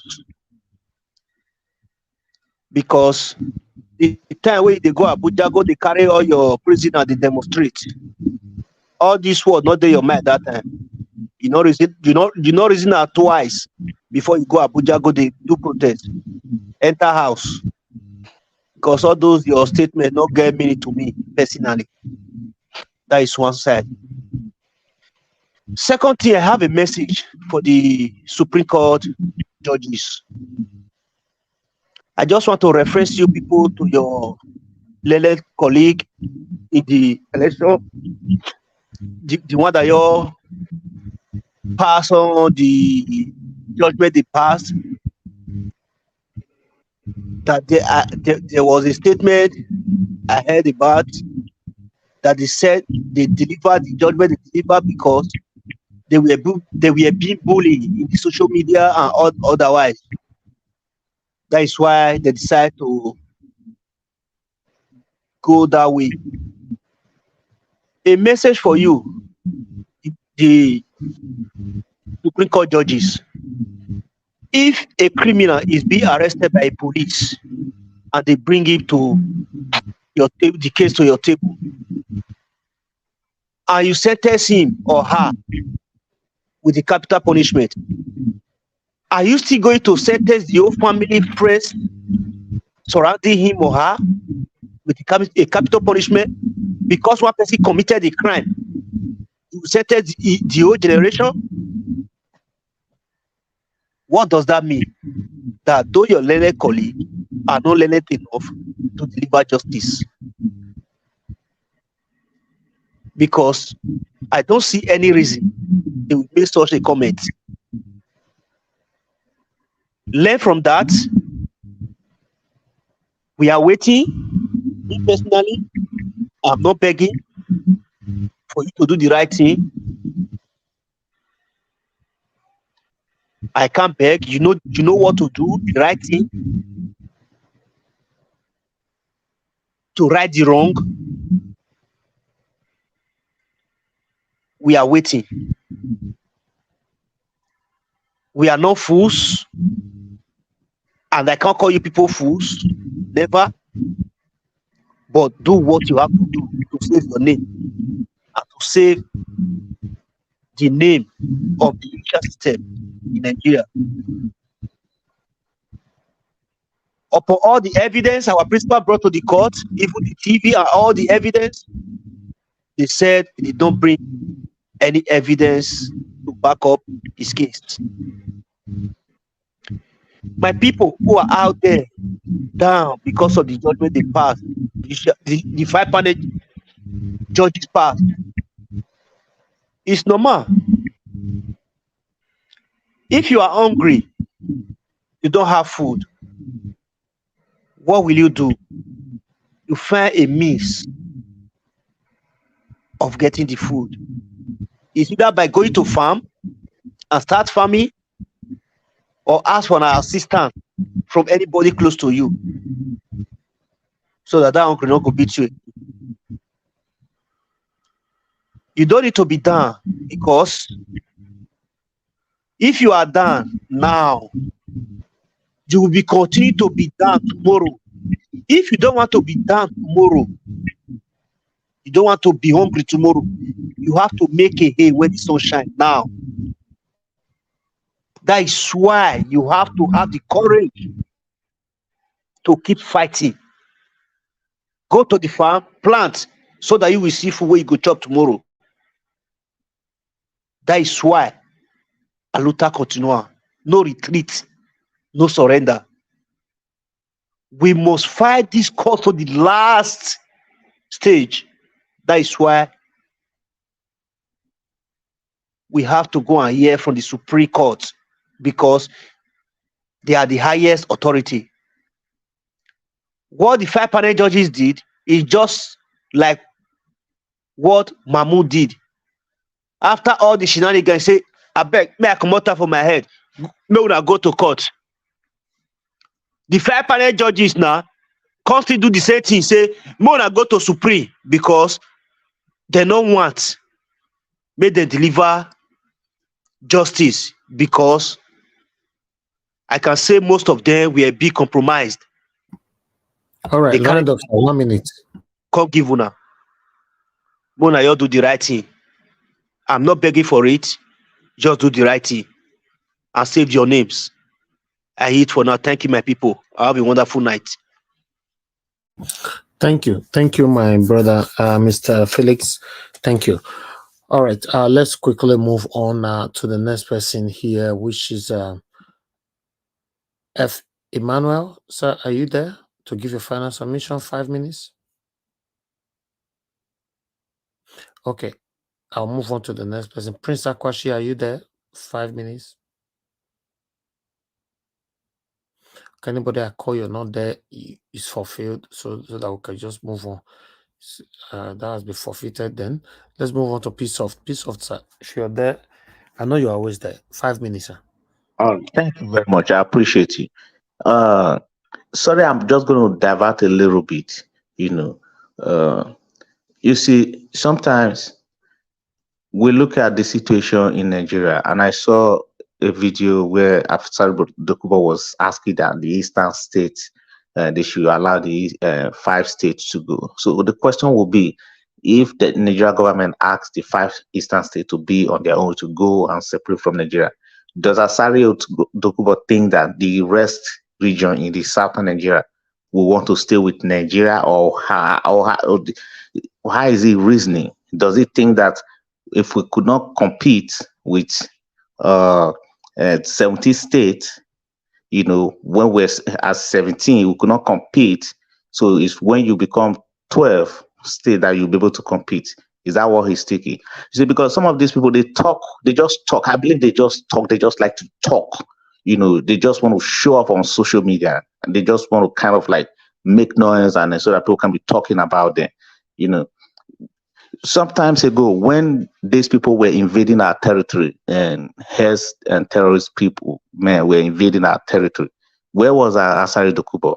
Where was he? He was nowhere to be found. He was not talking. He kept quiet. And today he's riding on the shoulders of politicians. He's trying to talk. He's trying to make noise because he want people. Where was he when they were giving a contract to Topolo? Where was he? Who was he? Because he is nobody. As far in the south side, he's a nobody. Where was he when the contract was being given to Tompolo? Where was Asari Dokubo? He didn't even know that the contract was even coming. He saw it on the news the way every other person saw the contract. That's why he bought it and he was shouting. That means that that shows that in the south side he's a nobody. We don't know who he is. We don't know him, and we don't want to know. Of course, I respect him. He's an elder brother. I know that he's from South South. No matter what, in South South, we don't offer people, we don't sacrifice our people. Yes, but we can put them to where they belong. We can tell, hey, guy, you are nobody in this area. You don't go this route. You can make your noise. That's okay. We don't care. You can be making your noise. But when it comes to things that are affecting the South South, believe me, he's a nobody. So nobody can take him serious. That's for that. And also to the Obaseki. Where was Obaseki when the herdsmen were raiding our farms? We did a lot of stuff and we never made noise, never show any stuff on the social media. Only for Obaseki. The same Obaseki that brought a bill to the State House of Assembly that our farmlands, our backyard should be given to herdsmen. The same Obaseki, he started saying, "Oh, we want to deal with." After he found out that all those things have been taken care of by the Edo people. I like to thank Edo people. I want to use this medium to thank most of my Edo brothers and sisters who were involved in that project. This is an opportunity for me to just say, appreciate you. I mean, publicly, because nobody knew exactly what happened. In the of the South. Where were all the governors? You see, I just pray that things just go well. God bless you, everybody. I appreciate you guys. I just pray that things go well in Nigeria and things does not go that bad, because it's going to be really, really bad. It's going to be tough. God bless you. I appreciate you guys. Thank you.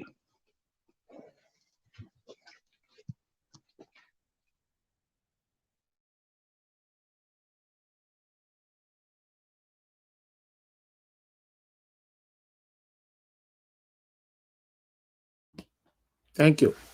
Thank you, sir. God bless you. I So, appreciate. service.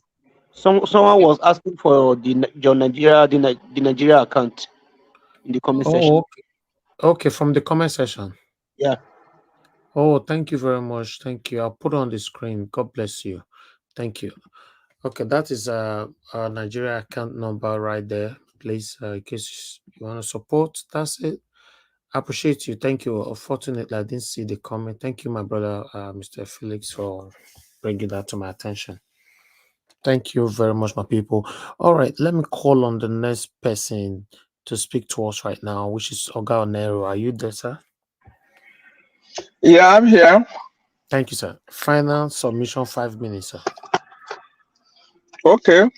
I don't have much to say at this point in time, but just to recap on a general deposition that Nigeria is on a cliff. it went close to the cliff during the last APC Buhari-led government. Let me rephrase. I used to call them APC before now. Now I add evil to their name because of what they did during the elections. No normal person will kill another person to win election. It don't happen in the Western world. It can never happen. If it used to happen maybe like 100 years ago, 150 years ago. No, it can't happen. America is a country of guns. They love guns. They carry it.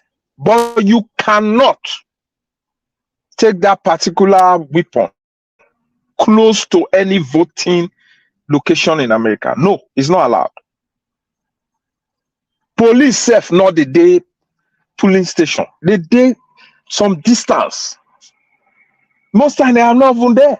If something happened, they call them, they now show up.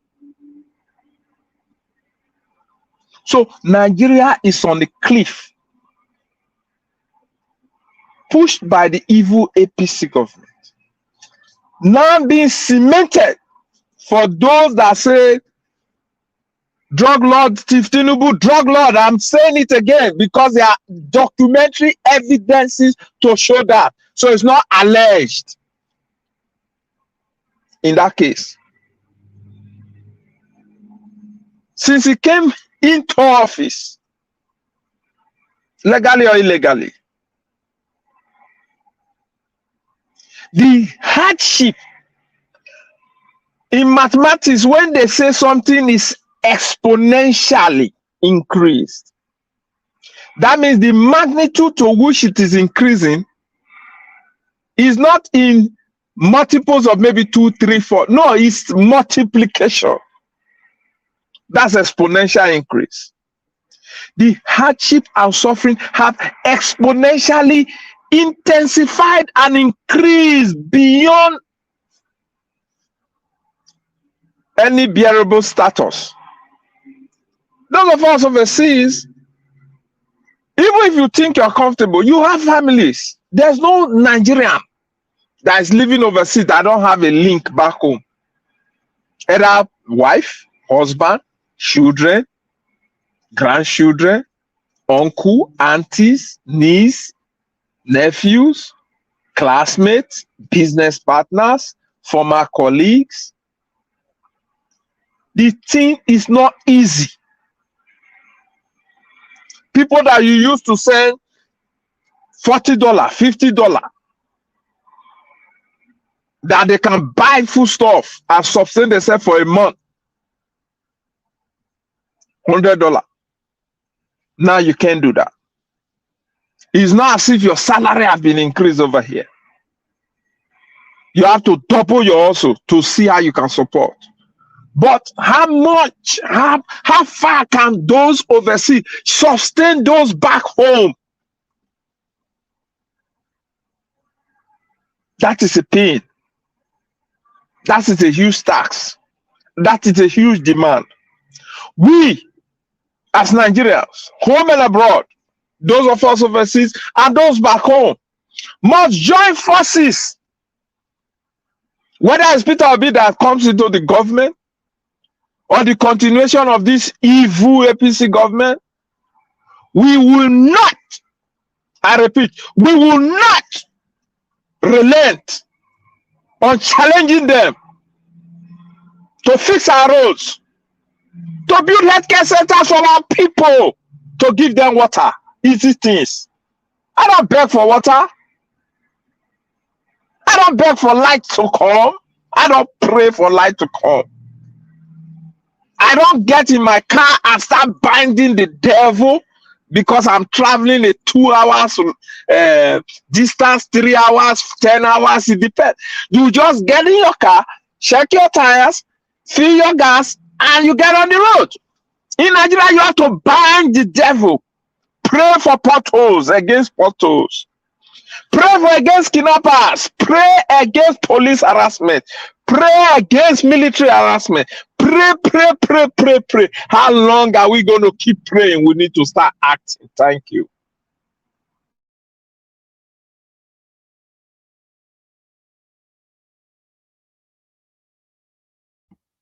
Thank you.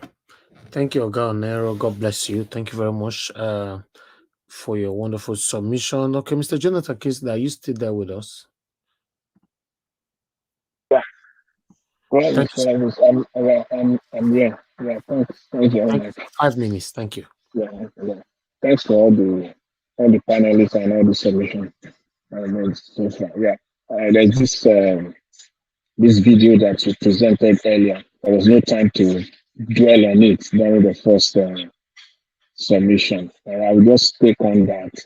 You know, even though there are other issues. That's this fake man, this Tinubu fake classmate that popped up today or yesterday.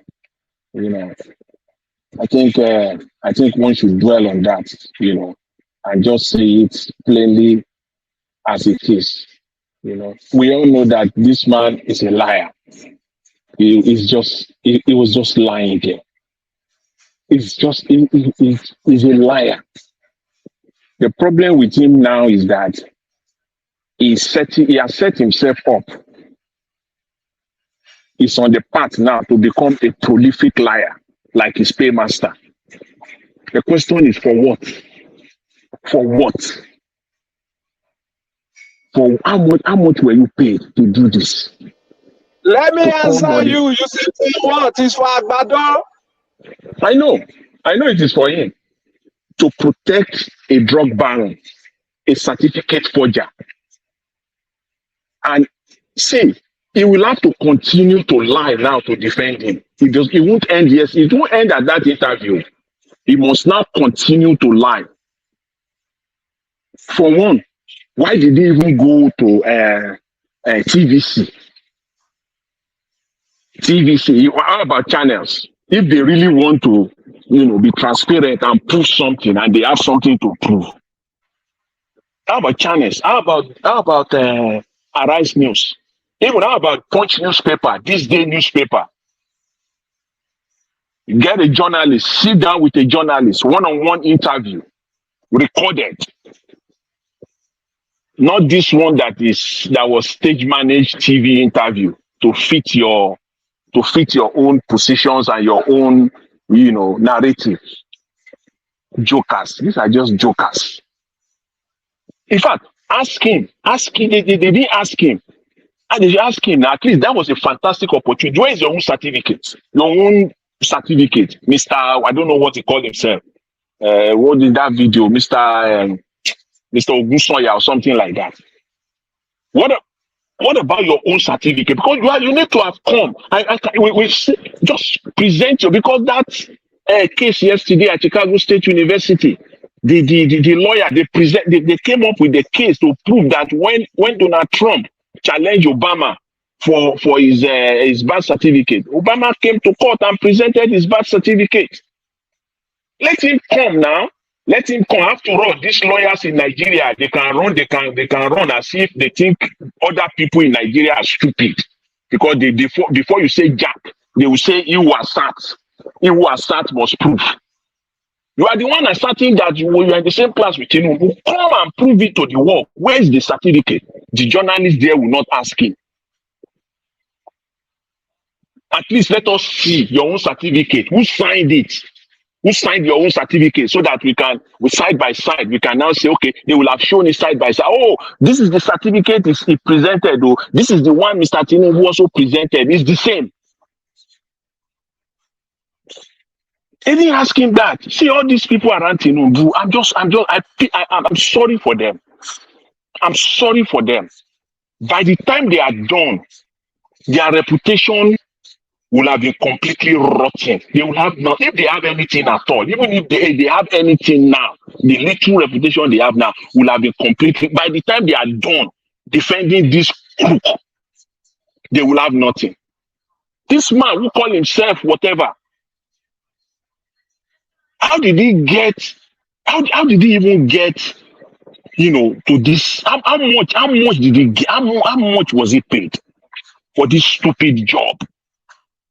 They think we are just stupid. That journalist, TVC, their team, their editorial team, they think Nigerians are just stupid, that we are fools. Please, TVC, enter house. Just enter house and stop this Agbero journalism. This Agbero journalism that you are doing. It doesn't work. This 2023, this 21st century. It doesn't work. We all know that this was all set up. This was all a setup. Okay. The man also said he was a friend with Tinubu. Yeah, that little clip that you presented earlier. That he himself and Mr. Tinubu, they were friends. Okay, what about pictures? Since he claiming they know each other at Chicago back in the 70s. This guy himself is even an Agbero. That man just dress him up. They just dress him.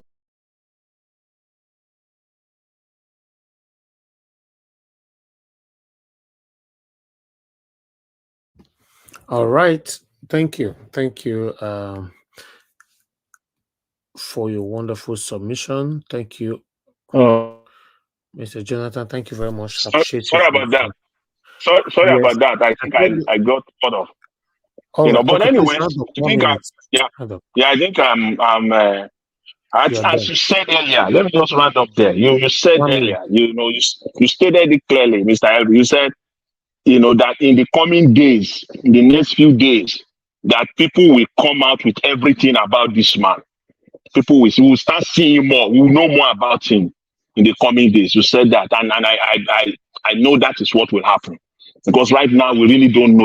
All we can say definitively is that this man is a liar, is a crook, like his paymaster, and he come out there to lie, thinking that we're stupid. We're not stupid.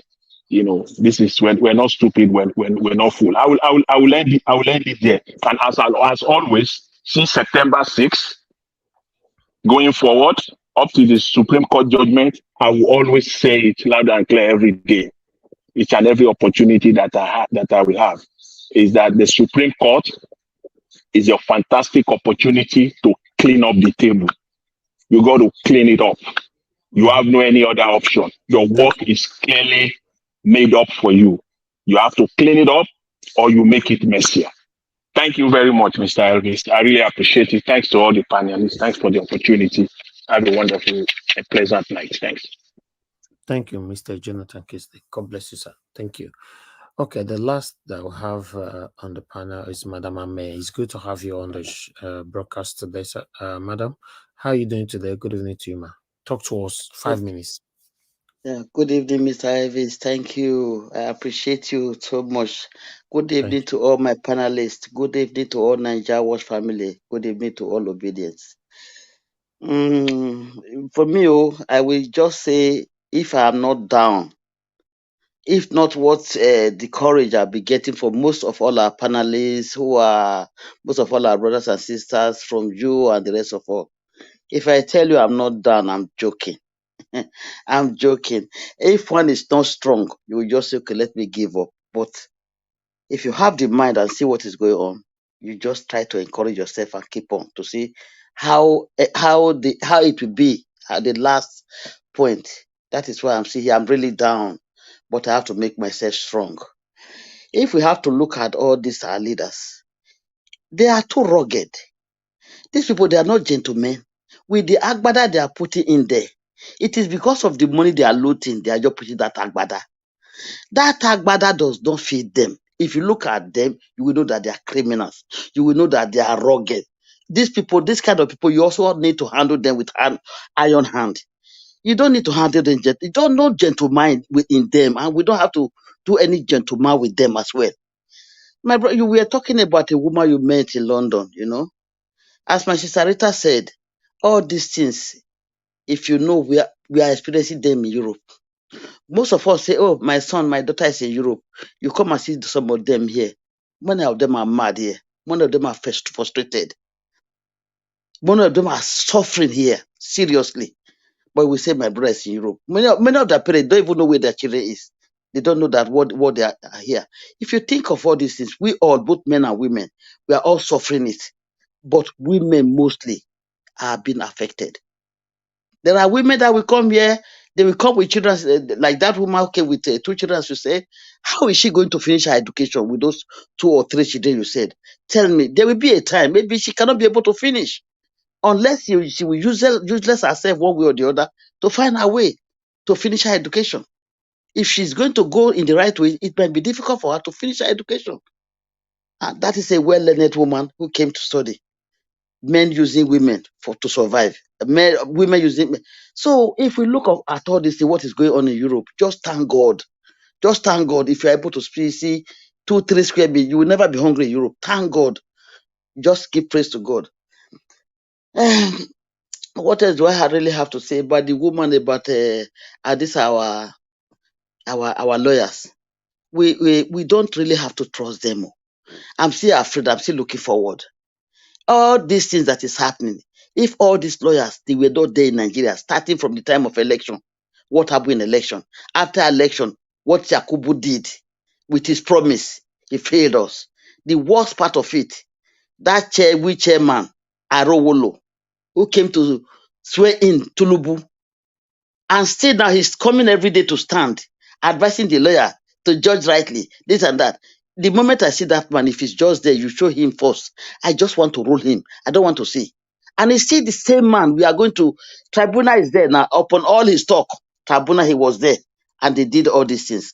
What has media said, we people, we are insulting them in media. That's why they behave like that. What has that one got to do with the FSC, 25% FSC, Federal Capital Territory? What has that one got to do with a lot of evidence that our excellent Peter Obi showed? What has that one got to do with Thief Nobu? I always call it, he's a thief. With his certificate, with his not primary school, everything about him, with his drug and everything. What has that one got to do? I don't want to say they are saying nonsense. I would have used it. Another thing that I'm going to say, we want our people to come out, to come and demonstrate. Of course, I'm for it to come and demonstrate. One of our brothers said it that if one is hungry, do we have time? Do we have to think of how to survive or how to go and demonstrate? They should also know that demonstration is normal. They should demonstrate. They should not handle everything. They should not destroy things. Good. But do you think these are rugged leaders? With this, their AK-47, they will not come out to attack, to frighten us. They know our weak point. They know what they used to weaken us. If you don't have money, you can't do anything. If you don't have light, you don't hear any news. If you don't have food, you can't come out. And if you come out, we frighten you with one gun, you are gone. They know us. How are we sure if we are going to come out now peacefully to come and demonstrate without any harm? If they will not use their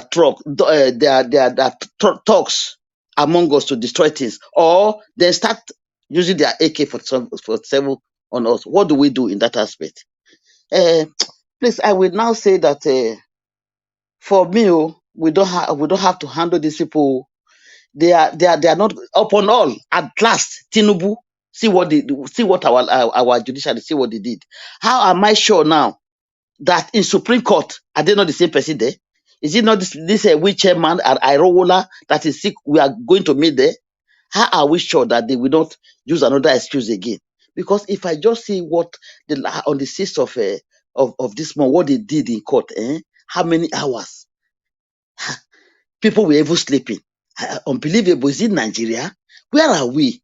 Where are the truthful human beings? Where are they? Where are the truthful lawyers, pastors, our leaders, our head? Where are they? If not to be rough, in that court you will just rush them up. You rush them. You just rush them. No wonder they never wanted us to televise them. And in court they were. If they are clean people, they really wanted to stand for the truth. Why do they go and hide and be showing them on screen? Why? So if there's anything, you have tried your very best, Mr. Elvis. You have really tried your best. Too much, even to the whole world. If there's any means, not in this panel, if there's any means one can plan on how to handle these people, please, to be out. If that demonstration we can risk it and try it. Because many people are, if you go out to talk to me, they are already fed up. Yeah, just leave this matter, mommy. You just they will worry yourself. Forget it. Tinubu don't enter. He go complete this in 8 years. Not even 4 years, 8 years. That is how they will delay and delay. It. 8 years we finish. What are we going to do? That is my own. No, I don't really. I've been weak. I don't want to come in. Sometimes I'm engaged. Not really. I don't want to come in, but the time might not be favorable for me. And sometimes I'm always late. I've passed. I don't listen to most what people have said. I just try to go through their comments. Then I just pick what people are saying. Then try to gather what I want to say. To say my own point of view of insight. So I appreciate all my brothers and sisters. I appreciate you, Mr. Elvis. I was being touched. For me, uh, I'm just too sensitive to things, When you measure things like this, I'm too fragile to react, to take act against something. So it pains me. And what are we going to do? Many of our Nigerians, they have turned to be corrupt. Men come to Europe, they use themselves. Some turn to women. Some use other, go to white women and leave their wives. Many things happens here. So it is just because of this our corrupt system. That is no. This thing has been going on for years. We have been there. We don't even know that what the effect our politicians they have against us. They don't know they are the one controlling law. They are the one controlling everything. No idea about politics. For me, I never have one day. I have been saying it 100 times. One day interest on politics because one thing why I don't have it because I know they are dangerous. They are not truthful. That is just on my own. But there are many people they have no idea. And we are sharing all these things now. What is still paining me? I've said it before. Many of them are not aware. Like today night, when somebody had to send I was looking for your message for today. I talked to one man who's at the African shop here. Okay, come. He said, but I don't Niger wash, come. What is going on today? I came in to come and check, but you have not send it. I sent the one of yesterday to him. I said, if you have interest, I will be sending it for you. So there are many of them, they don't have no idea. They have no idea about it. So if there's anything we have to do, please, I appreciate every one of you. I greet every one of you. Mama in Diaspora, Sister Patricia, my brother Alex, Niger, my give us our mandate.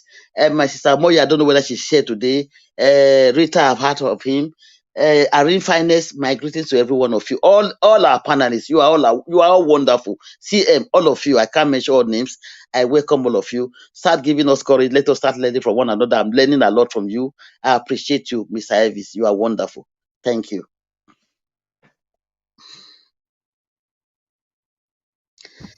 Thank you very much, madam. I appreciate you too. Thank you always for your wonderful submission, your encouragement, your support. I want you to know that I always appreciate you always. Thank you. Thank you very much. Please, Mr. Elvis, I will send you a message tomorrow, Okay. I will send Okay, you. madam. Thank you. Thank you. Yeah, everybody, good night. Thank you all. I appreciate every one of you. Good night. Okay, my people, we've come to the end of this broadcast. It's been a long day. We're over 5 hours now. I was actually targeting 3 hours. Yeah, but sometimes it doesn't always work like that. Whenever it works for me, 3 hours, I'm always happy. I run away. But sometimes they don't agree. But nevertheless, thank you, my people. I appreciate every one of you. Thank you for your time. Every one of you that joined the panel today, thank you very much. Aga Felix, thank you very much. F. Emmanuel, thank you.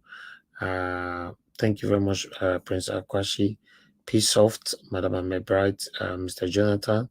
Thank you. Give us a Made. Thank you, Madam Patricia. Thank you very much, Madam Rita. Thank you. I appreciate every one of you that came to the panel today, Mr. Charles, and many others. Mr. Alex, you came in, but you couldn't say anything. You left. Okay. Maybe tomorrow or any other time. I understand network sometimes can affect people's submission. But I want to appreciate every one of you that came to the panel. May God bless you all. Thank you. And those of you that called in, thank you very much for calling in. Those of you I could not pick your call from the beginning. I was trying to avoid any kind of distraction. But nevertheless, another day is there.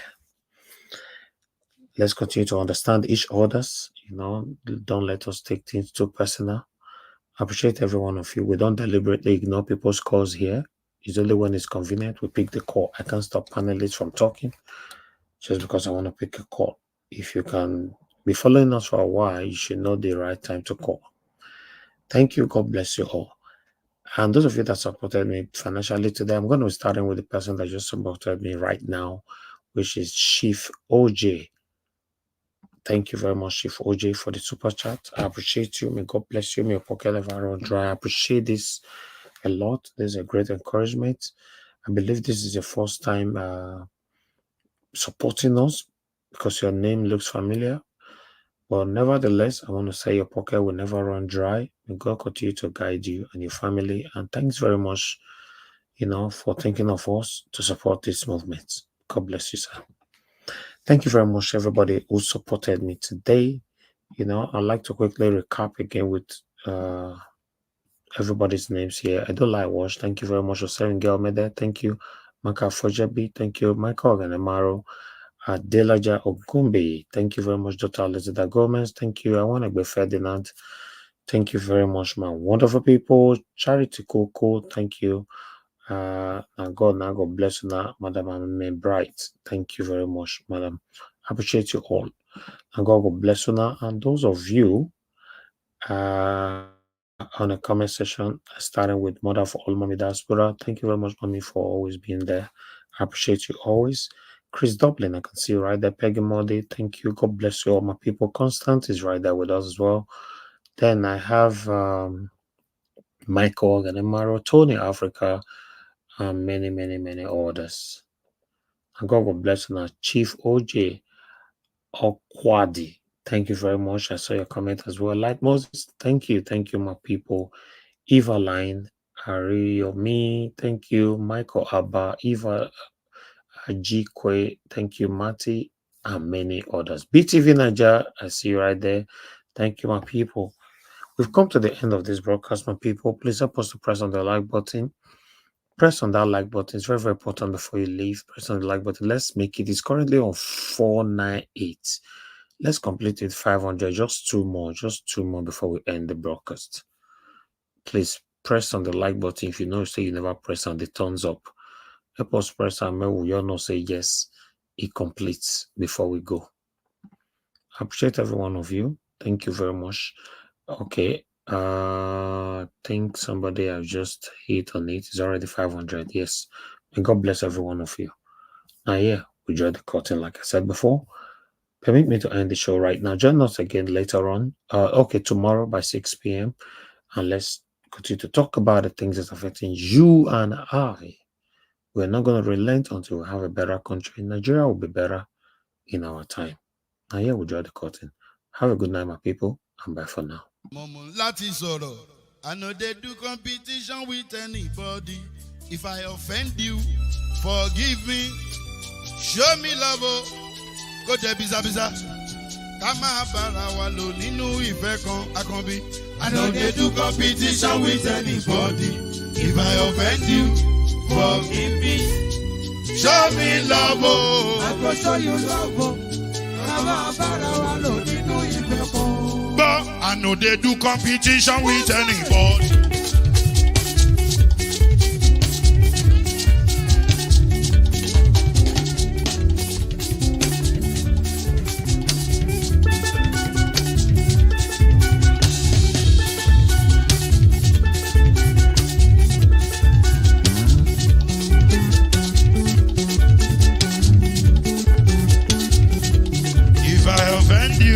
Forgive me, show me love, oh, I go show you love, eh.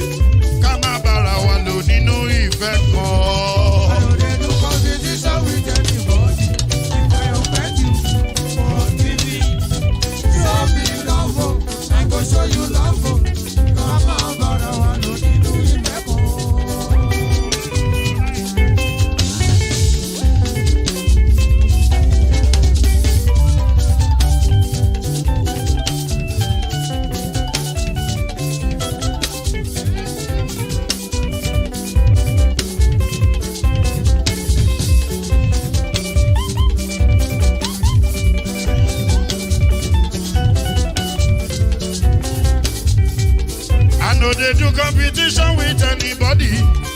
if I offend you, forgive me. Oh. Tó bá ti sanwó fún Ṣẹ́gun Nàbí o, ẹ fẹ́ jókòó. Alákọ̀bí, Ṣẹ́gun Nàbí. Alákọ̀bí, Sábà Mẹ́la. Anybody? Any bobo. Mo ló ń fọlú, ó gbà mí bó ṣe rí mi láti kíníṣí. Délé mo ló ń fọlú, ẹ jẹ́ ń sọ̀rọ̀. Délé o dé.